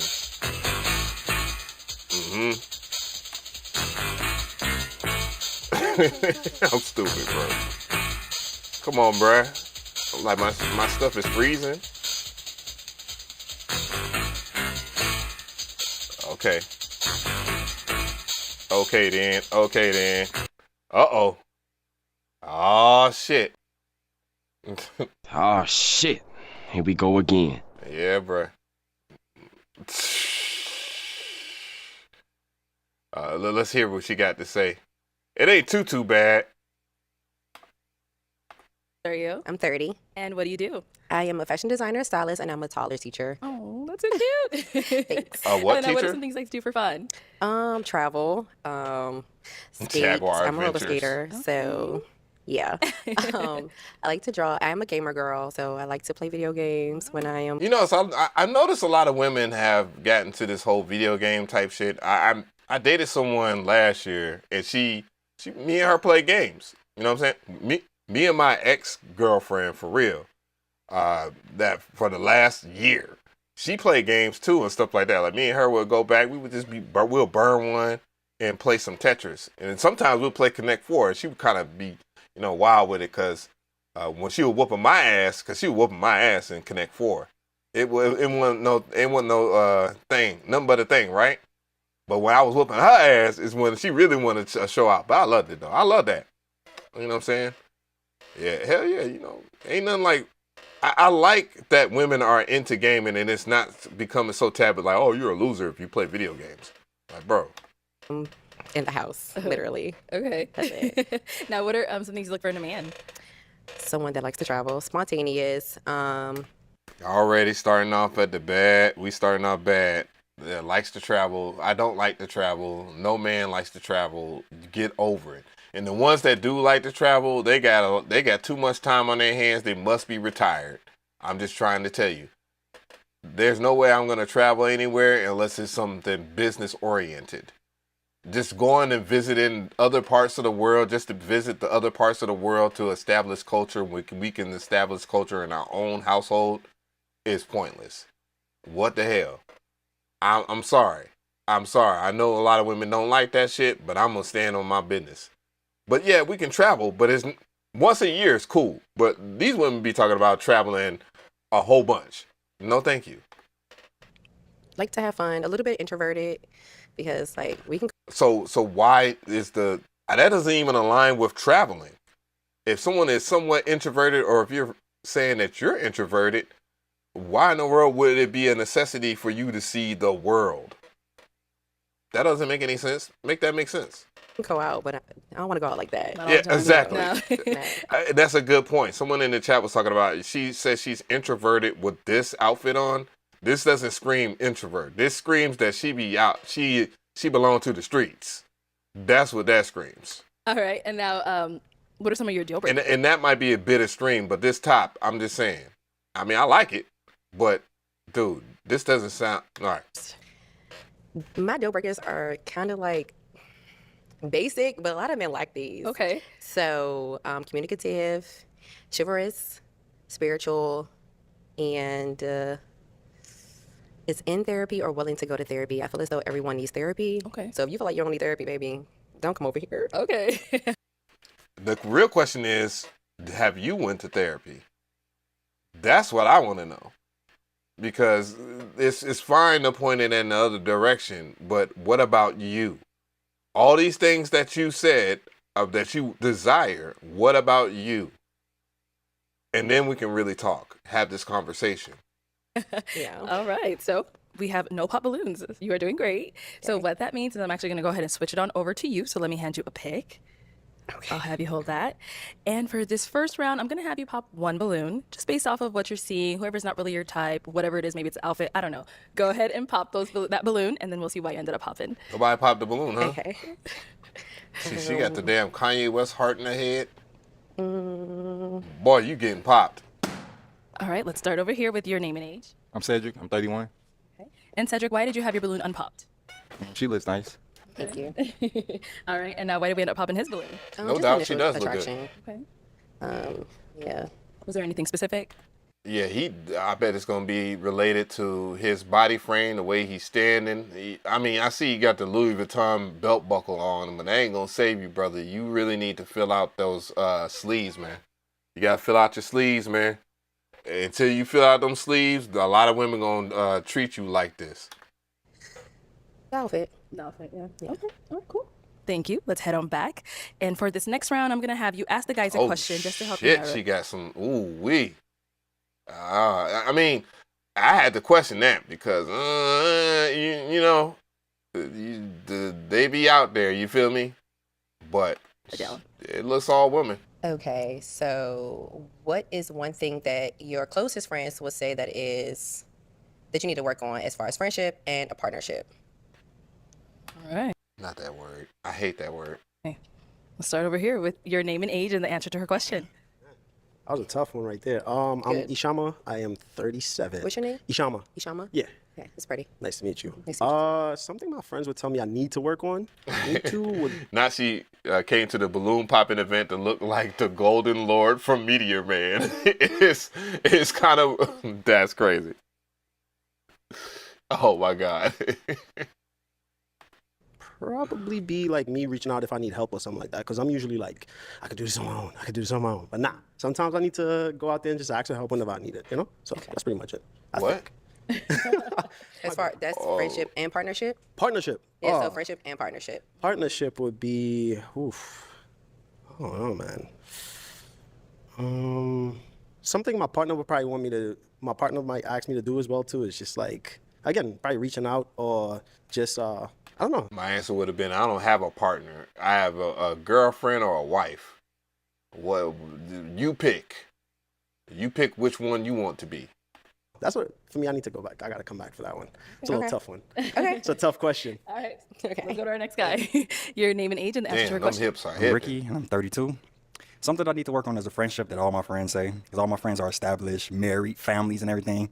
Then there's me. So I need to understand and work on that I'm the single friend. Bro, well, first of all, you're going to have to get out of all this shit that you got going on right here, bro. If you really want to be husband material, you got to look a little different from that fit. Ain't nothing wrong with the fit. If you want to look like Tupac and shit with braids, that's cool. And like, so I can't keep calling up Tim and them every day. Like, hey, bro, let's do this. Yeah. He got a life. He got a family. I'm the single friend too. It's okay. Like he looked like he would be, and I don't even want to do it to my people over there, but he looked like he would be someone's dad over there in Columbia High School. What I'm trying to accomplish and be there one day as a relationship. Out here in Georgia. Understand is that I think a lot that I've learned is are my biggest downfall with that. Like the reason I don't have the relationship that I'm looking for and everything is because of what I'm liking, what I'm, used to. I can't get that happily ever after based on what I like and everything. So I need to realize my wants and needs and everything like that, and get that. I need to go back to the drawing board and really have more Sounds like you need therapy. Predictable or understandable terms, and when it comes to looking for a relationship like that. So just lower my expectations a little bit like that. Maybe I Said he from Marietta. Is he from Marietta? That would be crazy. Never lower your expectations. Never lower them. If you want what you want, stick to it. Look, it's kind of like sorry. Great advice, which you're gonna learn that advice right there is not gonna apply to you once you get about 40 years old. All of this is gonna look different, and if it doesn't, it's gonna be double bad on you because you ain't gonna be able to you ain't gonna be able to cope with all the rejection from the men that you want. Everybody has a ceiling. Trust me, everybody has a ceiling. Not everybody's gonna make it. Not everybody can have all what they desire. We need to get out of that. It's kind of like looking for love in today's generation. It's like I'm looking for that old school love with modern You're looking women. for a 4-leaf clover. It's okay. Stick to it. That's He's from Marietta. Surrounded by Gen Z. That would make sense. That would make all the sense in the world if he was from Marietta. Type of women mentality, like these young women mentality. Change your environment. That's why I'm in Arizona, Chicago, AZ. Okay, let's go to our next Man say he's from Arizona. You playing? Your name and age and the answer to her question. I'm Trey. I'm 29. As far as friendship, probably communicating like when needing help. Me being a guest on this show would be crazy. Relationship wise, if I was a guest, I would be a foot taller than him. Past dudes to where like you should have expressed them in the beginning. I gotta do better with just expressing them at the beginning of like when I feel them, letting that my partner know. Other than that, that'd probably be the two main things. Okay. Thank you. Let's go on over here. Your name and age and answer to her question. Yes, my name is Timothy. I'm 37. As far as friendship, I would say they would probably want me to level up I'm more, 6'6". more financially. And as a partnership, I would say probably be more affectionate, pay attention to more detail with the women, for sure. Okay. All right, let's head on back, and it is time to pop. Oh, you want to add something? Okay. All right, so my thing is, I'm very picky in certain things, and I expect a lot from my partner sometimes, and I think that could be a downfall for me. So like when I'm with that person, sometimes I could be a little picky sometimes with what she do or what it might be the case, but I'm trying to work on that side of me. I'm a Virgo, so that's a part of me. So yeah, just letting you know. Oh man, you really blew it there, That's sir. nice. All right, so I am gonna have you pop one balloon, based off of whatever you heard, whatever it is. Go ahead and pop. It's so soon. I know. Okay. No one wants to pop. I'm kidding. You said just Boom one. busy, Just what's one. good? Okay. Peepers. All right. So why did we end up popping his balloon? His response: lack of affection. I feel like my love language is affectionate is like the last one for me, but I can be affectionate when it comes to my partner. So we both can't like those things. Like one of us have to want to give that part of us, And then you said level up with your finances. I don't know what that looks like for you. But for me, like finances isn't a big thing, but I'm a big person. And at some point, finances She will one be of a those big thing for me MomoCon because of type like who I chicks. am. I'm a designer, I'm a stylist, and like so I'm up there, right? So like I want at least us to Up be there at what? the same level, if that makes sense. You're up there doing what? Yeah, I would say I've been told that before. So when I say pay attention to more detail, more like I may not be in that moment. It's You may our want some IG, yo. affection. I may not be there at the moment, but if I pay more attention to detail, I can pick up. Okay, you want to be held or something like that. It's just those little things. It's not like I'm not doing nothing. It's just those little detailed things I get spanked for pretty much. Okay. Yeah. Those little things will be big things. That's true. That's yeah. true. That's true. Thank you. Okay, let's. What are we doing in this picture here, ma'am? Because this looks like a hotel room. And I'm gonna tell you right now, under this investigation, I'm starting to smell a little something, bruh. Let's go ahead and ask another question. Me? Yes, ma'am. Okay. Yes, that's the introvert. By the way, the reason why I was going through her IG is because she was talking about she's an introvert, right? Oh man, the fact that I just smacked my lips there made me feel bad because I made fun of the old boy earlier. God damn. God damn. God. Introvert.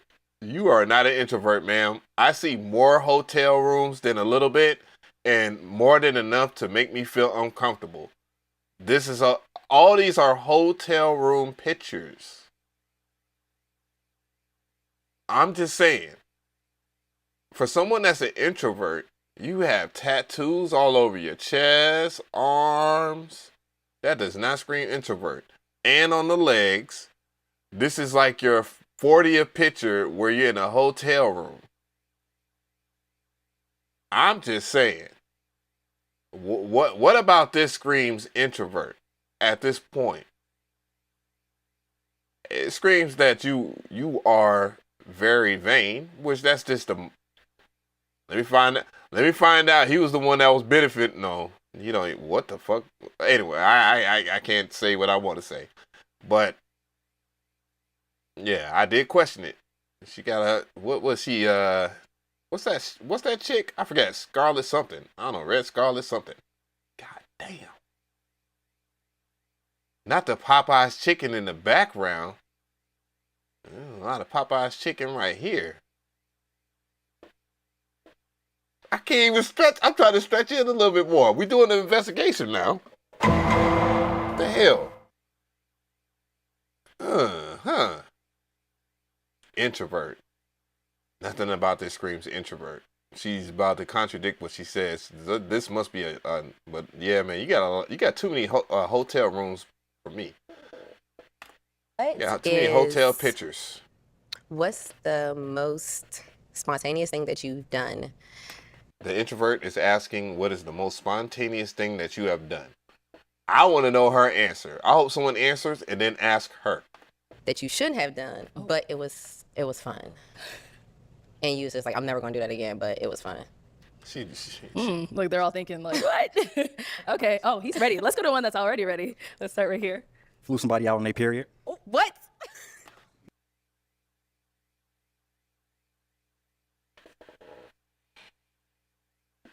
I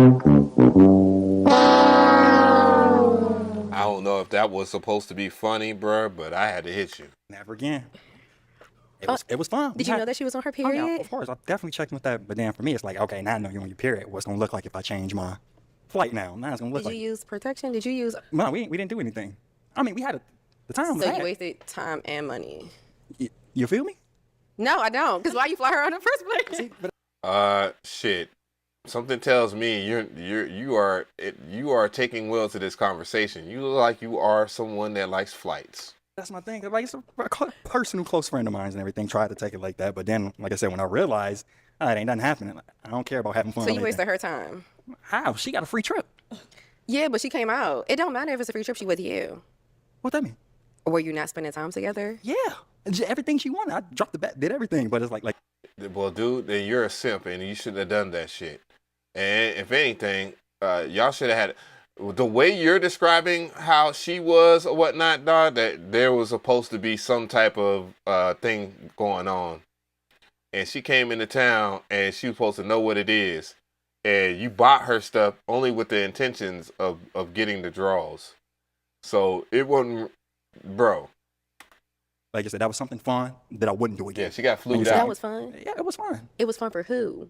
For both of us. Okay, if you had fun, love, then that's all that matters. So in order for you to have fun and connect and to be with somebody like that, sex got to be involved? I didn't say sex. That's your perception. I never said that. What? Did he just try to flip it on her? You're weird. You said on her period. So the first thought that came to everybody's mind was sex. So you said on her period. So you Right. had some type of indication that you wanted to have sex with her, right? Because you said on her period. Who gets flew out and not expect to get exactly sex? So you saying you're trying to put that on me. Bro, you're not shaping yourself up to be a good. I mean, with all due respect, this is too much. Me and say that my thought of like having fun had to deal with sex. No, you said period. So if you're saying period, then automatically I'm going to say yeah. Right. Because if you say I flew her out on her period, I'm going to be like, okay, he wanted to have sex with me. Sir, yeah. There's nobody not gonna fly you out there. Oh, I just want to fly you out to get to know you. We got FaceTime for that. Video chat, Facebook. But chat. it's What? FaceTime and text messages is different when you're in person. It's a different type of energy. Let's go on to our next guy over here. So basically, All right. you don't enjoy I'm any not gonna woman. say I wouldn't do it again, but I think doing this in itself was just like spontaneous. Like I got the call. I just came back from a trip, and I was like, "Hey, would you like to come on the show?" I was like, "Oh, shoot!" And the crazy thing is, I signed up for the show when I was on vacation, so it's insane. I'm sorry if I'm letting out the cat out the bag, but yeah, You were on vacation with someone? No, I was with my family. Okay. I was with my I had family. to ask. I got that. I got you. And I was with the fam. So Right, it was I- a bad vacation? Nah, it was a great Slick vacation. Ricky. But that was just spontaneous to just come out here right after that. And I mean, I would do it again, but it was definitely a good time, and it is a great time as I'm doing right now. So yeah. Okay. Yeah. All right, and then we got one more guy. She's like, you're not a thrill seeker. Kind of like him, man. Being on the show right here is probably the most spontaneous thing recently because it's out of the box for me. So I mean, I'm enjoying the experience. Bro, with men anyways, we're not doing anything out of the out of the ordinary. We're not trying to seek. We try to seek peace because we are at war with everything else. So that's why we always say that, the lady, could you be our peace? Like, we don't need all that extra, man. If it's just me and you, it's me and you. But I'm not going to be extra boring. We can do stuff, but damn. Y'all be talking about going to damn Dubai for the first date and type shit. Like, that's not enough. And someone like her, she seems like she would say that is too much. Like, that I mean, not it's too much. That is enough. That ain't enough. Experience right now so far, and hopefully it goes well at the end for me. Yeah. Okay. All right. Let's head on back, and it is time to pop a balloon. That's rejection. Relax. Hold on. Let's let her pop. You want to get pop? No, not you treating Okay. it like a child. You tried it. Okay, let me squeeze right in. So why did we end up popping his? He said the same thing as him. So it wasn't really no authenticity. Yeah. No, he probably just said it because it's true. You didn't set yourself up like outside the box for me. Okay. That was it. All right. Like, you guys don't take no fun trips? Yeah, I do, but haven't done any recently. It don't have to be recent. It could be from 10 years ago. I mean, losing money in Vegas, a couple months. I mean, do that You should have said that. I say, You man, that's didn't the most say fun that. since then. Yeah, we know she ain't no damn Yeah, a little joy introvert. now That losing was money, some but when bullshit. you drive didn't say home, it's that. kind of like sad. Yeah. If anything, like, I don't know if y'all pay attention to like Glorilla, but if you actually pay attention to what's going on with Glorilla, like, she's going out her way to not look as raggedy as she did when she first came out. She looked very rough, but it matched her voice and all that other stuff. But the whole entire thing with Glorilla is that she is experiencing the attention that she had always wanted in her life. And she kind of, she fits into that introvert lifestyle. And so now she's just wilding out for the sake of wilding out, because why not, right? And that's the kind of vibe that I get with her, is that, she kind of was the ugly duckling type shit.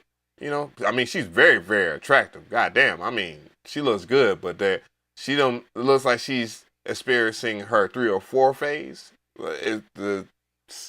And not to be rude, but that's kind of getting to the point. Never play with your winnings. All right, so we do have 2 guys left. Guys, any question for our beautiful lady here? Okay, let's start here. Mentally, like, where are you at in your life right now? Like, space, are you working through some stuff? Are you like, how's family life? And she doesn't like, just give your me family like as well, she's too? Are you really very looking for family-oriented, somebody. or more or less a loner? I have a 3-on-1 question, okay? Yes. It started off with 1, but now it's 3. How am I mentally right now? Yeah. What's like the number? Is it like a 1 to 10? No, or just tell me how you feel, like, mentally. Like, not a number. It's just like, how do you feel? I feel great mentally. Like, so I am a solid teacher, so that comes with a lot of stresses. Taller kids they're a handful. They're 2. So, like, a lot of people like to say, like, terrible 2s. I don't like to say that about my toddlers. They're terrific 2s. But some of them are they're a little, yeah. Gotcha. So basically, But, you do you're a it's not that babysitter bad. or My whatever husband's they call that. pretty well. Daycare. I do therapy. That's why I ask if that's like not ask, but that's one of my deal breakers, willing or in therapy, because therapy really helps. Just to talk to somebody that's unbiased, because your friends are very biased about you. So yeah, mentally I am a-okay. What's your next question? Damn, how you find her Like, Twitter?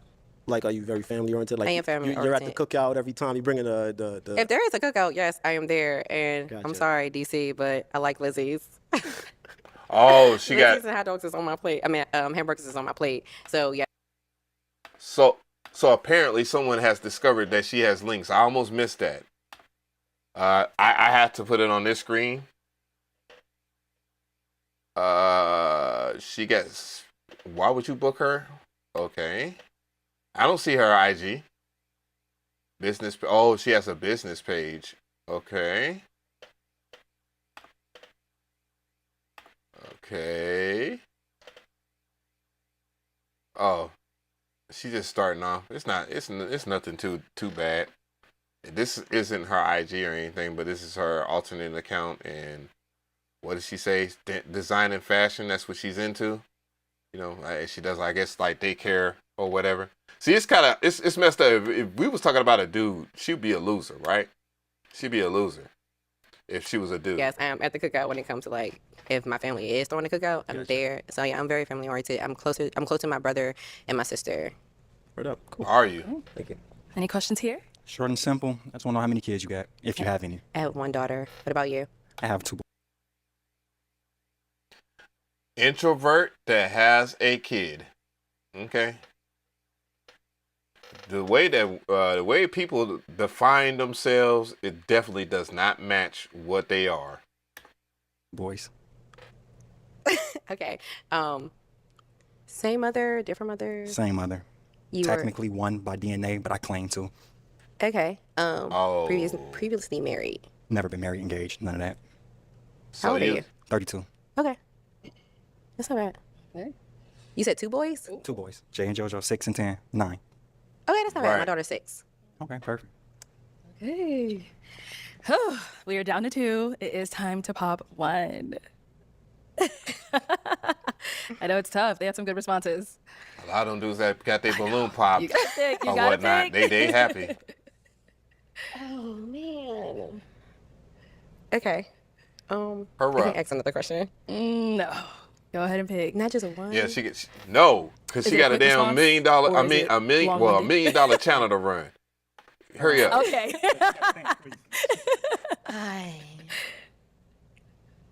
Shit. Tired of looking at your ass. Only because you had it out. You might as well put it out. Oh. Because you had it out. Your fault. There we go. I like that one. All right. I know I saw it was really, really tough to pick between these 2. So why did you end up popping his? They both had really great answers, to be honest. I just went with it because you perceive, like, your perception is your projection. So if you already thought that it was going to be you, Don't worry, then he you are dodged trying the to put bullet. yourself out the game. It's not fair to you. It's a disservice to you. You're very handsome. You're very nice. I like your answers. But you try to put yourself out the game, and that wasn't fair to you. Okay. So, and you saw I walked past you. So don't do that again. Not for me, but just for other people. Don't do that to yourself because you never know. Respect. Okay. Cool. Let's head on back. Let me bring you on up here. Let's scoot that way. Scoot that way for me. Okay. So y'all got to know each other a little bit. Any final questions? Not really. I think I got everything answered. Okay. What about for yourself? It has to be it can't be long-winded. Ask your question. I know you want to ask it. Go ahead and ask it. Yeah, Okay, just ask the so- question. It's simple. What do you do? I work in production. Camera operator. You live here? No. Where do you live? New York. Okay, great. Oh, I don't live in New York. I live in DC, but it's. I heard you say it earlier. She said, okay, great, because I like to go in New York and have a little fun. Yeah. Okay. I just had long distance isn't a problem for you. I mean, we get It's to know not each that other. far. We get to know each other. That's Y'all like not Okay, too far great. away from All each right, other, man. So it sounds like that's it. In the DMV so area my in New final York, question, it's crazy. is it a yes for you for her? Yeah, most definitely. And is it a yes for you for him? Yes. We got a match! All right, so we what? No match for Bigums. I believe there was a match in this first one. So what? We 2 for 1. What? 2 for 3? I guess. Okay, and Alexis, we did have you on the show shit. before. What we got? Hold on. Okay, great. All right. Oh. Hello, welcome in. God damn! God damn! Hold on. What's your name? My name is Alexis. And how old? All right, Alexis, shit. Are you? I'm 29. All right, and what do you do? I'm a realtor. Okay, and Alexis, we did have you on the show. She says she's a realtor. Come on, man. That's so much of that out here in Atlanta, man. It's crazy. So we got to do some investigation here. I got to pull up this right here. Let me get this IG popping. Let's see what this is about, guys. Ladies and gents. You know. So that's JP Moss. What is that name? Oh, no. JPMO 95.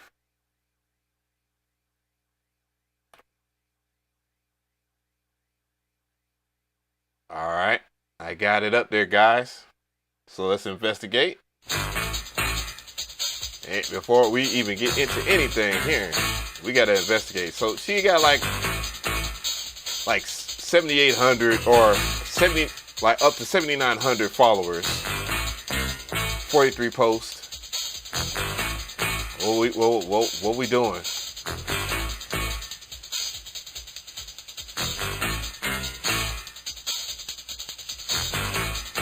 She's a bit thick. She's definitely thick. Brick house built. But on some real stuff though, I mean, you gotta have the bikini picture. She has the stuff on there.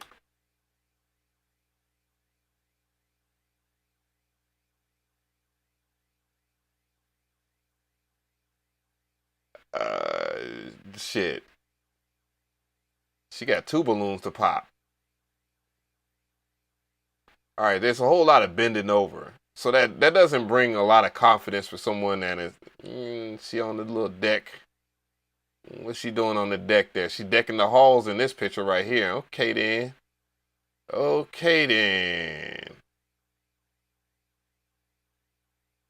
Yeah, she got 2 basketballs back there, boy. All right. Show before, and you actually did end up matching. So what happened? She been on the show before. It just didn't work out. Okay. So Red flag. She's been on the show before. She's back. I'm back again looking for love. Yes, welcome back. Looking for love. Thank you. Now, what are some things you like to do for fun? I really like just enjoying life, trying to Sure, she's have 29. fun. I like traveling and going on vacation, things like that. I'm trying to tell you, almost every single woman on here, except for one, and she still said, I would like to do a little traveling. Every woman says this shit. Doing like arcades, amusement parks. So You like arcades? Now, what are some things you look for in a man? Someone who's honest and has good communication. Honest, huh? Someone who is sure? a leader, but also values my voice and my opinion. Okay. You sure you want someone that's honest? Probably someone who's dishonest or unloyal. Okay. And someone Unloyal. who's too friendly. Ooh, you like I'm a little mean to others, huh? Just a little. All right, so we have no pop balloons. So I'm gonna go ahead and have you ask these guys a question, just to kind of help. Oh, okay. I was Let's like, narrow it down why a is it so short? But there's 2 matches. Well, why are you guys here? Why did you sign up for Pop the Balloon? Okay, start right on over here. Name and age, and why did you sign up for Pop the Balloon? Ricky, 32. Dating pool got pee in it. That's to sum it up. It sucks out here in Arizona. Okay. Let's go to our next guy. Name and age, and why are you here? I'm Cedric. I'm 31. I signed up because I'm looking for love, and I know you're looking for love, bro. You ain't I got lying. my own everything, so just looking for that, match, perfect match, really, more so than anything. Name and age, and why are you on Pop the Balloon? I'm Trey. I'm 29, and I'm here because I'm looking for love. Tried every other obstacle. I figured this would be a good option to try. What? And your name and age, and why are you on Pop the Balloon? My name is Timothy. I'm 37. I'm here because to find love, and I think having a strong relationship is probably the missing piece in my life. Okay. Have you been here before? You look familiar. Yeah, episode 15, yes. Okay. I thought so. Damn, not y'all fans of the God damn! God damn! Boy, that is home cooking. God damn. She got the tattoos. We all know that, but God damn, man, what? This guy Damn, named Asian. nothing Why are what you y'all here? saying. I'm Cedric. I'm 31. I signed up because I'm looking for love and a right woman and all that. I already got my own everything, so just looking for that match, perfect match, really, more so than anything. Okay. Name an Asian. Why are you on top of the balloon? I'm Trey. I'm 29, and I'm here because I'm looking for love. I mean, I've tried every other obstacle. I figured this would be a good option to try. And your name and age, and why are you on top of the balloon? My name is Timothy. I'm 37. I'm here because to find love. Yeah, we're gonna hit I this think slow-mo. Having a strong relationship is probably. Melakinesis, what's poppin', my brother? How you was man? Okay. Have you been here before? You look familiar. Yeah, episode 15. Yes. Okay. Hold on. Boom! We watching this in slow-mo. Yeah. Yeah. That right there is home cooking. Jesus. Hallelujah. Yeah. 140. All right, let me fix this joint for y'all guys. I'm gonna fix this joint. Go back to 125. There you go. And I am going to have you pop one balloon based off of what you're seeing, what you've heard, whatever it may be. Go ahead and pop that one. Okay. Just pop a balloon, goddamn. Ooh. Sorry. Bruh, I'm trying to tell you, you just do not present in the way that women was going to approach you like that. And I feel bad for you, brother, because we all can't help genetics. Truth be told, yeah, that thing, bruh. Man, the last one I had like that, boy, I tell you, that was a problem. She was a problem, boy, but it was finger licking good. The last one I had like that earlier this year, it was, oh man, and it was all the problems attached to it too. All right, so why did we end up popping his balloon? Just probably the physical. Just a little bit different from what I'm used to. Damn. But you seem like a nice guy. Thank you. All right, and Cedric, why did you have your balloon unpopped for her? She looks nice. She said she's a realtor, so it's all like works for me. So help y'all out. Okay, all right, thank you. Let's head on back, and Alexis, I'm gonna go ahead and have you ask these guys another question. Okay. Describe your perfect woman. Well, okay. It starts from right here. It starts from right here, ma'am. It's in far of descriptions and all that, ma'am. I would say it starts right about here. Yeah, and then it gets, and the better it looks like right here. Yeah. All right, describe your perfect respectfully. woman. You made me first, huh? That's a really good question. I would say first off, someone that's open-minded, someone that has good listening skills as much as I do, someone who's definitely want to grow with me, not just be talking, because a lot of people jokers just be talking out here. They're not really serious. That man said jokers. You definitely ain't no 37. You older. You probably 40 something. Using the word jokers, bro. You older than me. And someone that's kind of like want to be like best friend and a teammate. You have your thing, I have my thing. Best friend and a teammate. To be a perfect unit at the end of the day. Okay. I like that. That's your question. I guess my perfect woman would be like somebody I can, be my best friend, someone I can joke with, play with, communicate on my bad days, good days. Bro, fellas. If you really want to bag them like that, yeah, it might not sound disingenuous or whatever, dog, but it's also how you say it with your passion. All you got to say, if you really want her, you got the balloon in your hand. Just say you. That's all you got to say is you. What her question, the answer, you. That I bet you. Someone that knows I have their back and they have my back, even on bad or good days, but just somebody who's willing to work with somebody, build a relationship, not use the other person to gain something more than the other person. Okay. All right. Ricky, 32. I think the perfect woman for me is somebody who takes the time to understand me for me, because understanding me is to know me. Yes, somebody who respects me I as a agree. man, as I respect you as a woman and a partner. And most importantly to me is somebody who's compatible. Yeah, that's what I'm saying. I think that's an overlooked Just part in a you. dating field, because a lot of people, you're attractive to me and everything, but you're not compatible. So compatibility is a main thing for me, because we're compatible. It's to the moon from there. Too many words, bro. Okay. Just say All right. you. Those are good Or responses, huh? you. And then she asked why. Okay, I am gonna have you pop one balloon. Then you follow up with that shit. It's getting harder now. I know. I'd say. Don't look at me like that, y'all. Where are they supposed to look? Where do you want them to look? Damn. Sorry. All right. So where do we end She up? looking hopping for in? lust? I think I just like the other two answers more, and probably physical attraction more as well. So I'm sorry. You fine. And so why did you have your balloon unpopped? Damn, he's hurt Just too. beautiful. The physical attraction there. I think she's very, very interesting. It can be more interesting Nah, if we got she- to know each other, but Nah, dog. She got that wagon, bro, and that wagon got you on stupid. And all you had to say is the right. You just, man, you got to know what you're doing. Man, listen. Shit. I ain't going to even put y'all on the name. Thank you. Let's head on back. And for our two guys left, any questions for our beautiful lady here? Jesus. You have one? Okay, let's head down over here. Okay, what's your question? Just ask her about kids. How many So my kids question she got? is, what is life? What is doing life with? What is doing life with you like? Well, I think it's fun. That's a good question, by the way, but I got to rest for this brother, man. You next, bruh.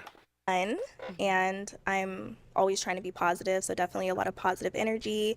I'm the type to motivate you and always push you, towards your dream and your goals as well. So Okay. it's fun over Any here. of these I pictures promise. motivate y'all to do anything? I mean, That sounds pretty accurate. I can see that. Okay, thank you. Let's head on back. Okay, any That- questions over here? Something easy. We in charge of date night, right? Where's the ideal date for you? What does that look like for you? I'm just saying. Well, is this- definitely not like the movies or Eh, some not place all like where bad. we wouldn't That one talk picture. during the date. So probably, like going somewhere like I said, I like amusement parks and like stuff like that, arcades. So somewhere where we could interact and get to know each other more. Even like dinner or something like Picnic that. dates? Yeah. Horse rides and stuff? Yeah, Casual? I actually like horseback riding. Oh. Say less. don't let you get on this show. It is time to pop. Out of these two guys, whose balloon are we popping? Okay. I know it's tough. I knew it. I told you. I told Okay, I you. saw it was pretty hard, but why did we end up popping his? I like horseback riding. I knew it. I knew it. That was like the only thing. She likes horseback riding. Well, ain't that about a bitch?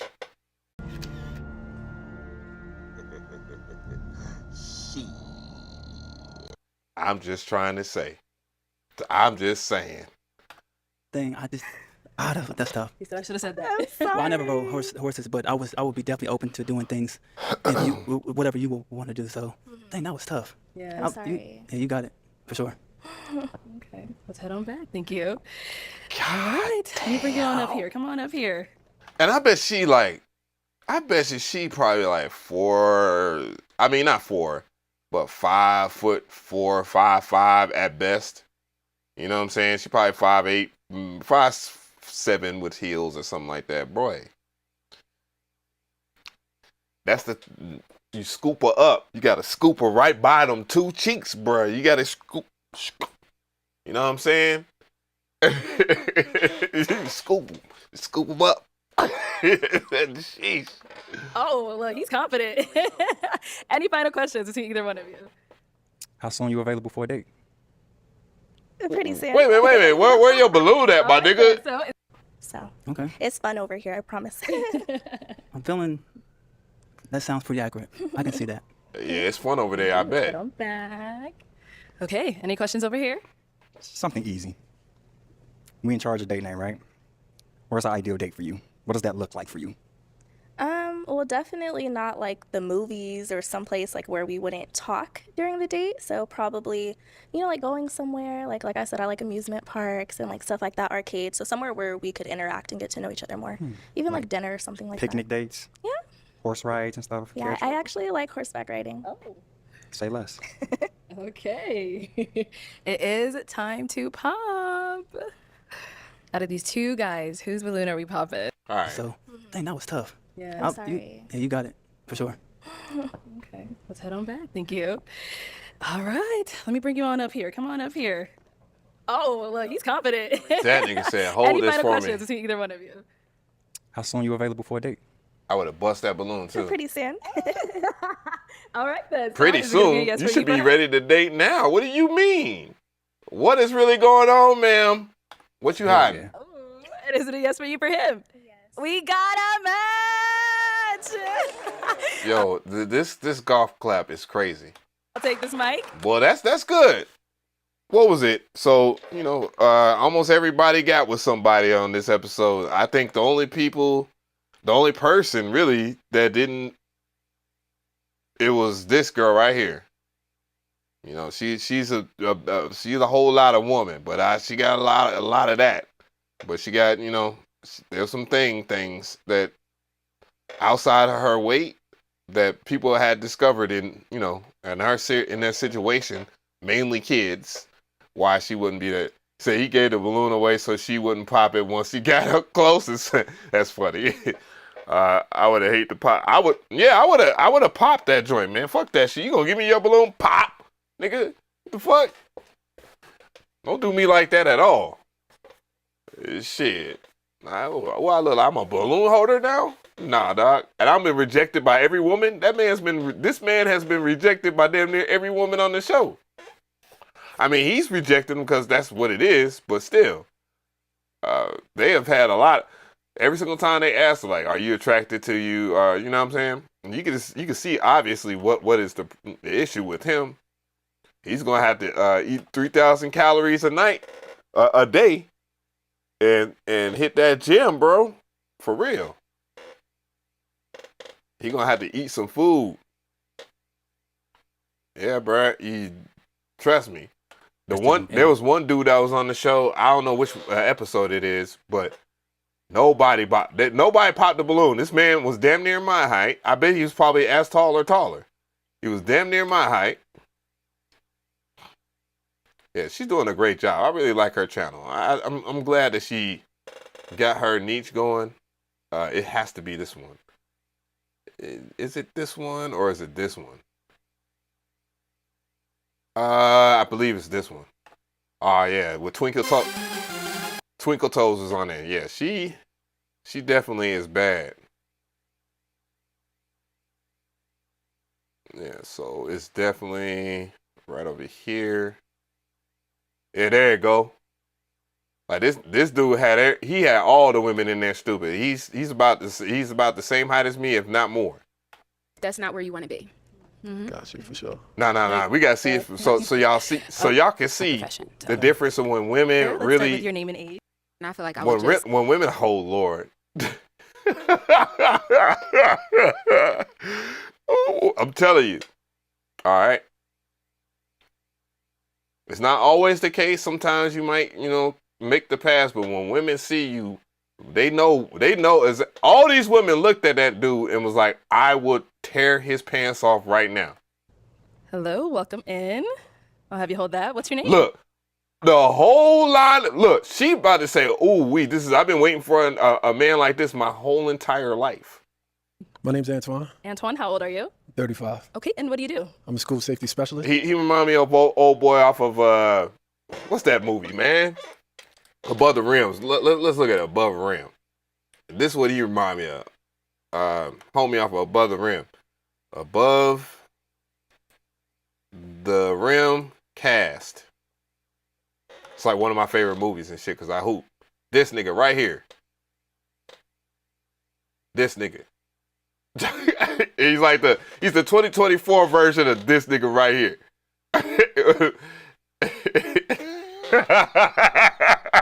Straight up. Yo! Protection on the side. I'm a restaurant investor. If you ever They were roughing head ass nigga. That's what we invest in addition to private protection. Nice. And what are some things you like to do for fun? For me, play basketball, watch basketball, learn about myself. Okay. Let her go to the gym. Not a failed basketball player. hey, look. At least he got the gym shit. I'm a homebody for real. Let her travel. Okay. And that'll be it. Got it. Now, what are some things you look for in a woman? Look at how every woman is looking at this dude. She like, I don't care who you want. she is like really into him. Someone who's built off affirmations and self-love, because I feel like that's a strong woman. You know, someone who knows. And then he's hitting them with the smooth shit. And they love it. They are loving it. She over here licking her lips like, damn, I can feel him. Exactly what they want and where they're going.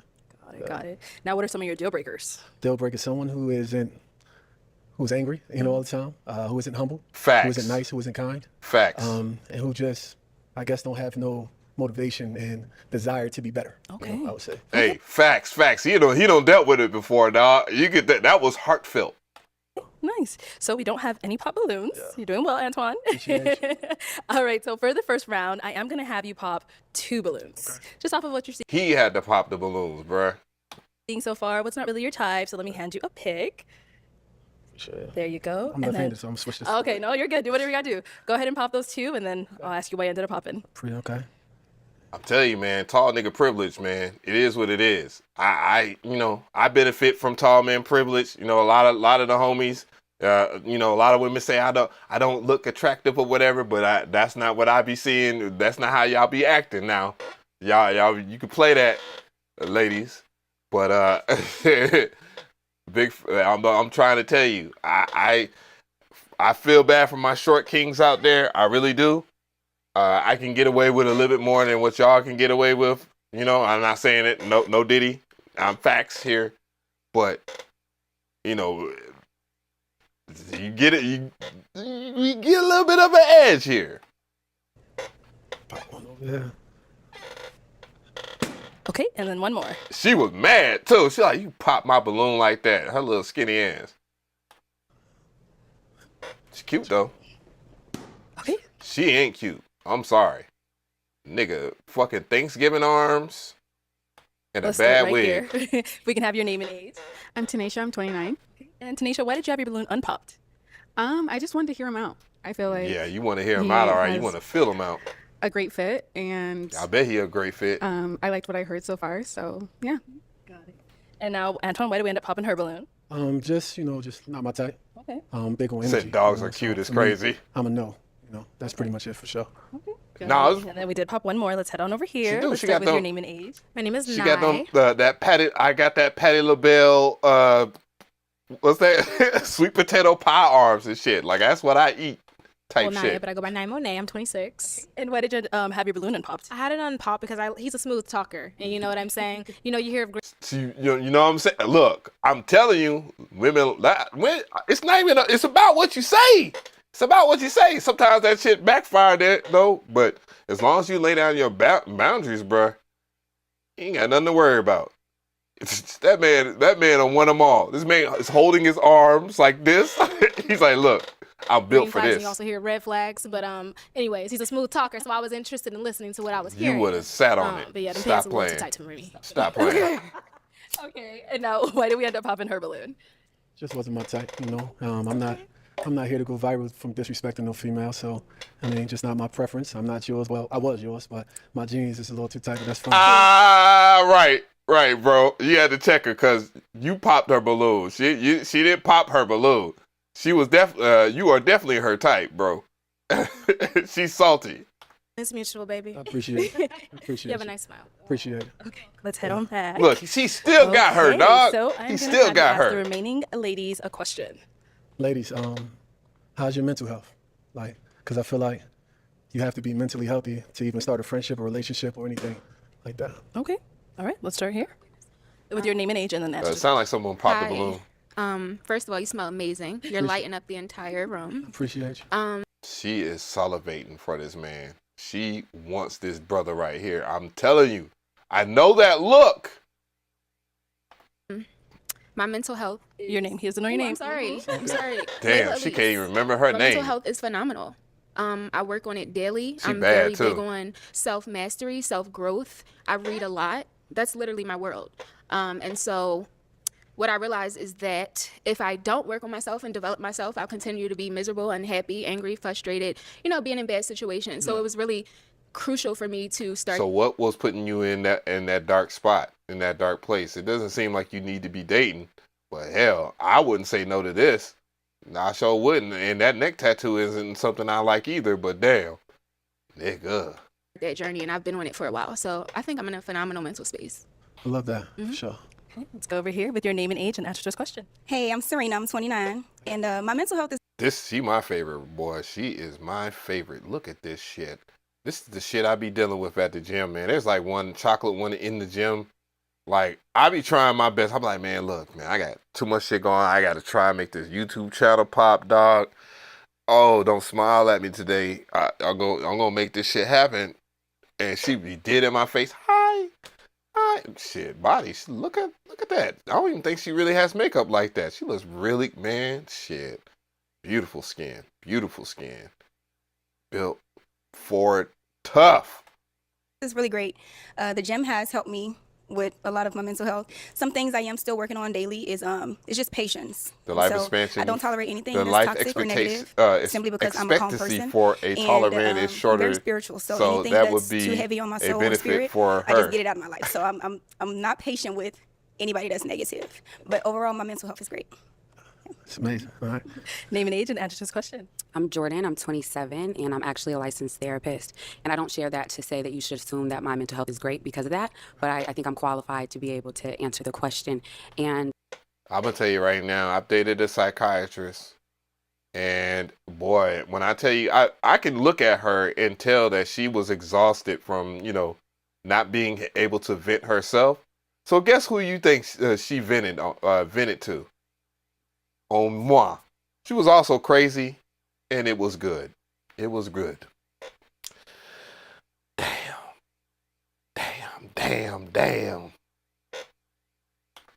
And I have good days and bad days, I've made a career out of pouring into other people's cups, and sometimes that leaves yours empty. And so I am working on being more intentional about that. But a great release for me is basketball, actually. I'm a washed up retired hooper. I love the game, and so that helps me a lot. I'm very conscious of my mental health because of my profession. Imagine her dribbling the basketball.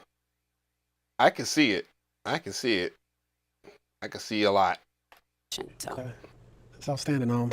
I play basketball as well. I don't care how y'all feel. I dunk on you, though. What position? What position? 1 through 4. Yeah. So you definitely are not playing a 4 in a professional setting, sir.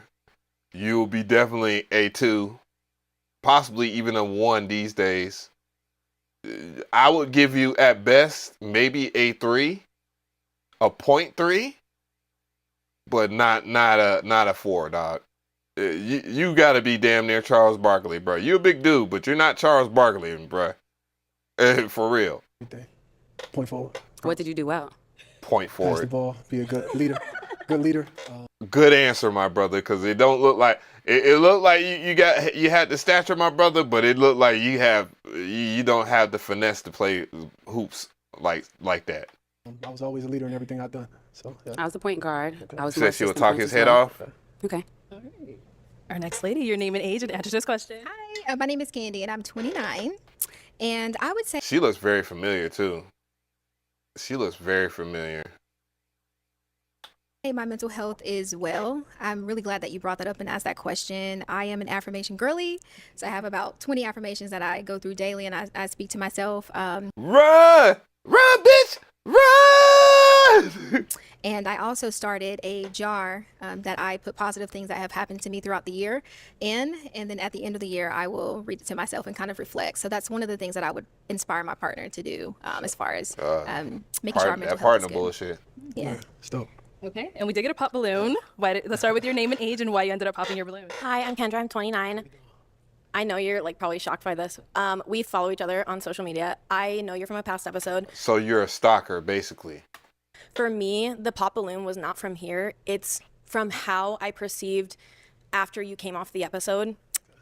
I work in a very exposed industry, and so how my partner represents Exposed industry. What industry do you work in? me is really important, and I want someone that's the kind of act like you've been there before. And after you came off your episode, it was all thirst traps. I just get the feeling that you're enjoying the fact that so many women thought you were so talented, because on paper, chef's kiss. But well, that means why complain about it if you are part of it? You follow him on social media, so you're stalking him on social media, and you're talking about thirst traps. Why can't he enjoy himself and enjoy attention when women do it all the time? The vast majority of y'all have social medias where y'all don't. Her social media, this chick right here, this one right here, she looks nothing like her social media post. Like, it is all foolery. It is all smoke and mirrors. I just need someone who is focused on my admiration and not every woman's admiration. Okay. Can I respond? Well, here's an idea for you, ma'am. Just like how men have to compete, women do too. So if you don't see yourself right beside him, then yes, you did the right thing by popping your balloon. Definitely, go ahead. Yes. I get how it could be seen. Mad Bro Poppins. She looked like Mary Poppins. I just love myself unconditionally. So it may be seen like I'm thirst trapping, but I don't comment on anybody who's sending me messages or sending me comments under my pictures. You be pinning those comments though. Because I think they're funny. At the end of the day, if somebody's giving you... Dude, she's far too into his social media and they're not even dating. She did him a huge favor. For real. That's too much. Right? And you think they are good affirmations, that's fine. You know, but my social media is for me. And if my partner had an issue So with you that... moving to Atlanta it ain't that deep for me. love? For real. I feel like I'm representing myself well because my last name... You gotta understand how it's out here in Atlanta, If player. my partner felt like something was wrong with that, I'll definitely take care of that, for sure. I respect that. Yeah. That was a good answer too, by the way. He said if it was an issue... Okay. He said if it was an issue with his social media and he was dating somebody, it was a perfect answer, by the way. This is why all them women are fucking with him like that. They fucking with his physical appearance because of just the strength. That tall, dark, and handsome. Secondly, you know, this man has a way with words. And I can tell you right now, old boy right here is a smooth operator. That's a fact. So, off of those responses you heard, I am going to have you pop one balloon. One balloon.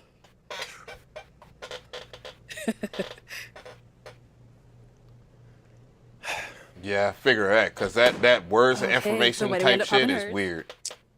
She has a great energy and aura about her. She looks good too. It's A just little for me, chocolate ass. And I'm not a fan of the more. arms though. And I felt it, but I just need more for me.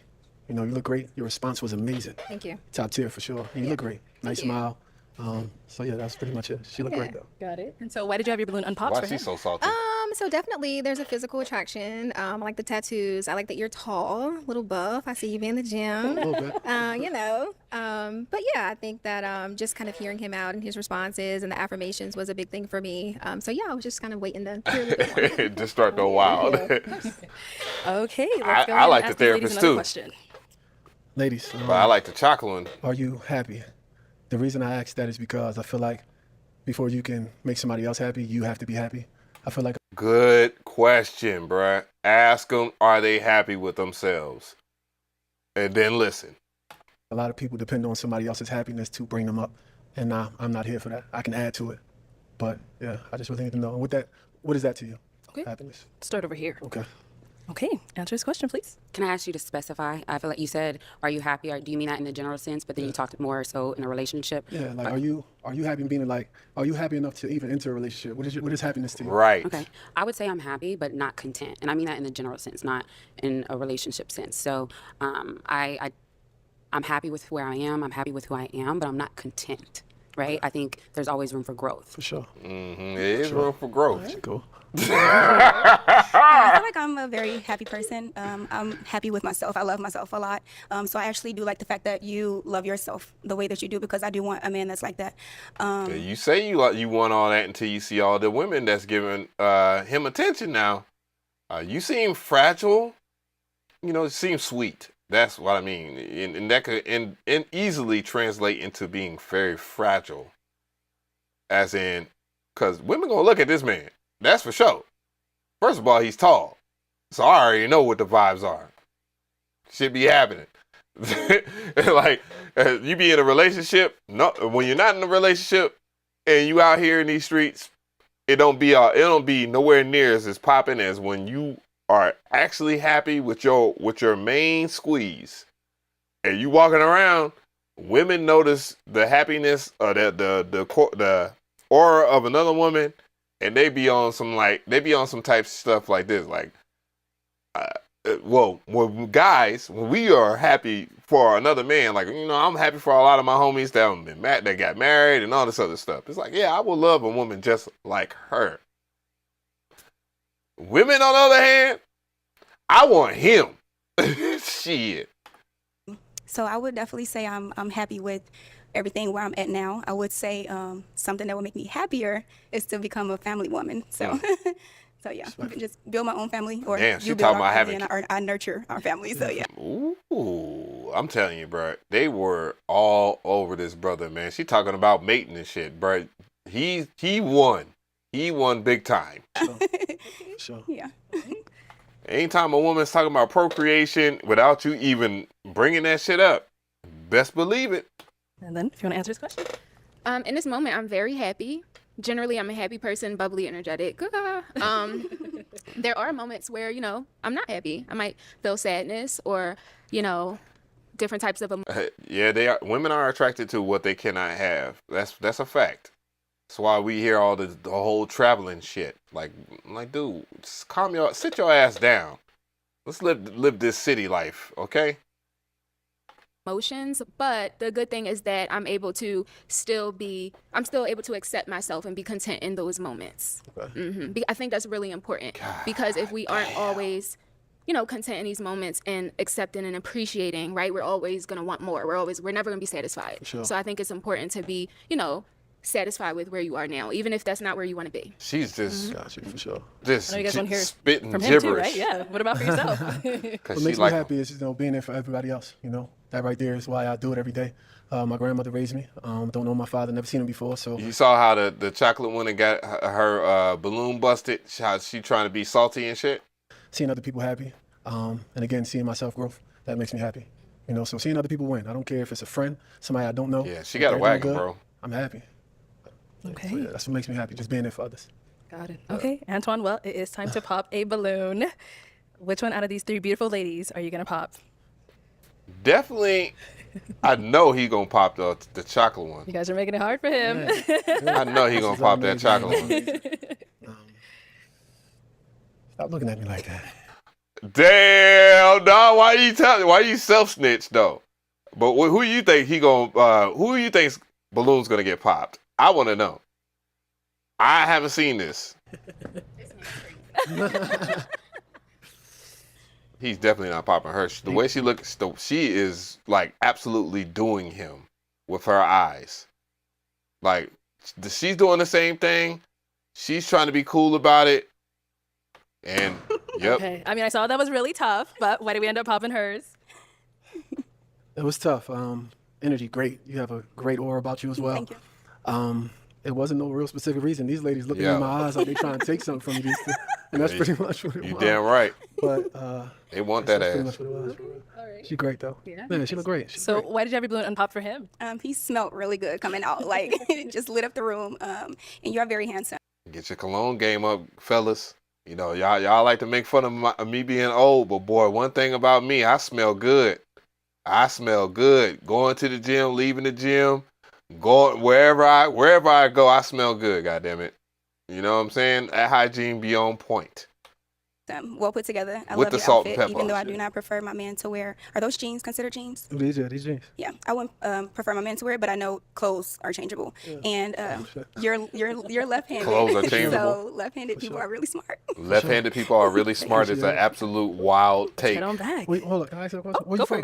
He's left-handed. He's really smart. Shit. Okay, I ain't changing my swag for nobody though. What that mean? I ain't go down because you said we could change that. Yeah. Well, no, I said clothes are changeable. So which means one day you could wear jeans, another day you could wear slacks, or got you know you. whatever you All prefer. right. Yeah. Okay. But I just don't prefer a man that wears jeans. I'm telling you, homie looks just like Duke right here, man.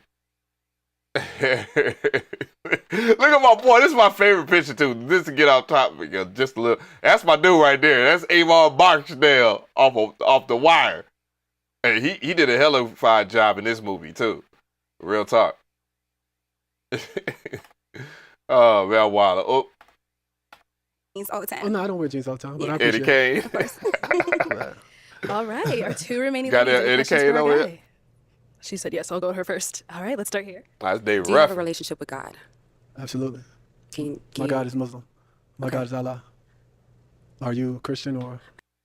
Oh man, deal breaker. I am Christian, but I personally believe there's one God, and you know you can serve Him how you choose to. But so, can you elaborate on your relationship with God? I talk to Him every day. Now she's considering wearing a hijab and covering up to be with him. This man gonna run. It's gonna be a cult. It's a build. It's a work in progress, just like everybody. Am I faithful with my Leon? feelings and my Yeah. dealings? I can't say I am, but I believe He loves me because how I am every day in everyday life.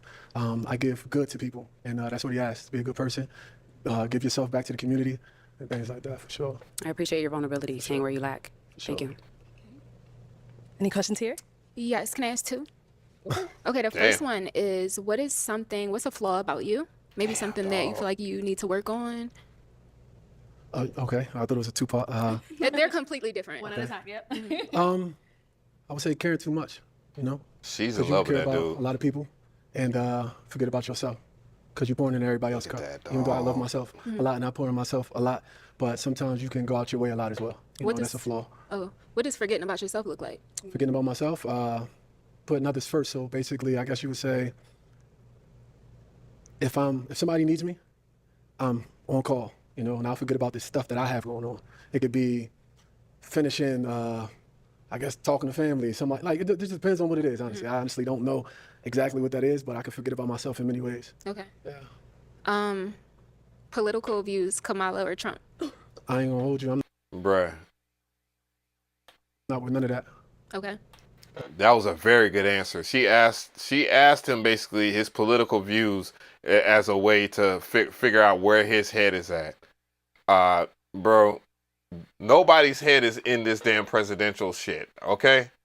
This is absolutely the most insane, wildest, weirdest time of our lives. Why in the hell would you even care? And she looks like she will vote for Kamala too. She looks like she votes for, like she just gonna vote for the woman because she black. Fuck it, I'ma say it. I ain't gonna lie, I'm not into the politics. I feel like they're gonna choose who they want. Right. And it's not up to us to decide that. Right. It really isn't. All right. Well, it is the final round. It is time to decide which one out of these two ladies' balloon are you going to pop?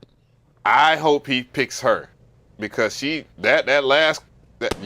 Okay. That Maybe last end up question popping was hers. disrespectful. She disrespected that man She lightweight. my soul.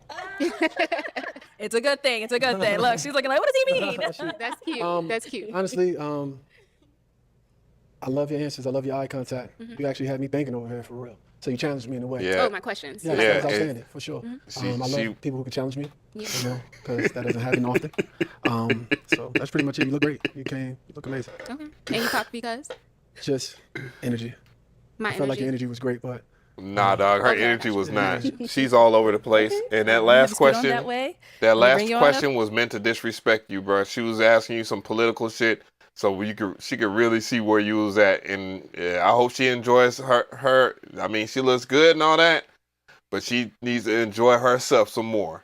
She needs to really find herself because all that was nothing but some damn way to try to shame you and try to make you Up here, seem come like on you up, was something come you on weren't. up.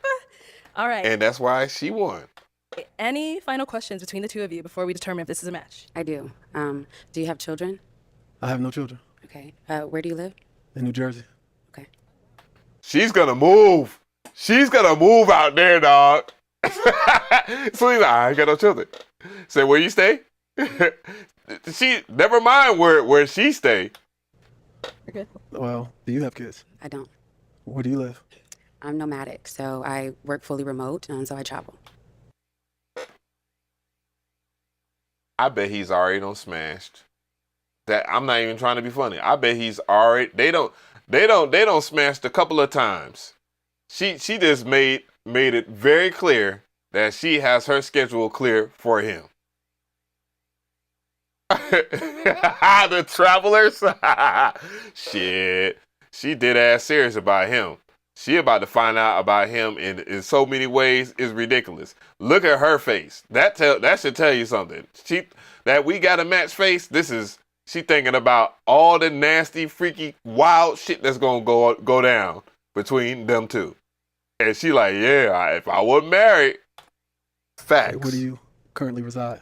I right now in Texas, but that's only for a couple more weeks. And then you'll be where? My next stop is Louisiana. Okay. How do you feel about long distance? I guess it would depend on the person. Okay. So basically, So if he's committed, then she's committed. I travel, so I can be where I want to be. You know. For sure. Mm-hmm. Hey. For sure. All right, y'all. So, is it gonna be a yes for you for him? Yes. And is it a yes for you for her? Yes. We got a man. She is so silly. I love her energy. I love that lady. I'm glad that she's having a successful channel. And look, this is a masterclass. Now we can't help our genetics. Not everybody. It doesn't matter if you go to the gym or not, bruh. Some people are just meant to be big. Some people are not. Some people take steroids. Height really can't help that either. I mean, you could do the whole surgery thing too. But the way that he approached all the women, they were stuck on him. And you can get that out of it. You can get that just by the way that you approach the situation. You know what I'm saying? It's not going to come easy. Not everybody's built to be like this guy right here, man. Big shout out to him, man. I remember he was out here in Atlanta too, by the way. Cause I think his baby mama was on Real Housewives or whatever. And he's a pretty cool dude. You see a lot of people out here in Atlanta, but yeah, anyways, he was definitely smooth. He was everything that all these women want. And you don't see that often. Tony is crazy. Smooth operator, absolutely. Do I think they're gonna last? Hell no. She gonna be all over the place. He's too smooth. And he's also told on himself about, him forgetting about himself, basically. And what that sounds like in code, as a guy that don't say some shit like that, is that I ain't got time for myself, man. I want to be around you that much. I like you, but I also like my time too. It was just code for that. I will take this mic, and you guys can go on up. Let's make Yeah, some noise for them. Oh, let me get out the way. Yes. The big salt. And then I guess some, oh hell no. Goddamn Uncle Luke on the show and shit. 2 Live Crew ass nigga. Yo, the other girl is gone? You understand like I understand, so I appreciate your honesty. Appreciate you. Okay. But the Oh, video she game didn't comment leave. as well. I was waiting for you to elaborate a little bit more when she did speak. You look beautiful either way. Thank you.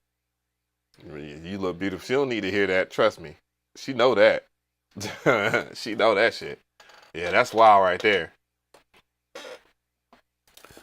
Yeah. That's something, man. Some you can't help genetics and all that stuff, man. Look, all right. You gotta. What it is you have to pick your struggle. Like, what is your good things and what are your bad things, and what good things that you can outweigh some of your bad things. You got to pick your struggle, I guess. But he definitely had all those women's attention. He had all the ladies' attention in that room. So that ain't gonna really happen for everybody like that. But I like that for him though. Yeah, he picked the one I picked. Shit, I would pick that. He brother got good taste. That's for real. Oh, bro. So I saw another video, man. I didn't even want to watch it. I just said, I'll watch it on live stream or something like that, right? So there's a guy that's been popping on YouTube. He's called, I believe, Awful Coaching or something like that. And he's talking about Bronny James' debut for the Lakers. The preseason game that just came up. I looked at the highlights from the first quarter and I saw LeBron James wasn't playing. I also saw Anthony Edwards wasn't playing. So I was like, what are they doing? They over there in the crowd just chilling or some shit, talking shit, enjoying the game, watching their teammates out there. But anyways, I wanted to check that out because I know it's going to be some wild shit. So let's go ahead and check this out. Bronny James was absolutely horrendous in his preseason debut. Now he coming in hot, though. This is the first possession he's in the game for. Could we please see ball? And man, what on earth is Bronny James doing here? What? He said, what is Bronny James doing? Well, what he's doing isn't incorrect. It looks like a 2-3 defense. For those who want to know, I have played basketball before. Yes, and professional too. This is a 2-3. So his man is on the offside, so he's looking at the man at the ball in the ball. There's only one of which there's two things that can happen in this scenario. And in the NBA, you gotta respect the off wing man, whether it be the shooting guard or the small forward. There's two things that he could do. One is cut while Bronny has his attention towards the ball, and if that man, the man that has the ball, has a passing savvy, he could throw a oop, and Bronny has to react to the alley-oop, which means, he gets embarrassed. And the other bad thing from this position right here, even though this is looks like a man zone, a hybrid man zone, yes, that does exist, 2-3 zone in NBA basketball, that you just can't sit in the key all day. So that's why you have this position right here. He can definitely skip the ball over here, which wouldn't be really smart because if he's on his dookie and he has his hands out, then he can pick it. But if he's a hellified three-point shooter, then yeah, that could be an issue right there. Why is Bronny James on the block right now and his man's on the wing? Because it's a 2-3. He's the man. First of all, there's not much there is something he could do, but he's gonna stop him from going to the hole. A lot of people don't understand is not just because these are off-brand players or not. You got to respect their ball game because these are talented athletes. Not everybody, regardless if they of their playing time. So this is not terrible defense. What was this? Wide open on the first. Now, that is a big problem because what that was, he set an off pick. And let's see where the real problem's at right here. And let's go. His man's on the wing. What was this? Dude. All right, let's look at that. So, essentially, his man right here, and I'm not trying to put the blame all on him. His man is going to the hole, but he's also setting the pick, which creates that shot. He should have had space in between Bronny, so he wouldn't have that pick go off. So, that's a mulligan on both of them, not just on Bronny. And he hits the shot. It's just a nothing pass. What is Bronny James doing? Let's get Jackson Hayes to come set a screen at half court and loosen up that defender. He'll have to go under. That'll give you space to operate the offense. What is Bronny James doing here? Find Jackson Hayes. That might not be a part of their offense, my guy. How often does a big set a pick from this position while the guard is coming through, coming from the backcourt? If anything, what's that, D'Angelo? D'Angelo, man, he's in the way. He's in the way because what could happen theoretically is his man could come and trap him in the corner over here. Don't think this is a really good position to be in the court, in the backcourt at all. So, especially for Hayes, which is a big man. He ain't shooting on 3-ball. This screen set, get that defender off you. Now you can run offense. Instead, you're just standing with the ball at half court, throwing to D'Angelo. Because, again, that's spacing. That was a bad pass. I give you that, dude. But that's more about spacing. Why in the world would he have setting a pick? That takes him out of play. Unless it's going to be about Bronny driving to the hole. So that's Russell for no reason. Deflection out of bounds. This is going to be a problem all season long. No, it's not. You will not see Bronny James playing ball like that. I mean, who knows? I think it's a circus, what's going on right now. I mean, I'm happy that he's in the league. but to assume that Bronny's gonna have playing time is a bit of a wild take. You know what I'm saying? The defense is not going to care about Bronny James at the three-point line. So when my man goes to help on D'Angelo Russell... Oh, my God. I got to turn this man down a little bit. He's a little bit too much.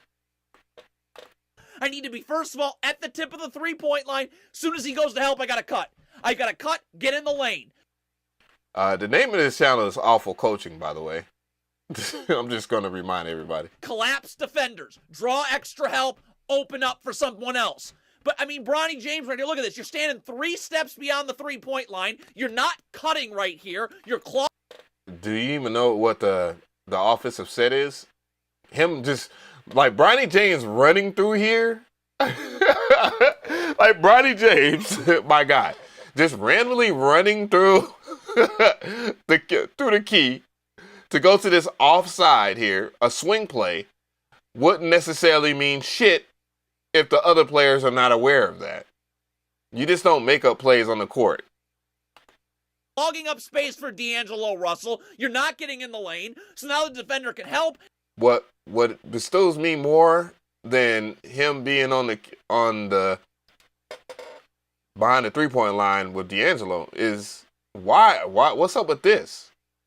You know, how many I get that Hayes is the big guy, right? So, what do you call that? I forgot what the actual play in itself is called. Isolation, basically. So I don't know if they're just trying to isolate and have, spread the floor with Hayes, but it only works in the situation where if your big man is important enough, like Anthony Davis, where the defense will collapse. So you're not going to get much mileage out of any of that shit. Because that's not what this play is designed for. This is not even a play. It's just they're going into something. And then recover. Oh, and then you're going to turn it over. So that was a lackadaisical pass from Bronny. I mean, it's Bronny James, and he does play like that. He's been playing like that in high school. But it's going to happen. It's definitely going to happen. Especially to a young man like that. Have any understanding how the pick and roll works right here? Luka Garza's playing level to the screener right here. So I must drag Luka Garza. I got to take 3, 4, 5 dribbles downhill. Garza's playing level to the screener. All right, so he's trying to explain the pick and roll in the best way that he can. All right, we got that, but we didn't see the setup here. So there is the pick. That's his man. His job in the pick and roll anyways is you would go to the hole, right? They're doing a good job. In this pick and roll situation right here, first of all, what he's trying to explain is how would he read that pick so he can initiate his offense? What much more could he do from this position right here? It's not much other than shoot the ball and hope that he's not going to defend him on that key. I'm just saying. I had to turn him down. Luka Garza's playing level to the screener right here. So I must drag Luka Garza. I got to take 3, 4, 5 dribbles downhill. Drag, as long as I'm attacking downhill, Luka Garza's got to stay with me, and it's going to open up Jackson Hayes' role right here. Look at Dude, you don't even have the space. First of all, this is exactly what you was... see, he's playing off ball. Whomever is over there, he's not even a threat. Or he's just not playing good defense. Hayes rolls to the hole. First of all, he's making sure that Bronny doesn't drive. And he's doing a damn good job of it, by the way. He's doing a damn good job of making sure that Bronny is not going to drive to the hole wild. And remember, Bronny James is undersized anyway, so more than likely he could cheat off of him if he's athletically sound. And I would say he's athletically sound. So in this pick and roll situation, there's not much he can get unless Hayes is going to go and he's going to flash to the hole. That's what I'm saying. As a big man, you would probably want to do that anyways because that's going to make him move instead of sitting there on that pick. Look at Bronny James. You already picked your dribble. So he's talking about him picking his dribble up. Hayes blew that opportunity right there. You could set a pick. You set the pick on the guard. The guard had to take the pick. He's covering Bronny. what would it cause massive confusion if he would have just flashed to the hole, if that was the play? It just seems like there's no play here. Up. Get downhill. Keep Luka Garza at the ball to open up Jackson Hayes' role. You already, once you pick. No, he did a bad job. Dude, he set the pick. When you set that pick, him as a big man, setting that pick, he should have went like this. He should have opened up and went to that lane. While Bronny is getting into position where he can pass that ball. That would have been a whole lot better than what he's doing right here. He's actually holding the guard. And Bronny, where he made a mistake, and again, with that pick, you got to make a decision. With Steph, again, he has to watch Steph Curry play. When they set a pick for Steph Curry is already pulling the shot when the pick is there. He's already putting the shot up in the air. Keep Luka Garza at the ball to open up Jackson Hayes' role. You already, once you pick your dribble up, which you did instantly, now Luka Garza can recover back to Jackson Hayes, and poof. This cannot be the shot. That was a slow ass pick and roll, my guy. If he would have, if anything, I agree with his decision off that pick, but he has to be more aware about how that works. So they will have to go through some drills about pick and rolls. And they're going to have to figure it out. If anything, you better be looking at Stockton and Karl Malone. Shit. You did not want Karl Malone setting the pick. No Diddy. Karl Malone setting the pick on a player that was guarding John Stockton. That's a fact. Because they was going to screw you over big time. And that didn't look like a good pick and roll set. Off the pick and roll. They're in drop coverage here. So again, keep attacking down. No, he dropped after he saw that Hayes was about to bust back. The guard had recovered. He did very good as far as identifying the pick and roll. Hayes failed at flashing to the hole. That's where the problem of this play. Hill, we've created a 2-on-1. So as long as I'm and honestly, with him being still looking at Bronny could have threw a oop easily. This dude is 7 feet tall. I'm pretty sure he can catch a alley-oop from right here. Okay? I'm attacking downhill. I got to wait for Garza to commit. If Garza commits to the ball right here, my dribble's got to stay alive. Once he commits to the ball, this is a lob right here. Or if he just... Well, at least he actually identified that shit, but dude... stays with Jackson Hayes on the lob right there and you're attacking downhill, then we get a layup. But again, you're already picking your dribble up before Garza's got to commit anywhere. And it's just a Nah, he looks like he's committed to Bronny right there. flailing runner in the lane. I don't... That was a very... I mean, it wasn't a terrible shot. But, dude, you can't expect everything to go in. I hate to sound like I'm LeBron James defending my son or some shit. But I'm just saying, people get better as time goes. Bruh, the Lakers situation already crazy. Understand what Bronny James does offensively. This is a great rip and go drive right here. Look at rip, go, beat your man baseline. So this draws help. Why is Bronny James refused to drop this off to Jackson Hayes?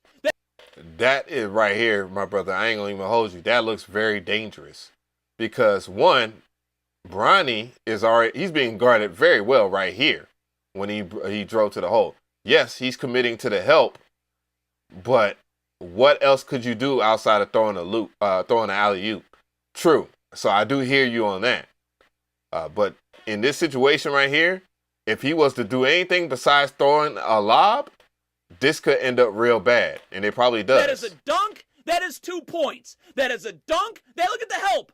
Drop it off. Drop it off. This is the look. Again. Damn. I can't defend that. That was just a very bad shot. What the hell? Yeah. This is going to be a problem all year long. They don't care about Bronny James in the corner defensively. So when my man steps up to help on D'Angelo Russell, he's not paying attention to you right now. I must cut. So when that help comes, now D'Angelo Russell can drop it off to me for a dunk. Cutting and then him dropping it off, I don't have good faith in what D'Angelo is going to do with the ball there. Most guards, anyways, if you was to cut, you will have to hope that the defense is asleep.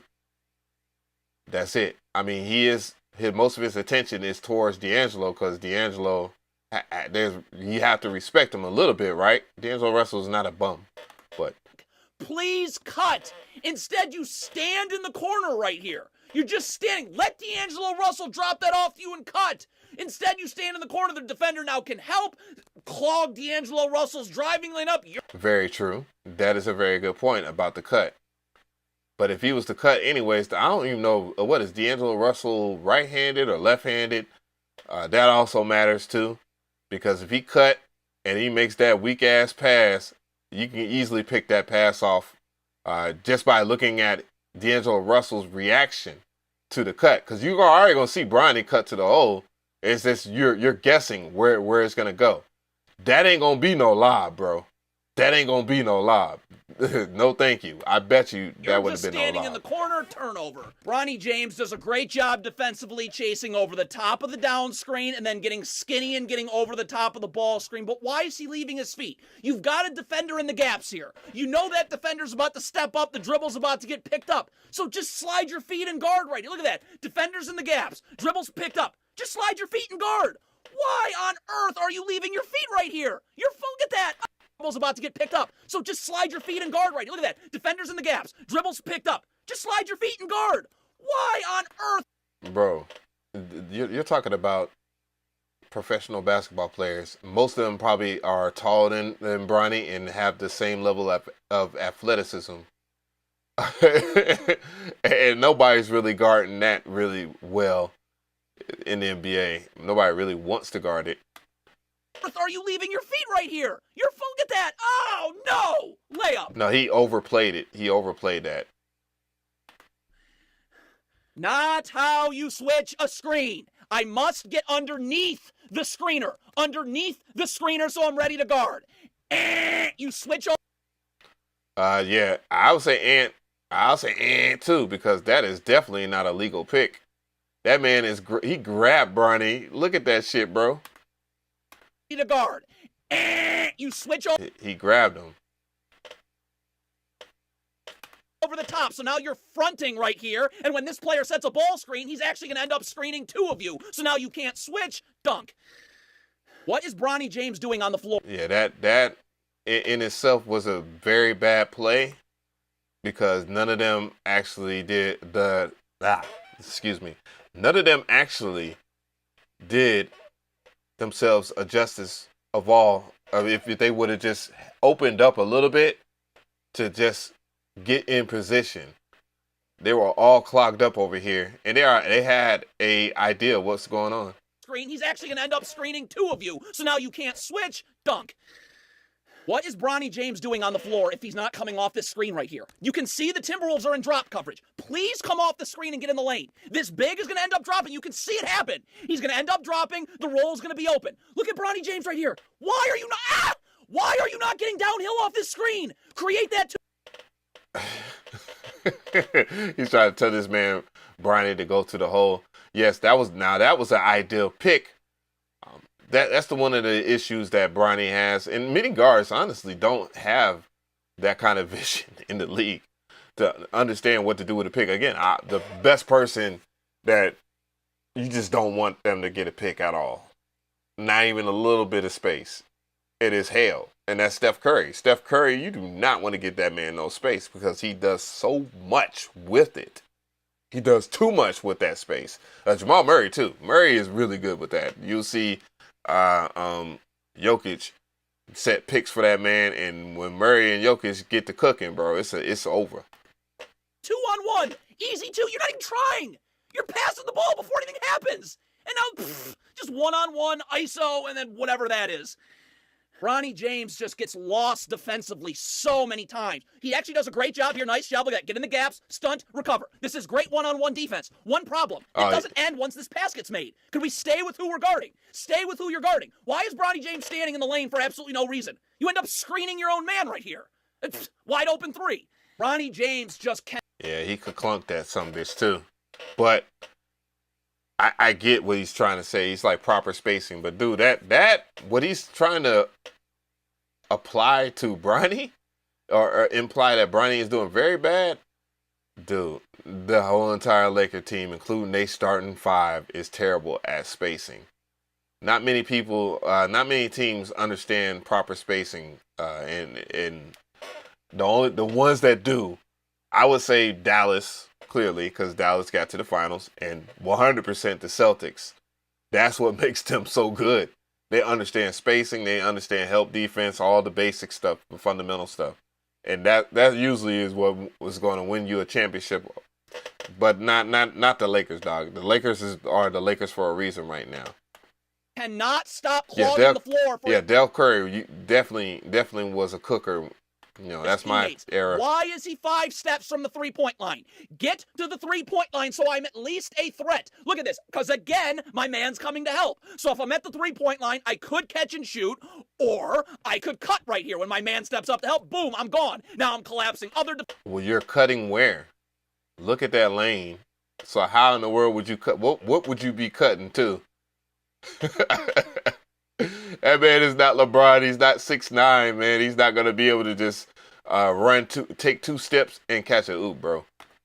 Defenders drawing help from other places and opening up the floor for somebody else. But Bronny James, look at that. You're 7 steps from the three-point line. So the defender can help, recover. You just clogged up space again and nothing. Well, he walked first. But secondly, I do agree. He should be a little closer to his range from where he can get a good shot off. Instead of dribbling. But again, that's not just Bronny James that does that. Man, there's a lot of cats in the league that do that shit. Period. Now off the pick and roll, Bronny James, they just switched. You have a massive mismatch down low. Center against a guard down low. Please pull this dribble back right here and attack this mismatch in the paint. How did we get this incredible switch, incredible mismatch, and this is the shot you get? Well, when he was incredible mismatch, I know that's the other cat that they drafted, right? And he's actually incredible. He should have been talked about more than Bronny. But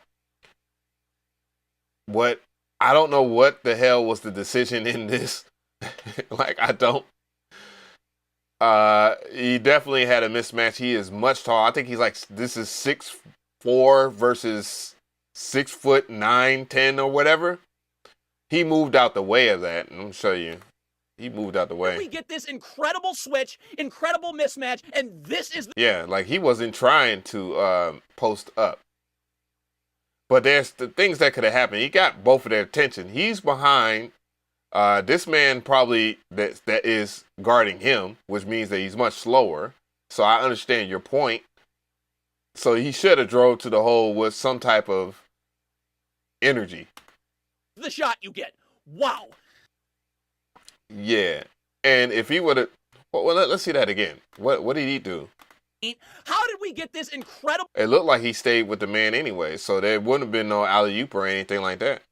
Switch, incredible mismatch, and this is the shot you get. Wow.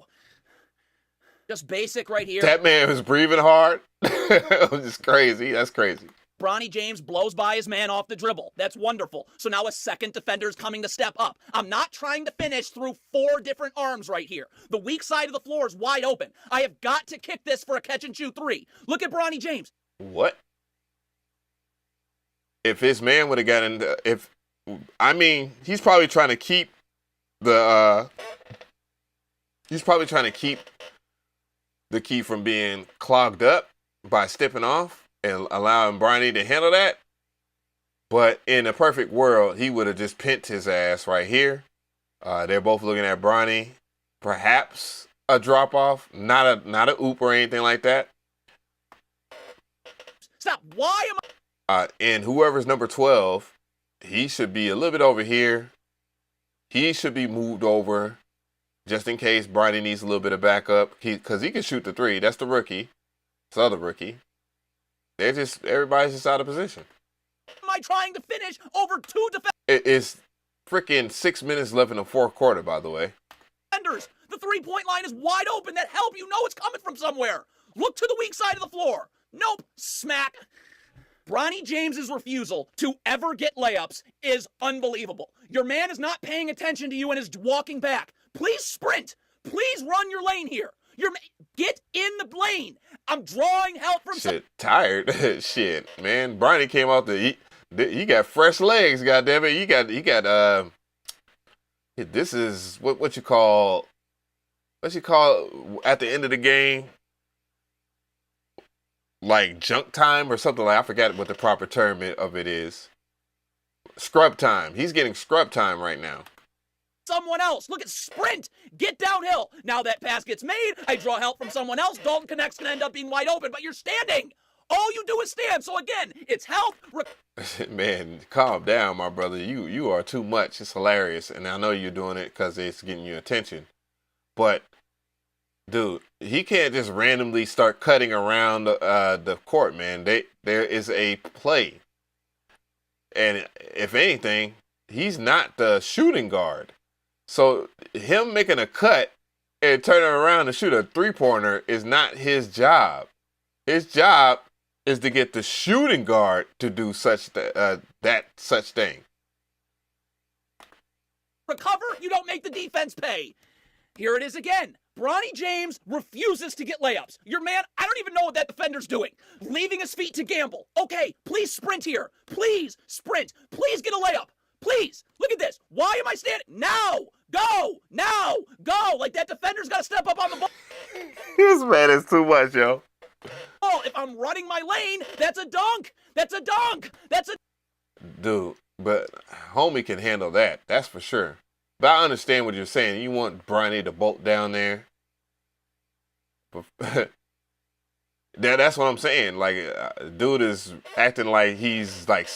I get it. Bronny has the athleticism as his pops. That's 100%. When him and my nephew was playing over there at USC together, even before that, I got to see Bronny play them play against each other or whatnot. So without a shadow of a doubt, he does have athleticism. But dog, you gotta understand, everybody in the NBA has athleticism.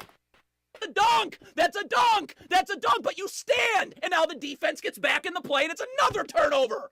This is just an all-time atrocious defensive possession. You're guarding the ball. My only focus is the ball. Look at Bronny James's eyes right here. And look at him leaning, searching for a screen. So of course you're... He's definitely looking at the ball. He can fill out for a screen. But the problem is, and I haven't seen the play, look at that lane. He can bust and go. He can go. He got all air opportunity. Let's see what he does. You're going to get blown by baseline. But all right, the play's not over. See, I know, one thing I know basketball now. And that opened up the shot over here. Could we get right back to who we're guarding? Right back to who we're guarding. Why are you standing in the paint guarding air? Giving up another open three. Well, he didn't make it. But, yeah, man. Dude, Bronny's going to catch hell all season.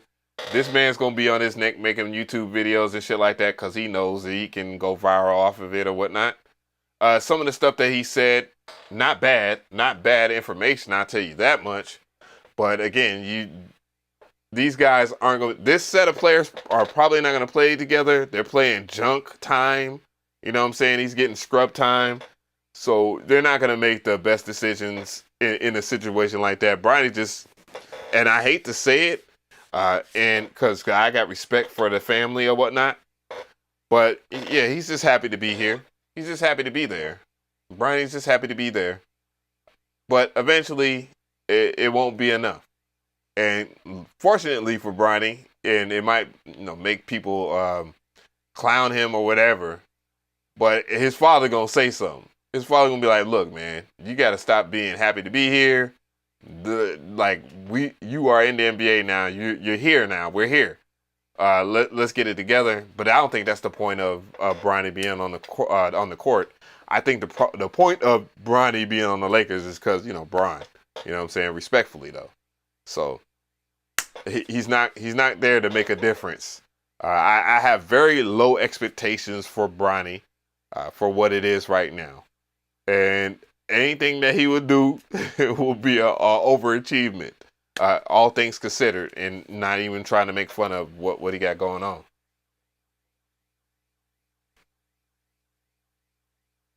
Yeah, I mean, Bronny, you can't expect. She's just smearing your name. You can't expect. You can't expect. Oh yeah, I forgot about this video.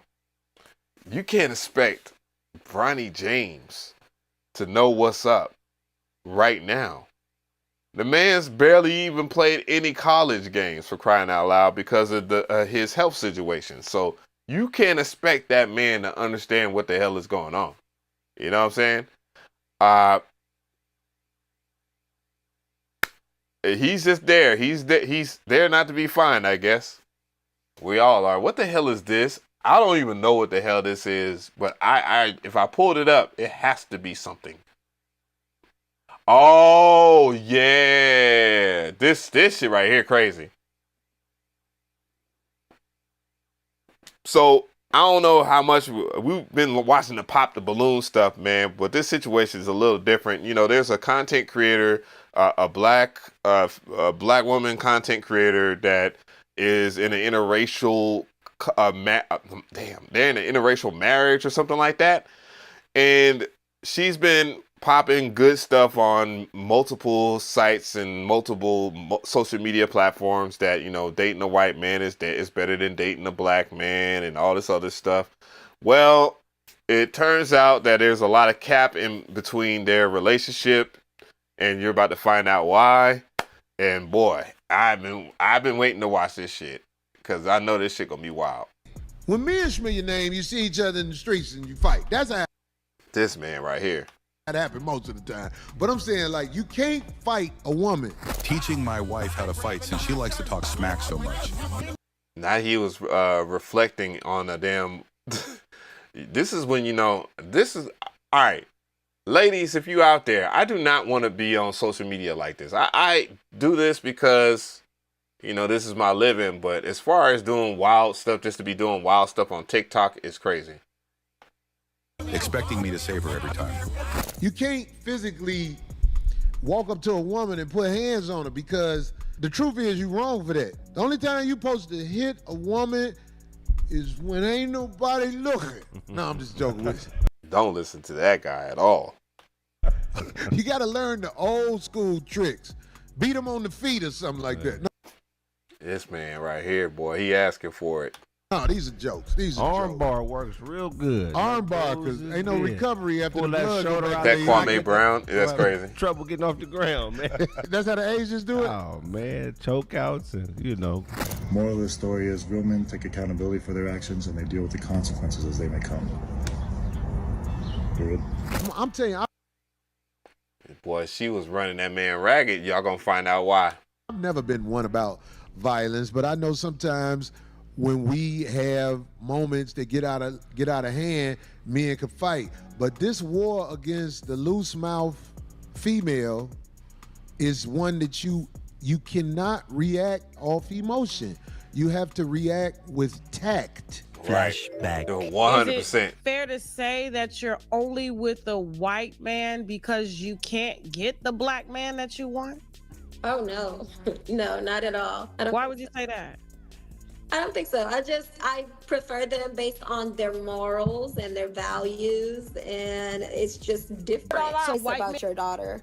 You Morals. She said she prefers white men. And mind you, I don't have a problem with black women dating. I don't care. I'm not one of those people where I'm just sitting there watching someone's life and like, oh, she chose this or he chose that. You know, just like with Michael B. Jordan was spotted with a damn white woman, the black women, every time one of their favorites gets, you know, oh, look, he like them white women. Kanye, I can't, Travis Scott.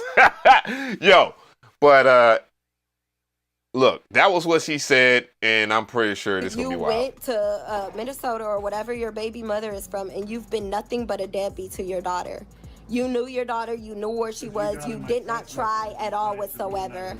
Let's be honest about the fact that I'm the one that... Look, she chose to record this shit. This is crazy.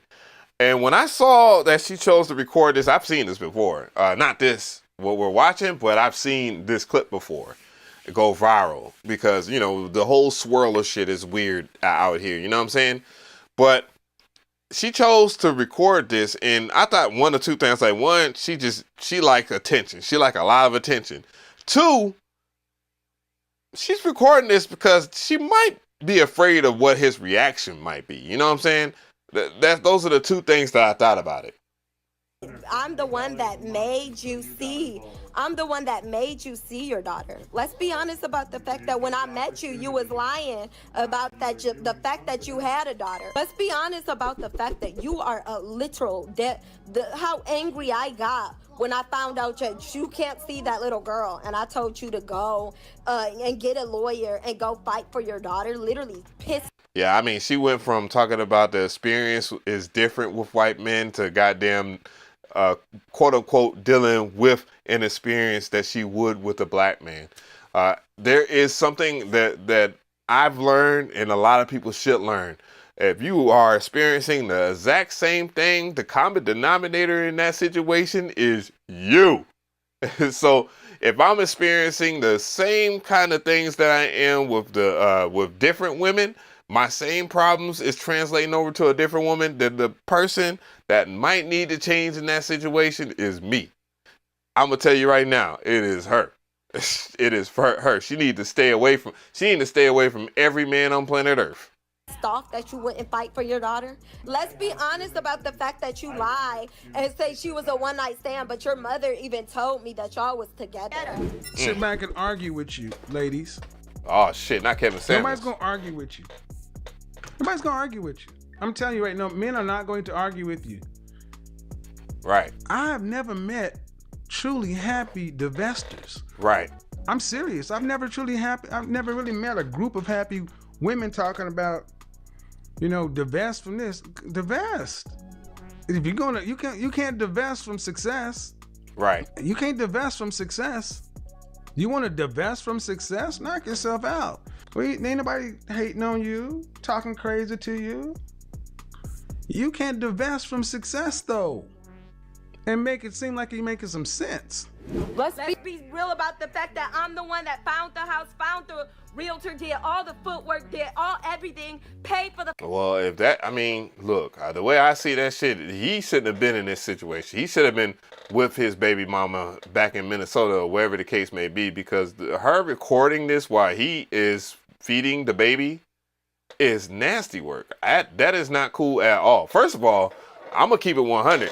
If the allegations are true about him being locked up for domestic violence, what's happening right here, what she's doing right here, this is domestic violence, at least in the state of Georgia.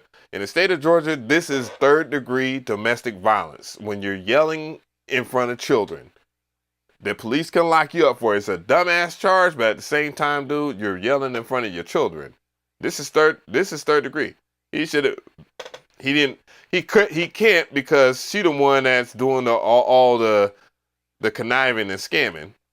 Deposit on the house, pay for the house, everything. Let's be real about that. Let's be real about everything. Since you want to say, let's put it on live. You're the one that. Boy, she's sitting there talking about how he didn't do anything for her and all that type shit. Bro, you should have said peace, bro. Told me to put it on live. I met you in a basement, laying on a mattress. Let's be real about that. Let's be real about the fact that you moved in with me, not the opposite way around. Boy, I'm telling you, this is why. Look, and it's funny too, because the ladies wouldn't like us to throw, when we throw something in their faces, by the way, which is, again, that's domestic violence, by the way. Like, she's the breadwinner and all that, and then she's sitting up there physically abusing, well, not physically, but mentally abusing him, telling him that he ain't this, he ain't that. And she's basically in a role. If society was equal, we would understand that this is uncalled for. This is unnecessary behavior. Let's be real about the fact that I never felt comfortable moving to your house because you lived in the ghetto. He lived in the ghetto, and now we back to this, right? I see what they're doing. Spearheading into the algorithm with this white man who you kind of deem as better than any other man that you came across, especially black men. And I Right. saw a lot of the videos. You were saying another black man's trash is a white man's treasure. Like, I've seen like the clips, and to me, like I said, you may not agree, they do give race bait. And for you to be 19 and your baby daddy at the time. Damn, she's 19. Oh yeah, 19? She's 19. She has 3 kids. What the? Oh my God. Man, this is being 20, you know, that's a decision that y'all both made.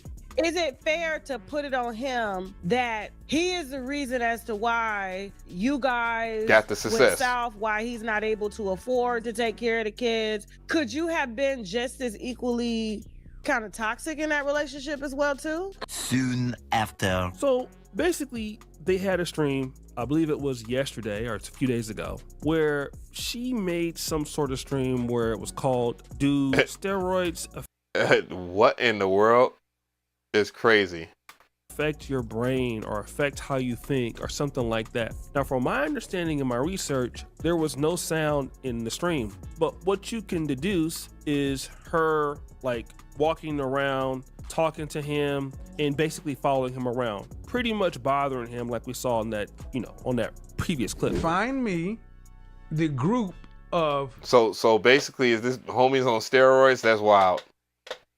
26 and under black women who are 8s, 9s, and 10s in the face, 8, 9, and 10 in the body, who's talking about divesting and all this other stuff. They're not having a problem. Especially the ones that are 8s, 9s, and 10s, and they got the face and the body lined up, and they have the femininity and the cooperation. They got more than enough. They The sure women do. that are talking all this stuff are 4s and 5s. Right. And their bodies are 4s and 5s. And they're upset for something that has nothing to do with me, you, or any of those other guys. Not hating on you. No one cares. And if you're average in one group, you cannot go be above average in another group. And he's trying Damn. to ignore her. He's trying to get, you know, her out of his way, but she's still talking to him. And then all of a sudden, we find out some very bad news. So allegedly, Brett is out here putting his hands on Rose. He's currently locked up for DV. Rose says she's not going to be pressing charges on him. I don't think so. I prefer them based on their morals and their values. And I knew they was gonna it's replay that. different. Look, let's be honest. The common denominator in this whole issue is Rose. You see, Rose said she was with 3 other dudes before, and they were all horrible. And she based that character flaw that she perceived on the race that these men were. So she went and got herself a white man. Hey, no problem. Do your thing. I mean, I'm not mad at her for going, you know, experiencing other things. I'm not one of those type people. I understand what her content, the content it was about, is the whole entire thing that we got going on in this society right now is rage bait. Like, if you can make someone rage, you know, the whole Aiden Ross and all them boys, like, all they do is just rage bait and clickbait, and everything is overly, like, you gotta overly react to stuff and all this other shit, and that's basically the core of what's going on right now. Sis, but what happened? Now this white man, you pushed him to the point where he was trying to avoid you, trying to be a good guy. He's already taken in your children Right. from another man. And he shouldn't have did none of that. He shouldn't have, man, listen, hit it and quit it. Ain't nothing, hey, look, bruh. Look, it's a part of the game, bruh. I would have not have dealt with that chick. She is 19, first of all, 19 years old, and she got 3 kids. That's insane. That's insane, man. What the hell is going on? And you still push this man to the point where he put hands on you. Now, Bro. nobody should ever put hands on somebody. He made the wrong choice. The choice should have been to leave her, deprive her of his presence, deprive her of the selling point of her entire... What is it saying? Let's read this. It says, Queen of Kings, Rose Miller, on why she wouldn't waste her time dating an African-American man again. I prefer them based on their morals and values. So basically, how white men have morals and values or whatnot. One thing I can say on that, and it's not going to be so much disrespectful. I can tell you there's a lot of men out here, especially brothers, that have morals and values and ethics, but you are what you attract, okay? You are what you attract. And what this situation should teach this young lady is that she needs to work on herself. Matter of fact, she don't need to be out here dating nobody, period. She got multiple kids, and there's no telling how many baby daddies. So them 3 Tyrones that you picked, look, you just picked you a Caucasian Tyrone, and enjoy that for you. So you need to clean up your Lakeisha attitude and figure some things out. You really need to understand how life works, because you're too young to be doing all this stuff. Podcast, but he did not do that, and now allegedly reviewing this for behind song bars. Allegedly. But my thing is, you portray him as a white savior. You say that he's the best thing that happened to you, and he's out here putting his hands on you. What's going on? Anybody who had to keep posting about how happy they are all the Dep, he's about to get in. He's about to crack something right here. I smell it. Most likely, they're not that happy. Right. That's why I'm not into the whole posting every single day type thing. Or it's not even really not just social media in general, but the people that force this image out there of themselves as a couple, those end up burning. Okay. Even Jay-Z and Beyonce don't be on the internet posting all the damn time. And even if they were, I'm not checking for that type shit, bruh. Like, I don't care. But not everything should be for the internet. We all know white men are the most desired ethnic group of men in this country. What happens is black women understand that they have to compete for that white man. But y'all have no problem competing for those white men. But when it comes to black men, y'all feel like we should just kiss our ass and accept all the bad behavior and everything. I've heard black women say that they had to tone down their blackness in order to be with a white man. And that to me is crazy. That. She just said, I just understand that. She didn't, like there wasn't no elaboration, nothing. Just, oh yeah, I understand. God damn. Greetings, you polite savage. Crazy. Not the Boondocks in the background.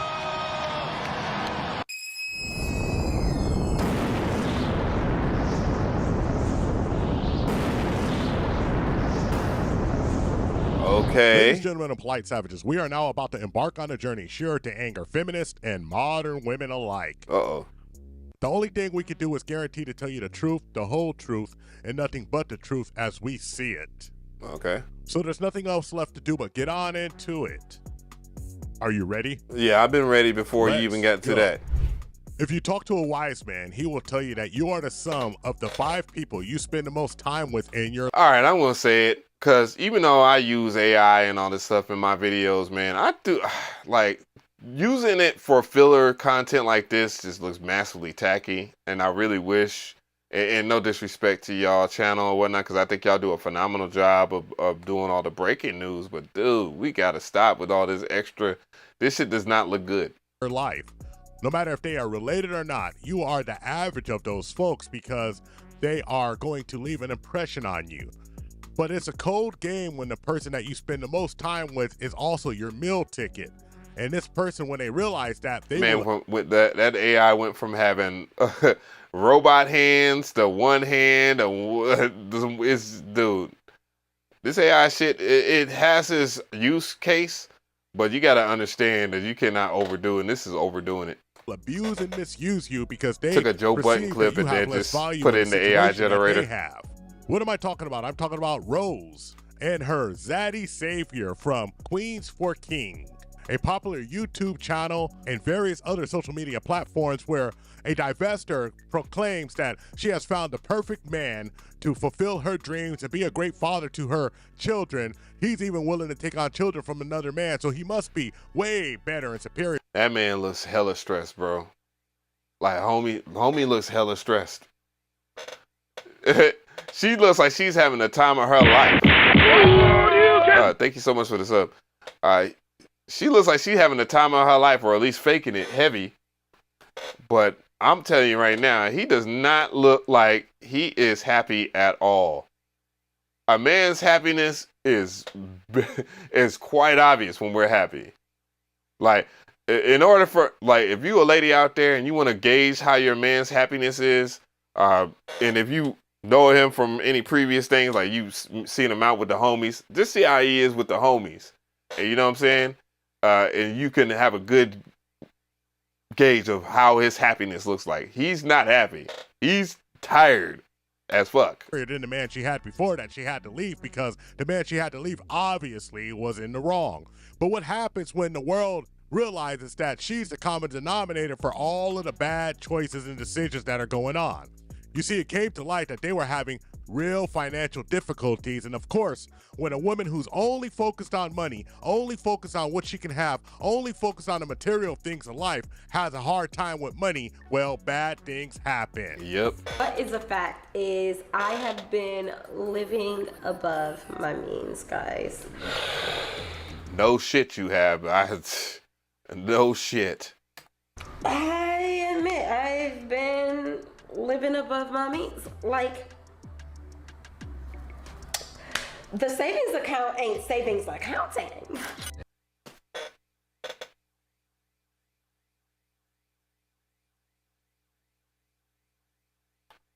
Just shut the up! And so we have to do something about it, okay? I'm on this journey with you. You better be on the journey of selling all your whatever belongings y'all don't buy, all the stuff you got on damn Temu, all of that. You better, matter of fact, you better fasten over Temu, all them people that give those damn, y'all ladies, these damn promos. You better get on that if you want to keep whatever you got. And baby girl starting to find out real quick, like, when a man is out there and he is obligated to pay the bills and all this other stuff and provide a certain lifestyle, that is not easy to do. Now it's happening to her, and this is the end result. All you guys know, I've always kept it real. I've always been authentic. I've always showed you guys my authentic. We need to pipe that down because we already know it's inauthentic. good in my bad. So because you wouldn't have treated that brother like that. You sitting over there yelling and recording. This man got your baby, y'all baby, mind you. Let me keep it 100 because it's always her baby. Nah, y'all made that baby together. That's y'all baby. And you screaming at this man is absolutely insane.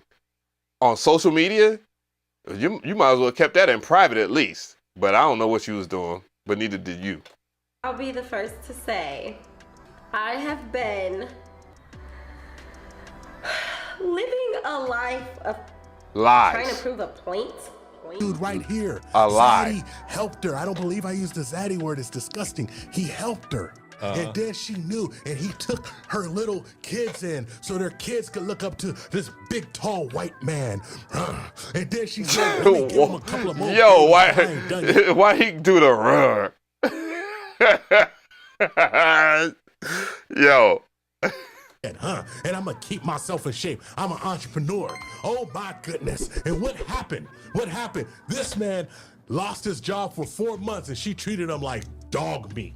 And so the truth is, no matter what situation you're in, you cannot involve yourself. What does it say? You go on a date with a married native Hawaiian you met on IG and multiple YouTube men ask for your numbers. I don't believe that. No, I don't believe none of that shit. No, but I don't believe this does not scream that everybody was in there worried about you. They probably don't even know who the fuck y'all are. Stop it. For women like Rose. She is no, just because no, thank you. That's all cap.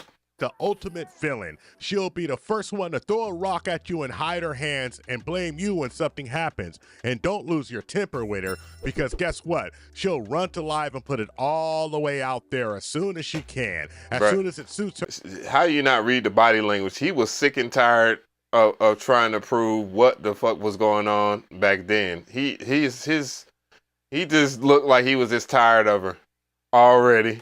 She's going to expose this man for what he did, just like she exposed him for saying that he had something in the past, when he had a record, when he was living in a ghetto, when he was sleeping on the floor, when he had a kid out of wedlock. All of these things that she had built him up not to be, he actually is, and she exposed him. And I don't believe that this man, did she say he was 20 or something like that? Did they say that she was 20 years old? Hell no. This man is pushing 40. He's definitely around my age, bro.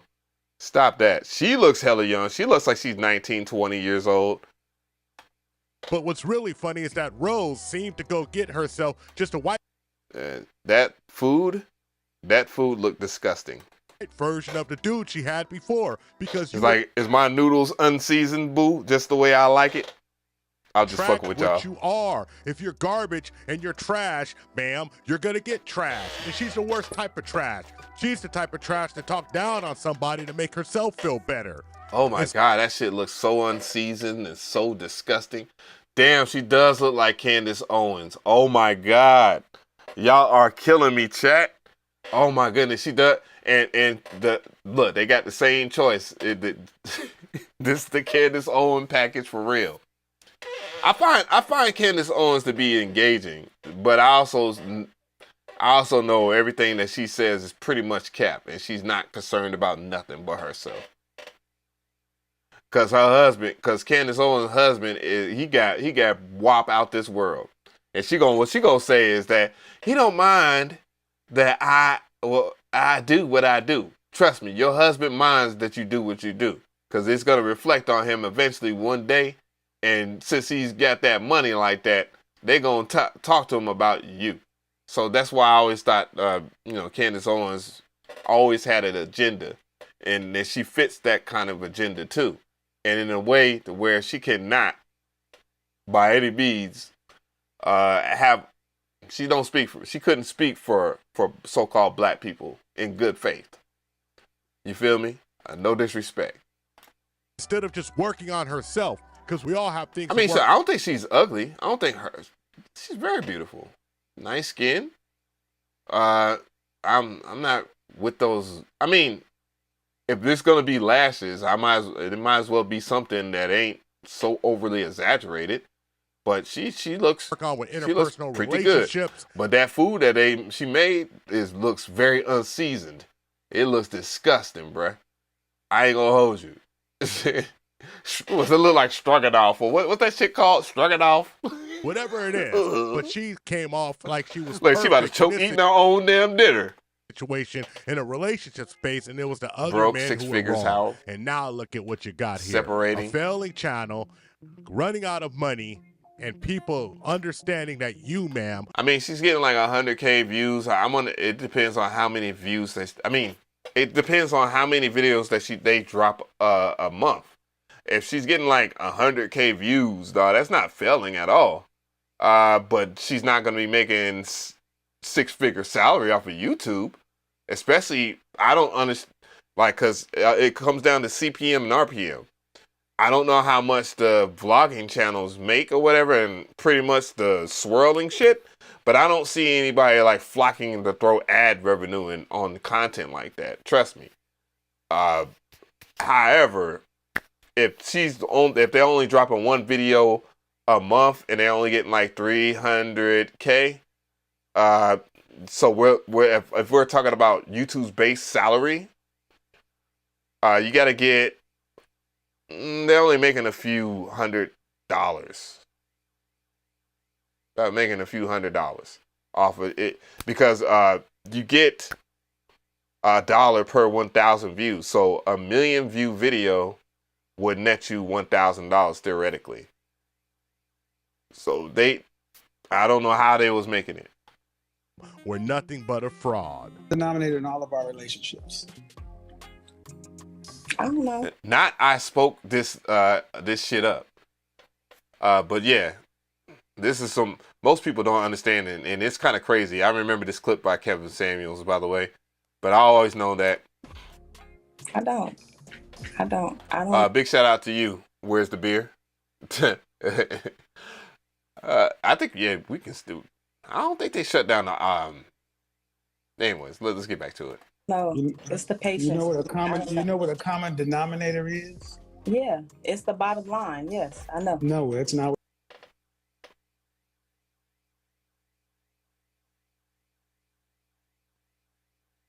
She said that with confidence. What a common denominator is. What the is same thing. What is it? The only common denominator in all of our relationships is us. Correct. But men. Then she just goes right into blaming people. If you was, again, this is the whole point of what Kevin Sam was saying. He was not the person that started that shit. He'll proudly tell you that he took this shit from other people. She's crazy, yo. How you not know what the common denominator is in your own relationships? The common denominator is just the bottom line. And these days, it's difficult because they want their cake and eat it too. It's always the man, huh?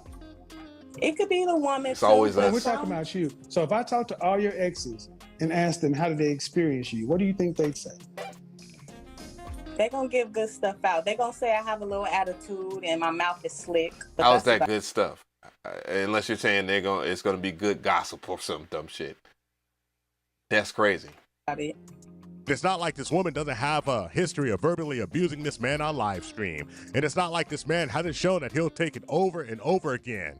I mentioned it that he doesn't realize his value, but she does realize that in order to stay in control, she must berate him. Because guess what, lady? You're the one straddled with all of them children, and you've already pumped this man up saying he's way more than he is. So if he gets the wild hair and walks out the door, well, your meal ticket leaves with him, and you know this. I mean, the truth of the matter is he should not have been in a relationship with a woman with children, bro. I hate to, I'm not trying to preach that shit because I know there's not all women that have children are terrible like this or anything like that, but there's just a high level of risk that comes along with that. And you got to be, when you have a woman that you're interested in and they have children, it could just be detrimental not only for you, her, but and the kid. And a lot of women, believe it or not, they don't like hearing this shit. They weaponize their children against you when shit is hit the fan, no matter how good you are of a stepdad too. So you gotta, bro, it's important when you make a decision to be with someone that you know anything and everything about them. Are you gonna find out everything about that person? No, of course not. But if you don't pick right, and she chooses, I'm telling you, it's dangerous. That's what I'm going to do. I'm going to get up right on this live, and I'm going to leave your ass. Since you don't like me, I don't like you. Because this is what needs to happen in the world. Oh, yeah, I would have told her I'm gone. Don't make the mistake of putting your hands on a woman. Yeah, you shouldn't have put a baby in her. This is the ultimate test of a man.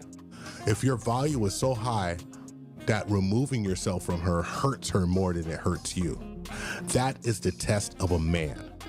And that is the problem there. When I speak the truth, because I speak profanity, people are able to dismiss it as mediocrity.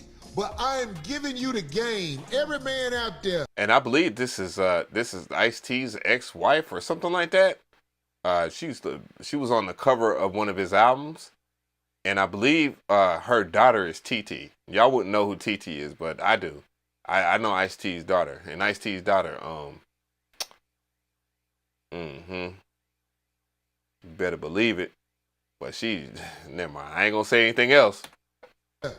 Who would it ain't down for you? You will be broke down by that. If you ever get serious with you better make sure it's got some morality about herself and she down with you. Do not do it to keep up. Because I'm telling you, every man out there, if you in a situation where you know she ain't, but you don't want her to go, if you do something to lock in with that pregnancy, marriage, or something like that, your life gonna be destroyed. One of the worst things we could do as men is to be with women who don't want us. I've been in that position too. I have simped. I have done stuff. I've been in the friend zone. I've done all that kind of stuff. And I will tell you, gentlemen, Don't do it. Never do that. It's never a good idea. I said it 2 weeks old. Stop trying to win women over. And see, that's the beautiful thing about becoming a high value man. You don't have to win women over. You deal with the women who show interest in you and want to get on your program. Right. Well, I mean, that's crazy that the situation has went physical. You know, I pray that they work that shit out. It's none of my business. But the irony of her trying to spew out, you know, some type of shameless rhetoric for it to backfire in her face in the manner that it did, I feel bad that it, you know, literally backfired in her face. Damn, why am I ain't got no charger? Man, I hate when I move my charger. But he's wiser than the pastor. I mean, I'm just saying, like, what he's saying, Kevin said in closing, bro, it's factual.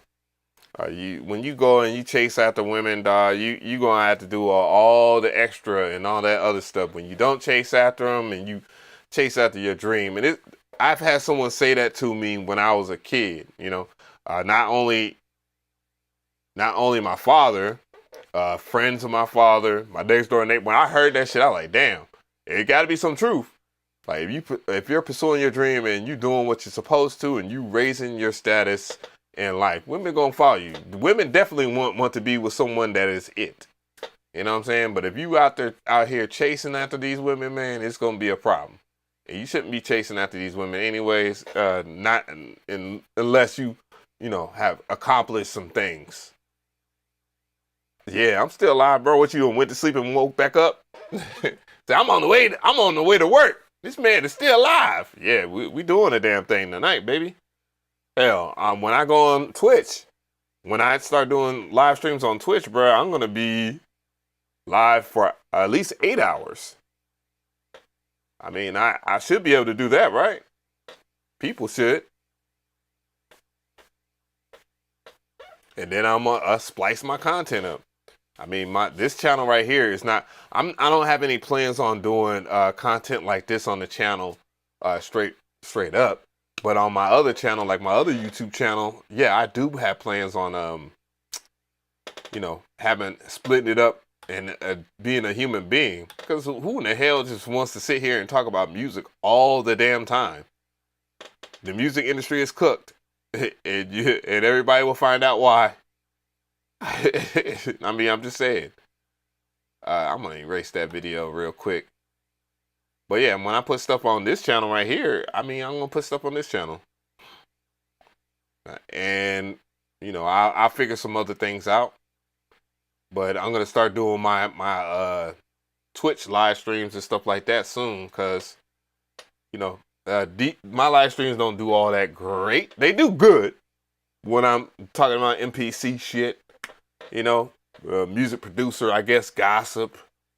But I would like to kind of expand what I'm doing and keep on putting my foot on niggas' necks. You feel me? Because why not? You know, everybody's neck needs to be stomped. Yeah, we just kick it up in here. It just, the energy is better when it's like this, too. You feel me? I'm going to, give me a sec. I'm erasing something real quick. Because I don't want people to go to that. Oh, yeah, I forgot I had a playlist. Someone there. Damn, the stream messed up twice, huh?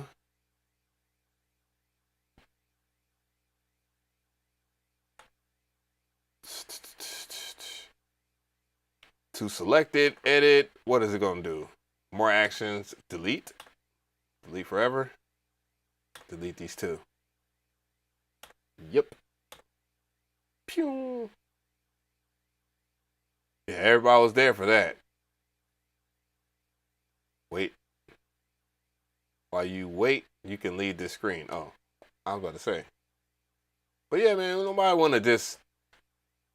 I mean, talking about music shit is cool, but sometimes we want to talk about other things, you know what I'm saying? I want y'all to get to know me like I want to get to know you guys. And that's kind of the vibe that I want for my channel. You know what I'm saying? Speaking of which, not the Adam22 submit his OVO application. So to catch people up on this situation, you know, this is for my McRee TV channel. I thought this would be good commentary. Yeah.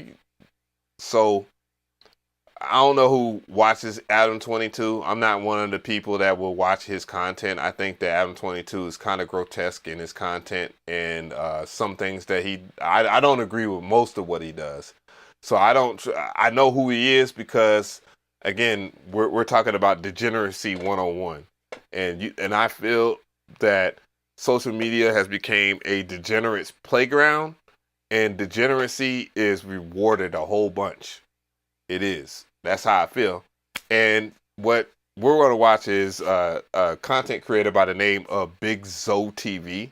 He's a small content creator, but I believe he has a lot of potential of becoming a big content creator. But he's actually reacting to Adam22's takes on the whole Kendrick Lamar situation and Drake that won't die because Drake fans won't let it die. They want to find new narratives. And if you want Drake to be left alone, forget about this situation. Forget about it like y'all forget about Meek Mill's rap verse, his reply, okay? Because this ain't it. That Kendrick can make songs nobody cares. This is a guy who just has not made a lot of songs that sound like Not Like Us. That record was so unimpactful that it almost doesn't affect him because people don't even. That man said that Not Like Us was so unimpactful that it doesn't affect Drake and it doesn't affect people. But y'all are on a live stream reacting to a song that came out months ago. Talk about no self-awareness. Don't even know it exists. Yeah. That's how bad it was. It's good to remind everybody that Kendrick can make songs nobody cares about as well. Kendrick makes songs that nobody cares about. Hey, you know what? It's funny because I heard that Adam22 is out there in Los Angeles. And, you know a lot of you. Look, people, I hate it, but people make excuses and people give certain groups of people passes because they put them on. But, yeah. What is up, YouTube? Welcome back to the channel again.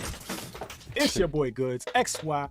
You already know the vibes, man. Listen, if you have not subscribed, make sure you subscribe to the channel, violate that like button. We gonna get straight into it, man. Listen, DJ Academics calls into Adam22 show. So now we got the Glaze Unit General, and we got Adam22ster, aka the 16ster, and we also got Lush, who just co-signs everything. It's kind of weird, man. Academics just feel the need to try to fight the war for Drake. If you really look at what's been going on, Kendrick has been silent. Kendrick has not said a damn thing. Aside from him saying what he said in the Super Bowl ad, Kendrick has not said a damn thing. And for the most part, Drake has not said a damn thing because all Drake does is send out subliminals and do passive-aggressive shit, like unfollowing celebrities, wearing certain clothing, commenting on streams. Like, Drake is butthurt about this, and for somebody that's so unbothered, he has been showing us how bothered he actually is. But at the same time, Drake doesn't have to say much because when you got people like Academics and all these other guys who are on the Glaze Unit fighting for you online and creating narratives and throwing jabs at Kendrick for you. Yo, this man is wild. Like, he is a very good content creator. The fact that he would like Photoshop DJ Academic's face on a freaking general and call him the General Glazer. General Glaze is crazy. Why do you need to fight anything at all? It's almost like all these guys are sitting here trying to get his loyalty. Like, look at me. I'm defending you online. Like, God. Right. That shit looks so weird, bro. It's like, man, y'all grown men trying to stick up for another grown man, but it also looks like they are in cahoots. And Drake is making the bet if they are. Yes, Glaze Unit. He is really calling people Glaze Unit. This shit is hilarious. Man, what the f we doing, man? But look, let's get to the video. Hey, but what do you think of my assessment that the Drake side of the Republicans and the Kendrick side of the Democrats? So what they... Bro, what is he doing? What is he trying to do? So he basically saying that Drake fans are Republicans, right? That's not a good look on Drake. That's not going to help. That actually just feeds into the narrative of Not Like Us. So how do you let a white dude that uses the term no jumper, which he's using that basically because Lil Wayne has a quote where he's talking about he's balling, but he has no jumper. Okay. Which is a phenomenal quote by Lil Wayne. It's one of the few quotes I really even care about from Lil Wayne, to be honest. But how in the world can you miss the concept of the song Not Like Us and do something where people are going to say that's exactly the point? Stupid. They're trying to do now is they're trying to turn this into a political angle, right? So turning and this that's into a bad political look. angle, now they're trying to say that Kendrick fans are basically Democratic supporters and Drake fans are basically Republican supporters, aka Trump at one side is Kamala. This is the stupidest shit ever, but That's this the is dumbest. what guys who try to spin a narrative do. So now this is like an angle to turn this into a political thing. So if you are on that side, this is the side you kind of choose. You know, and academics for the most part on his streams has been, you know, mentioning a lot of political shit, like basically like making it known what side he's on. And Dude, he's been in Trump's house. Now, I don't have anything against someone for their political views, but using that as a talking point for rappers just shows your intellect is completely and utterly dumb. And his stream is full of a lot of people that follow his shit, like to the T. I mean, religiously. But let's continue. Hey, yo, I just seen that. Here's the other thing, too. I hate to interrupt again, but I've peeped this. One of DJ Academic's closest buddies is called Grand Wizard Chat Nigga. You can't make this kind of stuff up. Why would you choose a name like that? Grand Wizard Chat Nigga.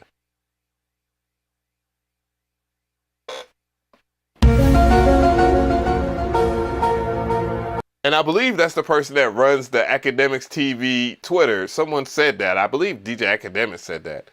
Not a good look, B. Not a good look. It's not a good look, Luna. And I'm like, yo, listen, man, no matter what they say about Adam, man, this is why I do watch you, because you are logical. I actually agree with that wholeheartly. That was a great... when you said it, I'm like, I wish I said that. No, but I'm going to tell you why you're right. Because, like, I mean, exactly what you expounded about... You know, when it comes to like everybody who likes Kendrick, it's like, oh, let's, you know, it's more of like a Democrat. By the way, they frame everybody who supports Drake as like how they talk about Trump supporters. You know what I'm saying? Like, yo, you. Bruh, I'm going to tell you right now, this is full. So what you're saying, Adam 22, is that, and this is what's crazy about the angle, right? The angle is, if we're talking about conservative values, there's nothing conservative about Adam 22. This man, Adam 22, let a whole ass porn star clap the cheeks raw, skeet, skeet, skeet, skeet, skeet, and then went on social media to brag about it that he watched it. That doesn't sound anything like what a Republican. Let me find out if the Republicans are like that behind closed doors. Is that what we're trying to say here? That's what's crazy. So that is a dumb angle. He doesn't strike me as anybody in politics anyways. He just exists and benefits from the culture in itself while not having a clue about the culture. You guys are nuts. You guys are supporting this other bullshit. Now, let's not let that fly over our heads a little bit too much. Because in some ways, this is correct, right? Because you have one side, this guy's been impeached, accused of like some pretty bad things, accused of groping women, accused of disrespecting women, assault, all types of things. You know, this guy's been accused of a lot of things. And on the other side, you haven't heard any of those things. So yeah, in that sense, it is kind of true. Because on this side, you have a guy who got the... Yeah, they definitely saying a lot about Kamala, and much of which I'm not going to get involved with because I don't think that it's just not my type of vibe to even talk about some of the rumors or whatever. But I mean, they are saying stuff about Kamala. I mean, she did come to Atlanta with damn Meg Thee Stallion, bruh. Like, what is that about? Like, why was that appropriate? The weird stuff, and let's not sugarcoat it. We talking about the weird stuff that he's done, the weird allegations, all the weird stuff that he's being accused of, and this is what these guys are supporting. And when he says like these guys are supporting this, this is what you're supporting at the end of the day. And I think that's why people look at it in a weird way. But these guys don't see it because all they have is tunnel vision for their drizzy. You're completely right with that. Even said not they have tunnel vision for their drizzy is crazy, bro. I mean, truth be told, we're gonna find out more. We're definitely gonna find out more in these next couple of months, because I don't know. I don't know if people have noticed it. Everything that Kendrick though said has been true too. We're gonna talk about Cat Williams being on some truth shit. Everything that Kendrick said has been true too. Well, let's find out some more. Even though, you know what I mean, I just don't think that's the same correlation, but it's exactly how people see the hip hop. Yeah, and I think that the counter narrative to a lot of the sort of elitism that has come along with what Kendrick has been putting out there is basically like, y'all are idealists who want music that isn't inherently reacting with the people to be more popular than the music that actually is reacting with the people. Whereas if you're a Drake fan, you're just acknowledging. Well, first of all, this has always been the bad take when it comes to Kendrick Lamar. Kendrick Lamar it has always been, first of all, he has several hit records. let's keep it real. This man has several hit records. You know, if we really love hip hop, we're not gonna just say stuff just to say stuff. We need to substantiate it, do the research on that. Bro, what you're about to say is that Kendrick Lamar does this conscious shit. And what's weird is because you have dealt with black people in this space out here, and I guess he's supposed to be in LA or whatever, dog. That pretty much shared that sentiment, that vibe. I'm trying to tell you, dude, this is not a good look for you, but I'm pretty sure you got the shit handled. Everybody don't even take you seriously. I mean, I wouldn't take a man seriously that if his wife done been porked out by a well-known P-star. Like, yeah, all this shit that is really, you know, apparently extremely popular with people, we think it is good, and we think. Look at Lush. Lush don't even care what's going on right now. Nah, it's just it's passive. Most of Drake's music is just passive. It's not only passive, it's passive aggressive, just like him. No, that's what I get from Drake's music, bro. It's very passive aggressive. Matter of fact, I liked Drake when he first came out. They say the old Kanye, the old Drake was good. It started was when he tried to flip things over. It's like, bro, we seen how you are, bro, and we the switch up is for what, you know? Now he's just waiting for Adam to stop talking so he could agree. They don't do nothing else but agree on this show, bro. Like everything Adam say, yep, that's a good point. That's a great point. I think that the fact that it is popular is enough of a reason for us to praise it, for sure, even beyond our own personal. Yeah, Adam. I'm gonna tell you why Kamala's. Yeah, he reminds me of he does remind me of the black chick on the Howard Stern show that just was there to giggle and shit. Yeah, he just give me that vibe. All right, then, go ahead, Queen. Is basically like a Kendrick fan, because essentially, if you are excited, and there's a bunch of people excited for Kamala, right? Right. Not realizing that maybe she wasn't a president, but she was pretty much in office for the last 4 years. She had a position in the administration. What the fuck? This is the weirdest level of deflection I've ever heard in my life. So basically, what they're trying to do is get Republicans to like Drake already. Drake more than Kendrick is what he's trying. What the fuck are they trying to do, dog? Is just skip. You can remember, like, these guys really just look at this at a surface level and don't really understand what's going on. Kendrick dropped a song with a message, but that's kind of what people need right now. And the message was for people like you and doing what you're doing right now, which is spreading propaganda for salary. Like, that's what you're doing right now. You're literally proving everything that he's saying. That's fact. But I digress. Let's continue. If this is gonna happen, here's the thing. Kendrick kind of says this every 4 years. Go, let's go. Oh, yeah. Yeah.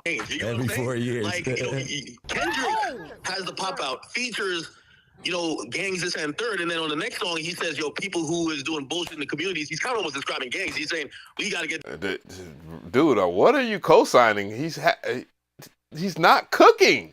He's not cooking, bro. Like, academics is not cooking, and the only thing that's cooked is his big ass.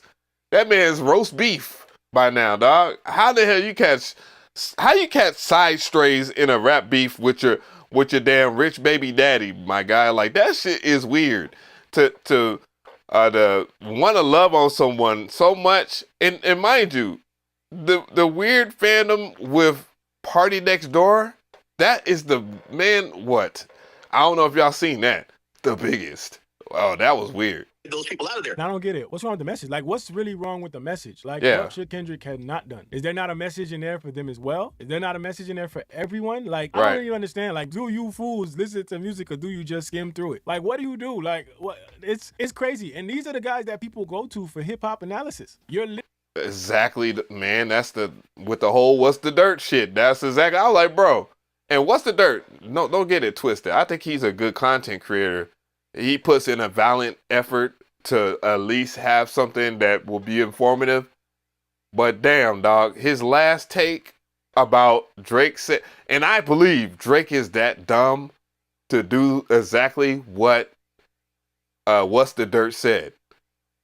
He said the word nigga 37 times to represent every year he's been on this earth to say that he's black. I believe Drake actually sat there with his other writers and agreed that that was a good look. I believe that. I believe that shit. I believe that shit 100%. I believe that. However, the other part of that shit where, oh, I know his white mother wouldn't have him say that in the house. Oh, so white people don't say nigga in the house? Okay.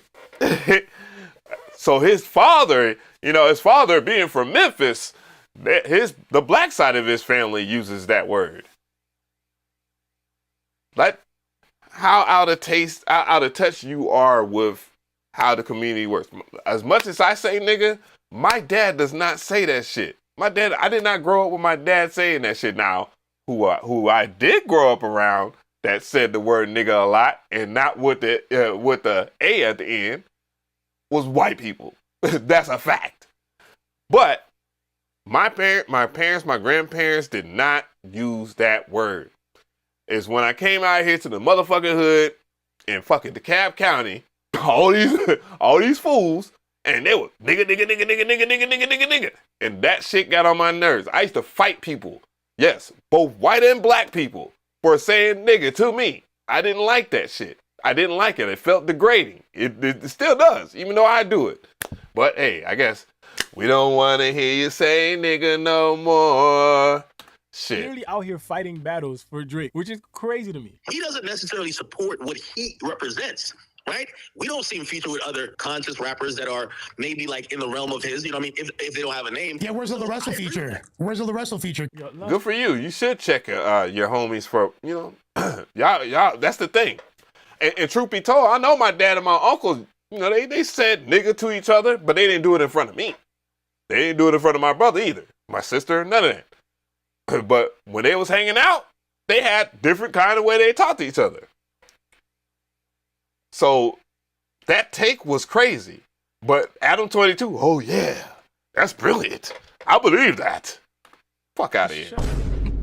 Shut up, Lush. The Russell is dope, though. I do tell you that. The Russell is dope. I agree with that. I agree with that wholehearted. But again, this is the thing, and for everybody who likes Kamala, it's about the feeling of what they're saying that makes you feel good.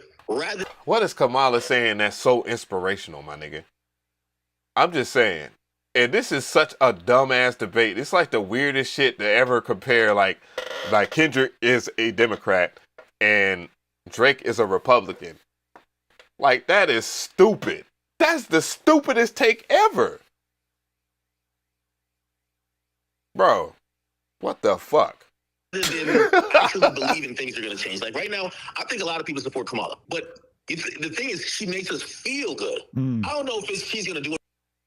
Bruh, can we get past this shit? Is there You don't anything remember else? the song and nobody knows what he dropped. Why you quoting it, dog? Oh, it's because you butthurt because Music is out of here. Like he's kind of almost talked about that. What's that line he has in the song? He says like pillow talking, causing like culture wars or neighborhood wars. I thought you said nobody remembered the song. Why you quoting it?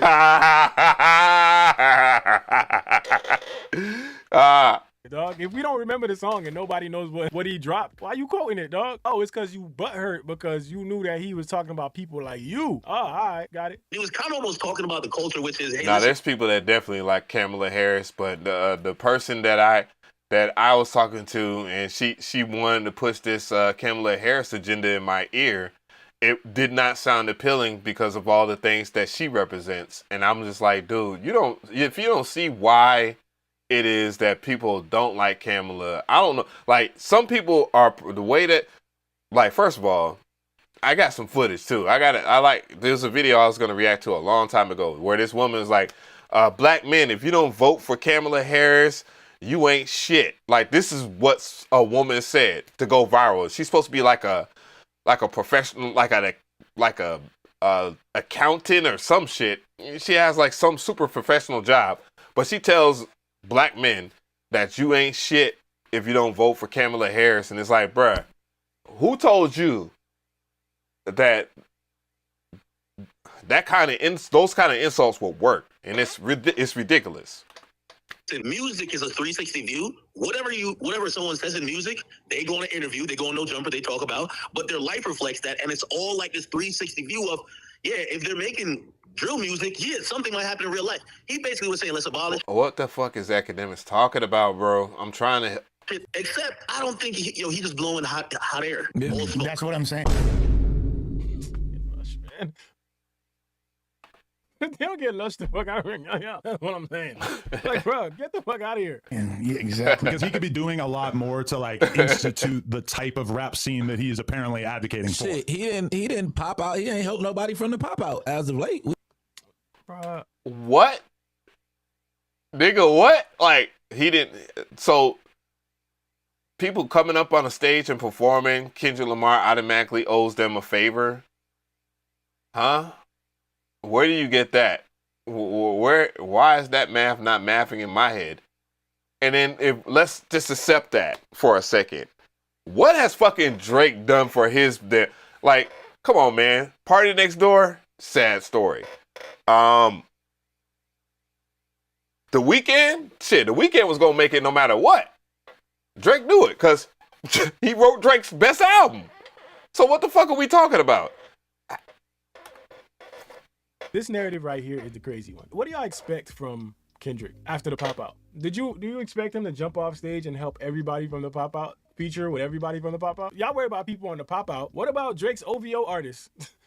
How they doing over there? Are they doing any better? Like, come on, man. Let's be honest here, man. Are they doing any better? Or are they in the sweatshop just writing for Drake? They don't even get to be artists. They're like, yo, we got to get that next Drake single out. No, y'all know the beef just happened. We got to get that single out. So whatever y'all got, if it was your single, it's Drake's single now. Send it to Aubrey. We haven't seen nobody pop out with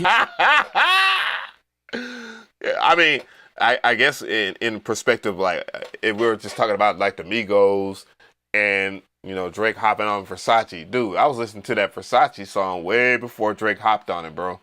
I'm going to tell you that right now. I mean, yeah, I'm out here in Atlanta, Georgia, but dude, nigga, they was gonna pop, bro. Like, Drake don't work with nobody that ain't gonna pop. Come on now. WizKid, that record was already going before Drake got on One Dance.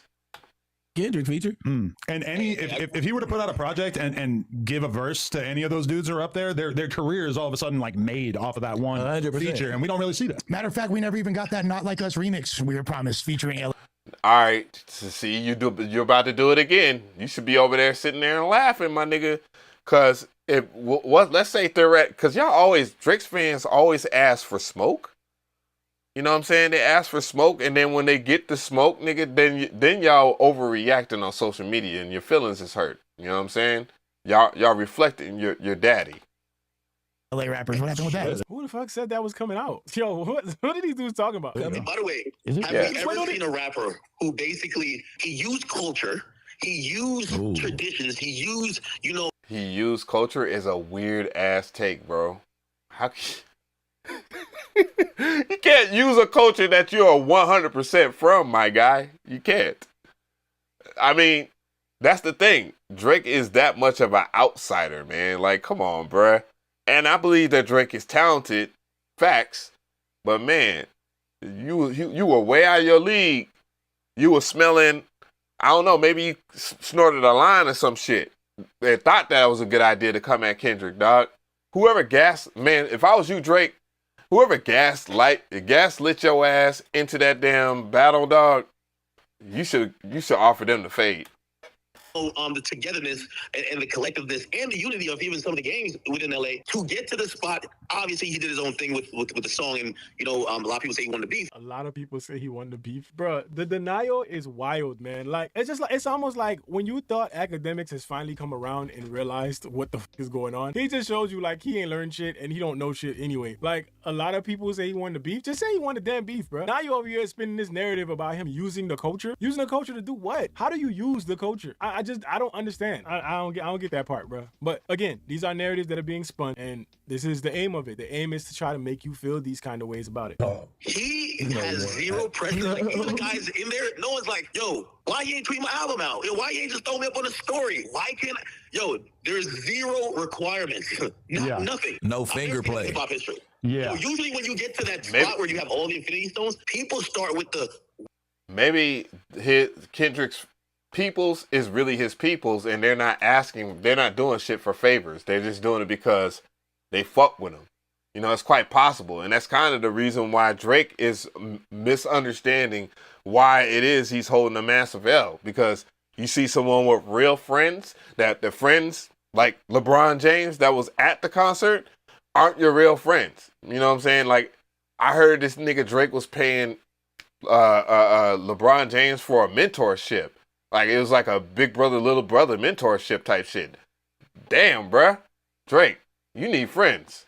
Dog, you need real friends. It's kind of scary to see yourself, see how it's playing out for you. You don't see it. Dog, you don't have no real friends.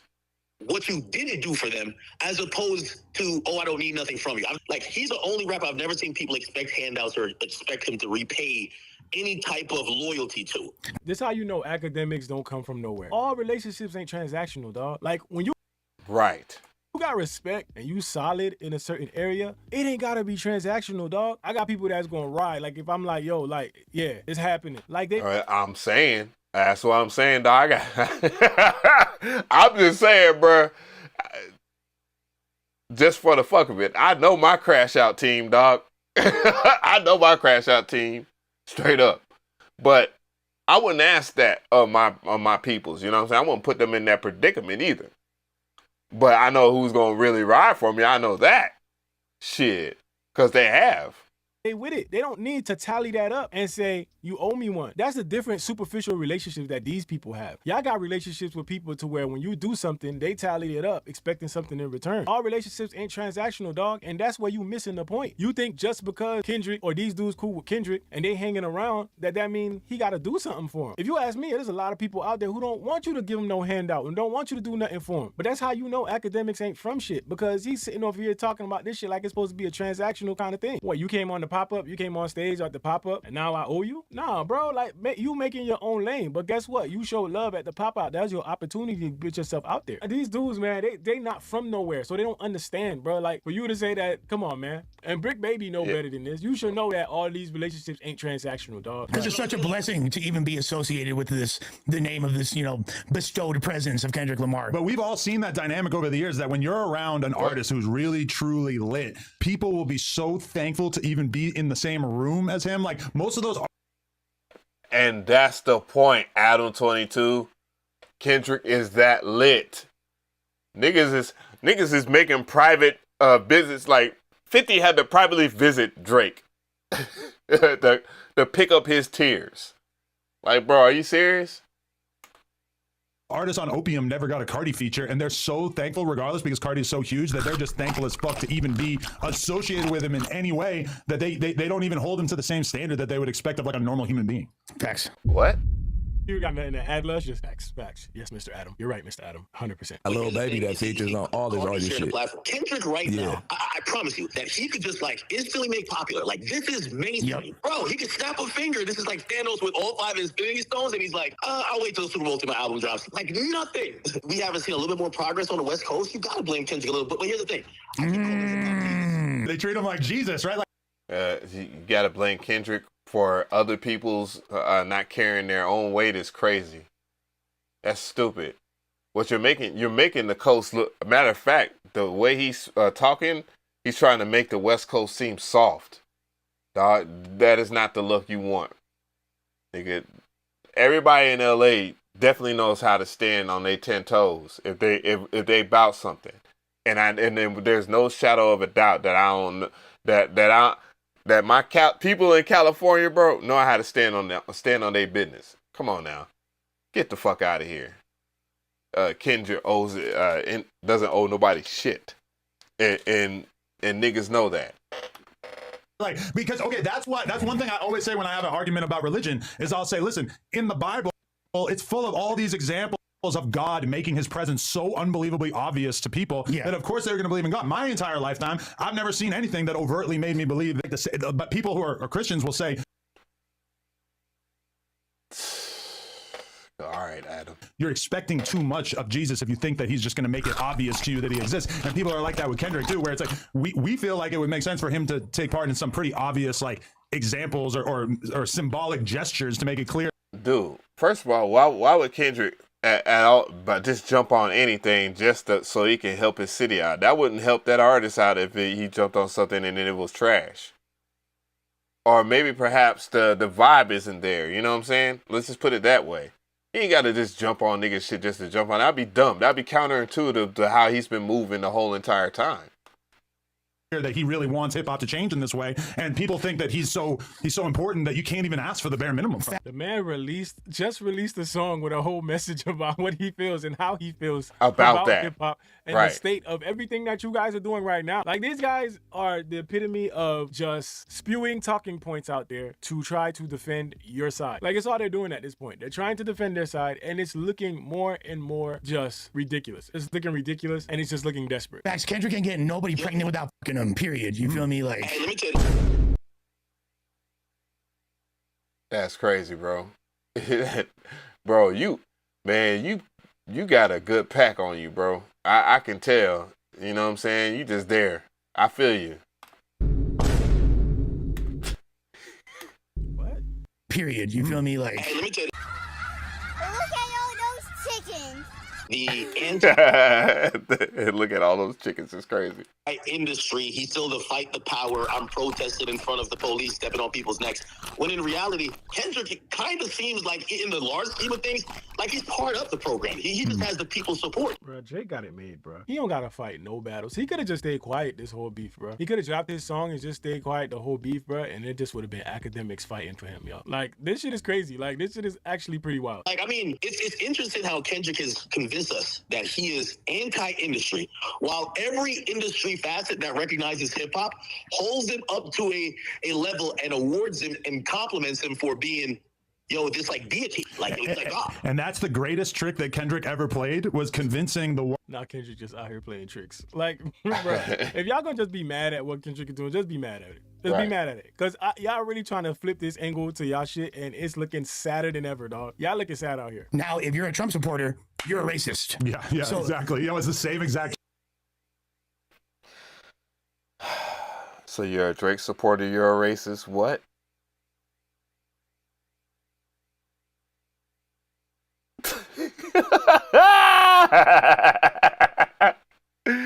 Oh my God. That is crazy, bro.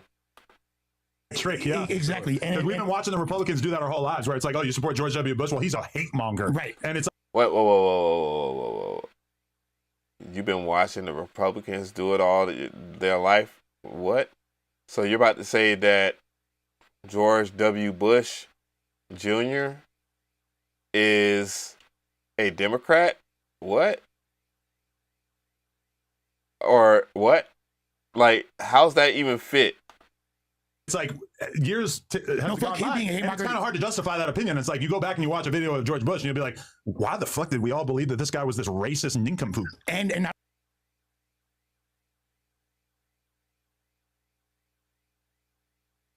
I never thought that George W. Bush Jr. was racist. Maybe a little slow, maybe high. I think he looked like he was just high all the time. George W. Bush Jr. just looked like he was always high, which is kind of cool. I ain't gonna lie. But not racist. I would not thought that. Not only that, but it shows how they think. You as a supporter are now a racist because it's not just he's a racist. Now you are as a supporter. Good point to Bush, but we not. So what if a black person is a Trump supporter? What does that make them? I'm not gonna do that right now. That's a long conversation. Hey,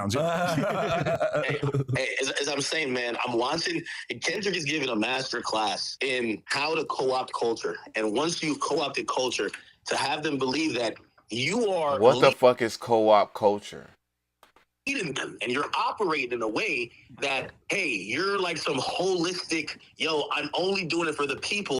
Man, like DJ Academic's talking points about Kendrick Lamar are so just, I don't listen to your music. This is how it sounds like to me. It sounds like you're speaking to, like you're trying to free the slaves, because that's what DJ Academic said. I'm sorry I don't have my eye open and whatnot. But he tried to, when they was talking about To Pimp a Butterfly on the show that he was, what was the show? What was the name of the show that him and Joe Buttons was on together? I forgot. It's on the tip of my tongue. But when they was on that show or whatever, Joe Buttons asked DJ Academics his opinions about the To Pimp a Butterfly album. And just like all people that are stupid, if you just look at a cover, because the cover is all the black folk in front of the White House and all this other shit. So what most people thought is that don't listen to Kendrick's music is that it was like some type of conscious or whatever, and it even has like some stuff on there that does fit that mode, right? That We Gonna Be All Right. That's on there. But if you listen to that album, it has nothing to do with freeing the slaves. It's not on no social political conscious shit. It's shit that damn Drake could relate to. Because this man Drake is, regardless of him having millions of dollars, he's under the slave contract. They even showed that this even happened during when he wanted to release his 100 gigs. The label took that bitch down. This man can't even drop any kind of things without clearing that shit.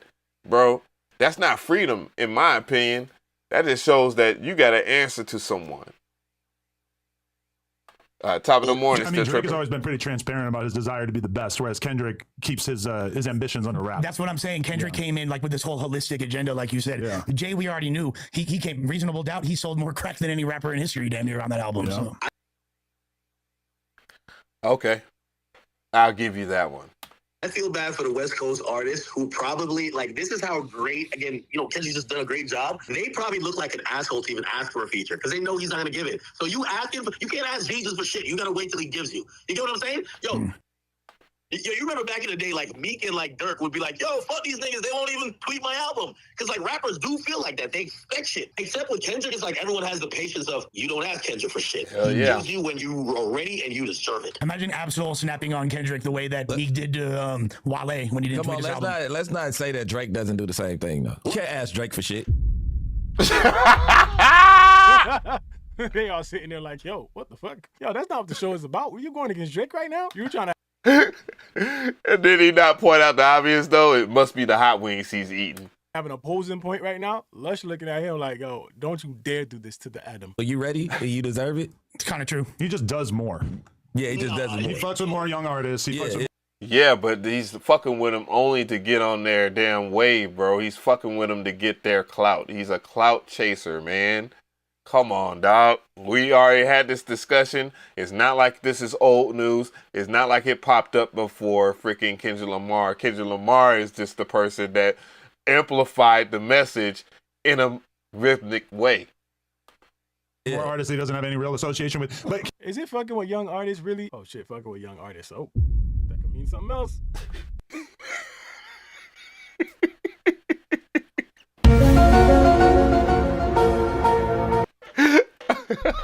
I ain't say it. Adam said it. Is he really giving people opportunities or is he capitalizing on what they have going on? Because we see Drake collab with other artists, but we usually see Drake collab with other artists when they're basically at a certain level and they're getting there, And everybody was referring to it at one point as a stimulus package or whatever. But if you're doing songs with artists that are on the come up in certain areas to try to capitalize on the sound that they have, are you helping at that point? I'm just saying. Keep in mind, steal their style. How many songs has Kendrick put out with, what's his name? Motherfucker's son? Baby Keem versus like working with like other random ass artists from LA that he believes in. You know, he chooses to save the sauce for his artists that he's profiting from. And Keem's his family, right? That's like his family member. It's like, He's supposed to save your sauce for, pause. He's supposed to save the good stuff, like the good music for, you know what I'm saying? Like, well, you're supposed to put out a valiant effort no matter what, but dog, you're just going to have some bombs that you know they're going to pop off and you want the right people to do so. Come on, bro. Shut up. Popular opinion, and I'm going to let you guys keep clicking because I'm watching now. Listen, very unpopular opinion. Kendrick's whole thing with Drake was fueled by jealousy. He wanted to be the guy who has the most, I'm not going to call it clout, but like the #1 rapper. And I do think come out to Maryland for our rotation beat cipher. Just to be chilling and shit.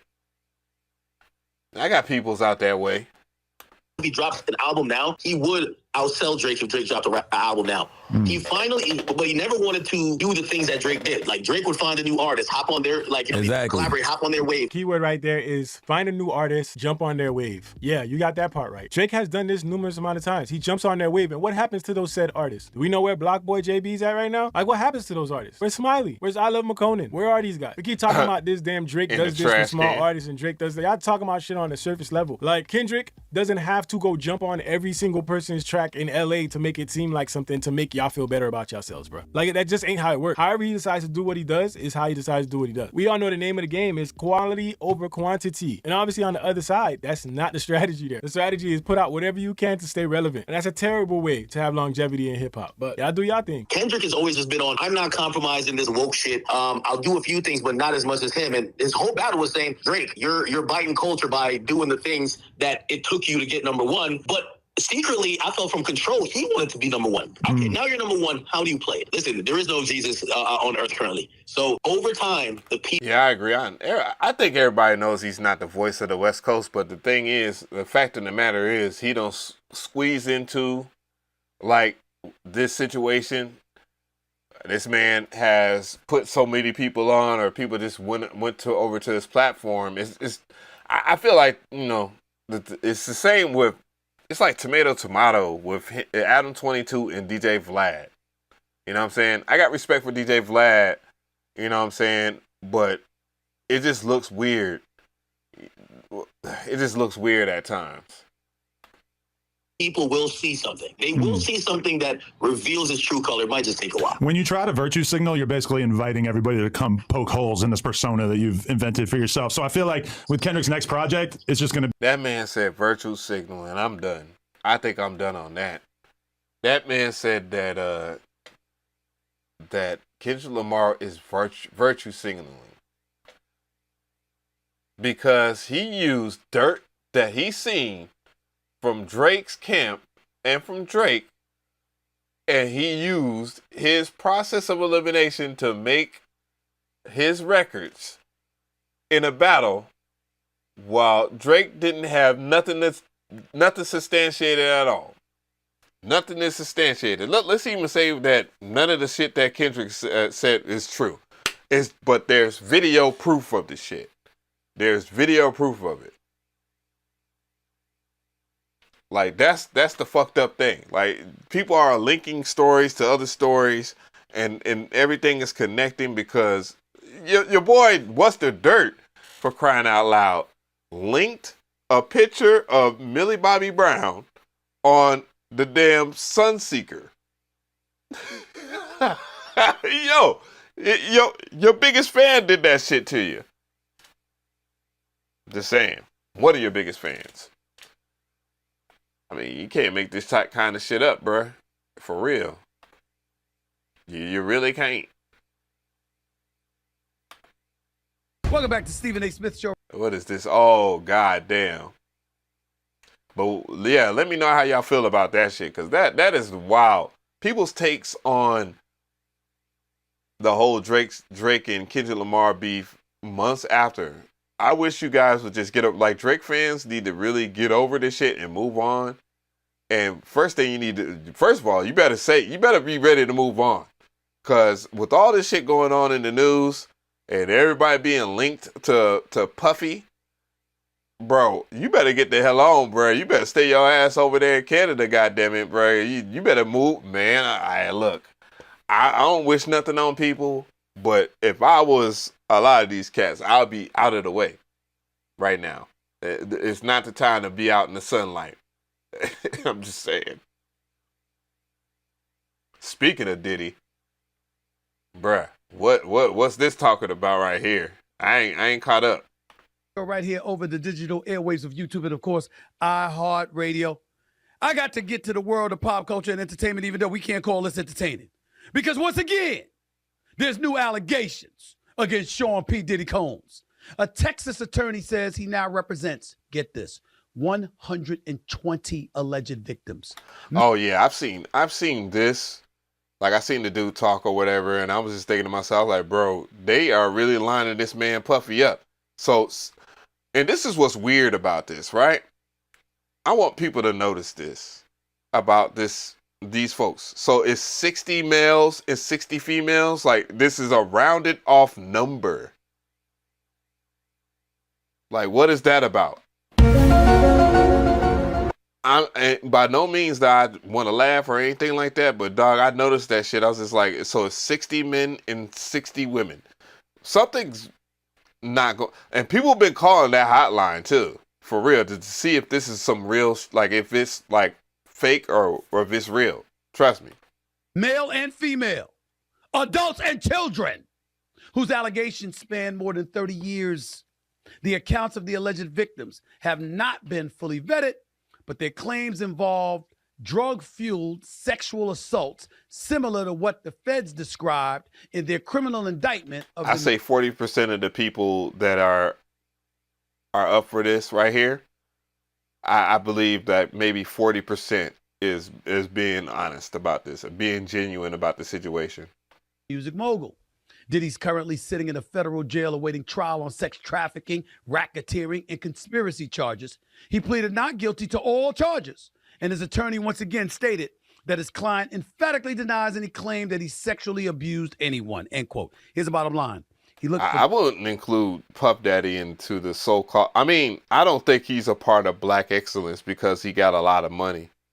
That doesn't make you, just because you got a lot of money don't make you excellent Black. There's some degenerate motherfucking Black people in our community that got a whole lot of money. And they got a whole lot of stardom.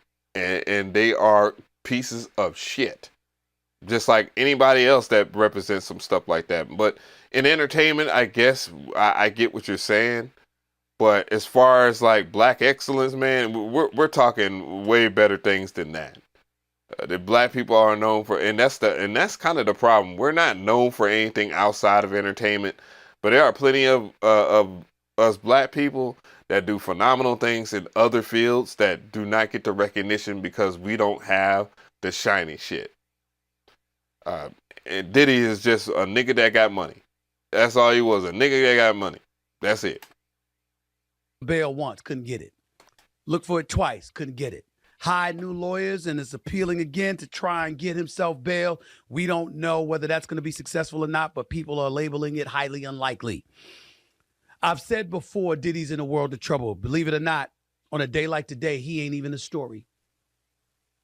When you got 120 people. Yo, this picture they drew of Diddy is wild, bro. It looks just like the way that they do artwork for, that's going to be one of those that someone's going to have this in their house. It's like, it doesn't look like Puffy, but it does strikingly looks like Puffy. That are going to levy out. That 100% looks like Puff Daddy. Take that. Allegations against him. His situation looks too daunting to even comprehend anything positive about it. But it's also so bad that there's more bodies that's going to fall. Oh, yeah. See, right now, what we have to start thinking about, I hate to do this. I swear to you. And that's why I ain't going to mention no names, ain't going to show no faces, no pictures. I ain't doing all of this. Let me say this. You better not, Stephen A. You better not mention no names because people are, you already know this is going to be the under the bus. This is going to be the biggest game of throw you under the bus in history. People are going to be, man, listen, I ain't do nothing.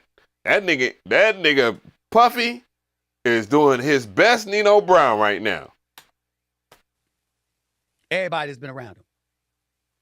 I'm not talking about taking a picture with him like I did at a Golden State Warriors game. I'm not talking about showing up to some party and then you find out it was a Diddy party. I'm not talking about that. I'm talking about people. Not you. You show up to a party and now it's and now you found out later that it was a Diddy party type shit.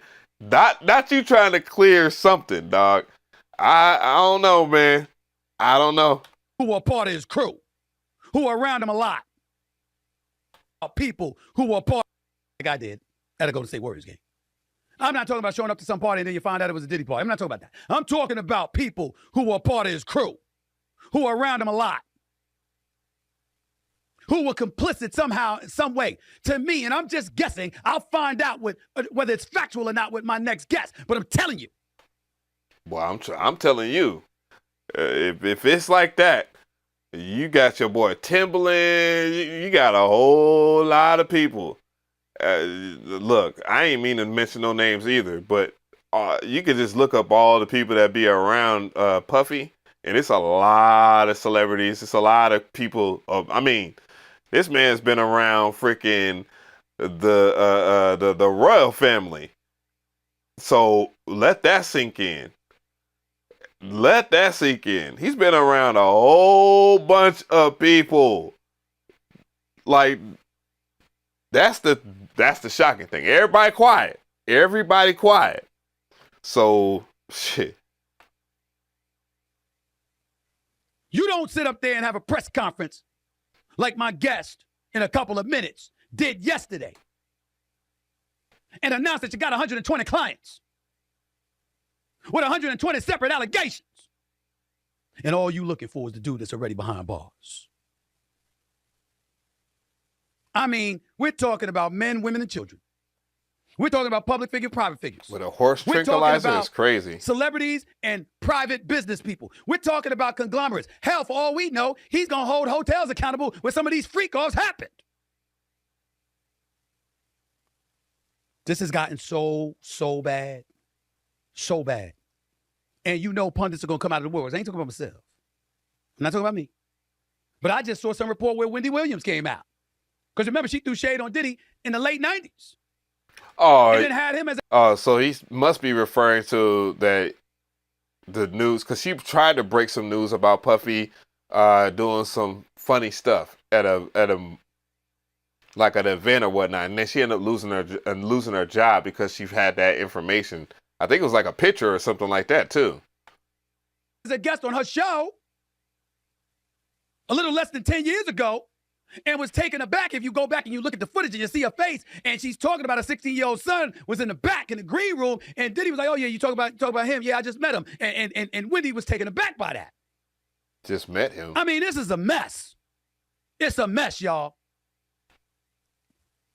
All I'm gonna say is this: I hope no one innocent gets implicated and has to be raked through the coals or run through the ringer just because of an association with him. I'm not rooting for anybody that's guilty of any of this shit. But if you innocent and you didn't do anything, I'm praying and hoping that you're not implicated in any way, forcing my next guest to come after you. Bruh, this is nasty work right here. Having this pop up as, never mind, I'm going to leave that one alone. That's something I ain't going to talk about. But this man, there's so many pictures, and they're just flying all over Twitter. But dude, you can't even take Twitter too serious, because people be on there photoshopping and playing games and stuff like that. But there are some pictures that, like, we've all seen these pictures of Puffy and the white parties, and you see who's associated and going to these white parties. And that new, what's that new cat, the white dude that he's all of a sudden throwing the white parties. So, you know what I'm saying? It looks kind of sus on that end, you know what I'm saying? Because everybody's kind of floating over there. And then you're starting to see this pattern. Like, it was like a passing down of something. Rubin, Mark, what was his name? Something Mark Rubin or something like that. I don't know. But you're starting to see it's a pattern with a lot of this stuff. And trust me, I'm looking at some of this stuff right myself. Like, look, I get it.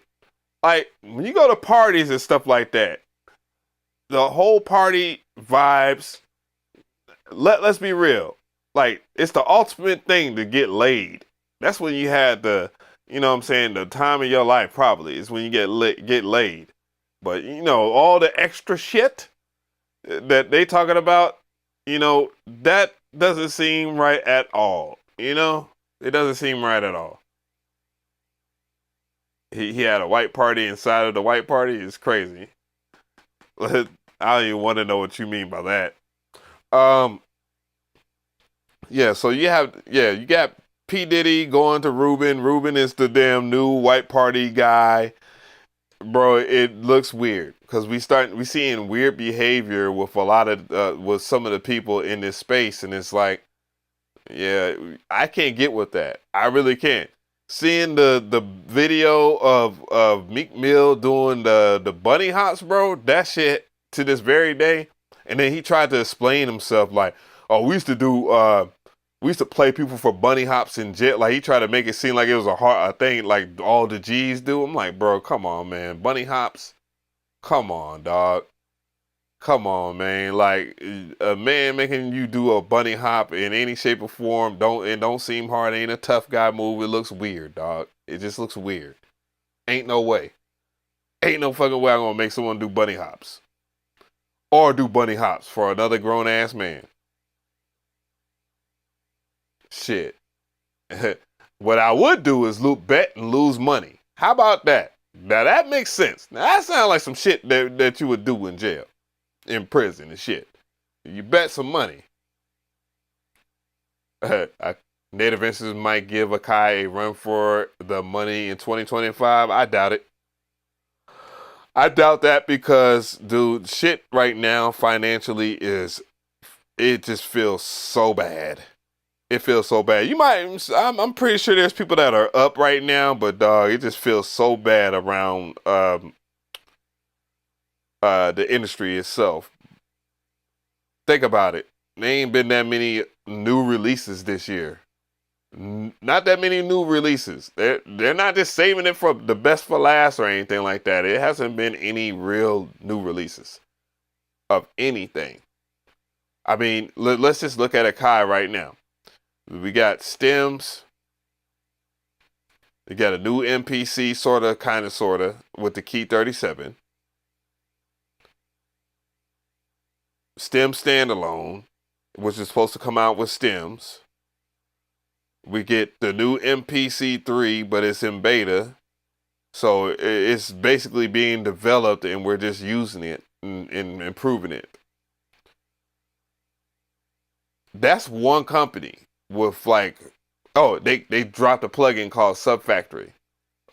There's the new MPC plugin Subfactory that's like, the standalone version of Sublab, right? Bro, I'm trying to tell you, it ain't been much else. What? The P6. I know there's probably some other things that was released by other companies, dude, but there's not that many releases in 2024.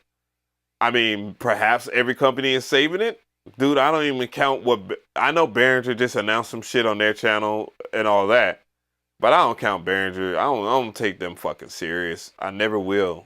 They almost had a chance to become taken serious by the community and they somehow blew it with the weirdo shit.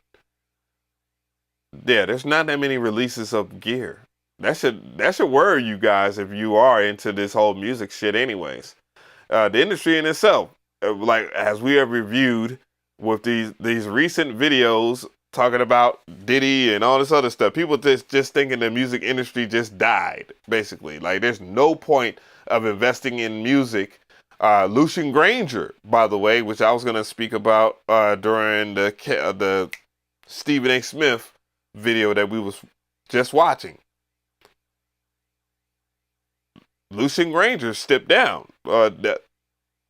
Drake's rich baby daddy. The one that he's talking, I let Drake do anything he wants.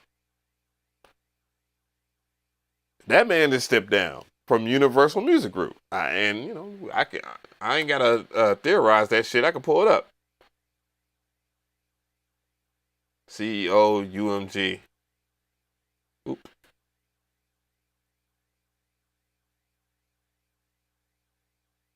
Uh-oh. Well, perhaps he hasn't. This is gonna be interesting because I know people were saying that he stepped down from this is Lucian Grange. I keep saying Lucian Granger. But he allegedly stepped down. How about I say that? Or this is the actual website, or what is it?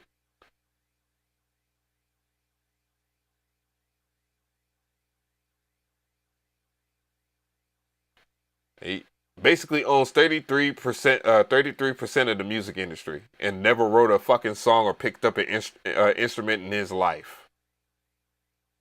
Just to put that shit out there. Well, let me see. Is Lucian Grange, did Lucian Grange step down? I know there's going to be someone that's going to say Lucian didn't step down.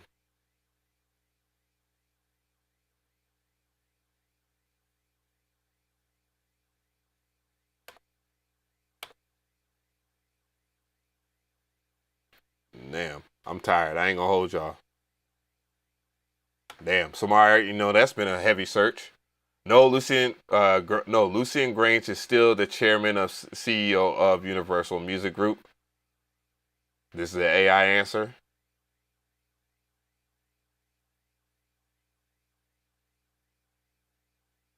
So he didn't step down at all.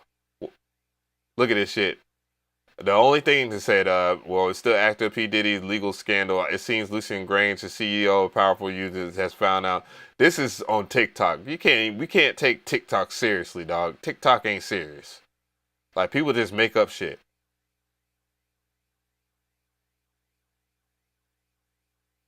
So that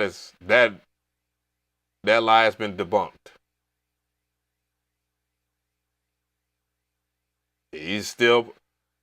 That man ain't gonna step down. This guy right here, for this guy to get taken out, I'm gonna tell you right now. I'm gonna tell you right now. It's gonna take a lot.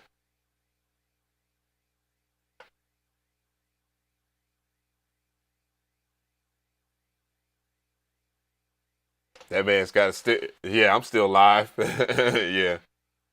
You got the P6 in the cut. You've been rocking the 505 since 2012. Weirdos done messed up the game. What happened?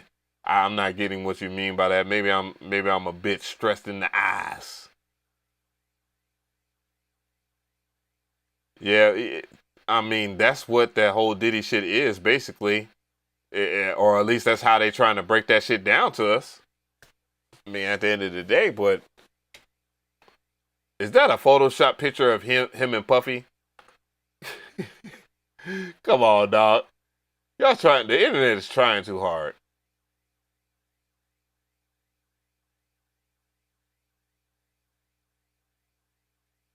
Say he's named as an accomplice.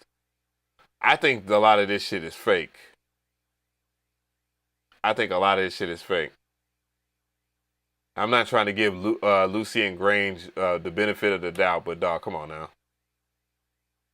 That picture of him and Puffy. Let's type in let's see what the Lucian Grange and Puffy. We'll find out. Yeah, dog, this is fake as fuck, dog. That's just some Photoshop shit. Man, people are weird. Like, people are just getting ahead of stories and saying some shit. Lucian Grange is the most powerful man. Dog, he hasn't stepped down. I believe that. Because if he really stepped down, you know how crazy that shit would be? And the fact that I typed in this, boy, unless he already scrubbed the internet, he's like, man, you better get rid of any picture of me and that piece of shit Puffy. Get that man the fuck out of here.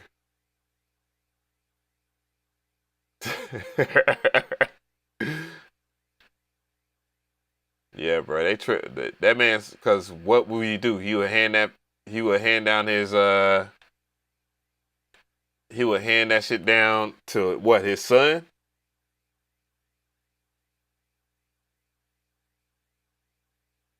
Yeah, there's just a lot of bullshit on the internet, man.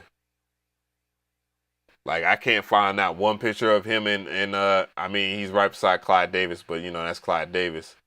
And boy, Clyde Davis don't strike, and then I'm gonna leave that one alone. But I'm gonna leave that one alone.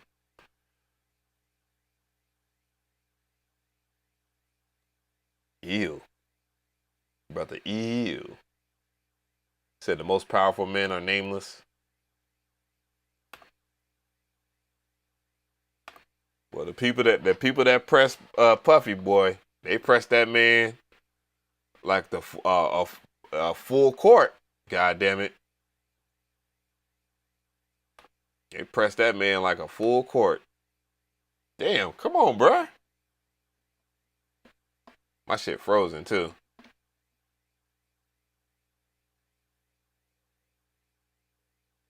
So this camera's not gonna work. There we go. All right. I appreciate that shit working for a change. I know I've been streaming for about 5 hours. But yeah, what I'm gonna end up doing is just moving like my live stream shit to Twitch, bro. I'm ready to go, man. I'm ready to go. I had to do it. I'm still doing a lot of preparation in terms of cleaning up, you know, all this extra shit I got in the crib, meaning that I got too much gear that I just do not use, and I need to get rid of it, and you know, take care of debt. I need to take care of debt. You know, I had to get some advice. Damn near 8 hours. Well, 5 hours. So 3 more hours. Yeah, it's been 8 hours. I ain't gonna do that shit to myself. I'm gonna go to sleep. I've been sleeping a lot because I've been tired from the gym and shit like that. And you know, been dealing with a lot of the stress. Cause this week I didn't really drop anything. I did record videos for this for last week, but I never dropped them. And then not to mention all the other content that I did on live streams that I could chop up into, you know, content that people want to watch anyways. Just kind of like the Manny Fresh shit. The Manny Fresh shit, people like that shit, right? And it was a part of a live stream. So I'm going to take that shit. I'm going to take my talents to Twitch because I want to, you know, sometimes I don't want to just do music. I don't want to just react to watch content either. Perhaps I want to just game. I want a game. You know what I'm saying? I'm going to fuck some niggas up in fucking Street Fighter and other games that I got. Because I also like to play a lot of, you know, roguelikes and deck builder games and roguelike shits and all that. You know what I mean? Said full shift. Yeah. I mean, I got to treat it like that. Oh, it said the timestamp is at 7:43? Oh, shit. Nah, I didn't know. I know it's kind of long. I was having some issues earlier. Oh, it does say 7. Damn, it is about 8 hours. Wow. I see it. Damn. Yeah. But sometimes I want to just kick it. You know what I'm saying? I try to get served up proper in Street Fighter. I got to brush up on my Blanca. My Blanca. However you want to say it. I got to tighten up a little bit. But, yeah. I'm going to be playing people. I'm going to get my ass kicked, too. Because a lot of my homies that play, you know, fighting games and shit like that, they for real be competing. I wanted to go to DreamHack. But I was so broke, I couldn't go to DreamHack. So, you know, it's just been one of those years where I just ain't got no money to do shit. Barely to eat. So as long as I can pay my rent, I'm cool. You know, God bless. You know, but I want shit to be back to what it was when I was doing extremely well, because other people can do well too. You know? But I had to deal with some shit. I had to get a lawyer. For real. Am I going to the NAM? I ain't going to NAM if I'm broke. That's for sure. I'm not about to go on no struggle shit. No. Your boy better have about 5-6 bands to play with before I go to goddamn NAM again. You know what I'm saying? It don't take that much because I was really getting invited to a lot of shit, truth be told, you know? But, you know, I just chose to do something, you know, hang out with people that came, you know, you know, we came to hang out together, you know what I'm saying? So, but this time we go to NAMM, I'm hanging out with other niggas, you know what I'm saying? I'm hanging out with some of the people and, you know what I mean? Get this business shit handled. Yeah, it's just crazy. Not to go outside broke, bro. That shit hurts. I mean, used to do that in my 20s, but I was having a good time. I was having a good time being broke. You know, when you're in your 20s, you experience this shit. But I didn't like it seeing the niggas that had money. They were ones that was really winning because they had all the really bad bitches. Shit. I mean, I hate to say it like that. I know I'm a little tired, but shit, they the ones that had the bad ones, boy. Shit. But then again, we just talking about Diddy, right? Anyways, y'all, salute. I'm about to go to bed. I'm about to get on this game and see what this game talking about. Then I'm gonna go to bed and wake back up and start editing video.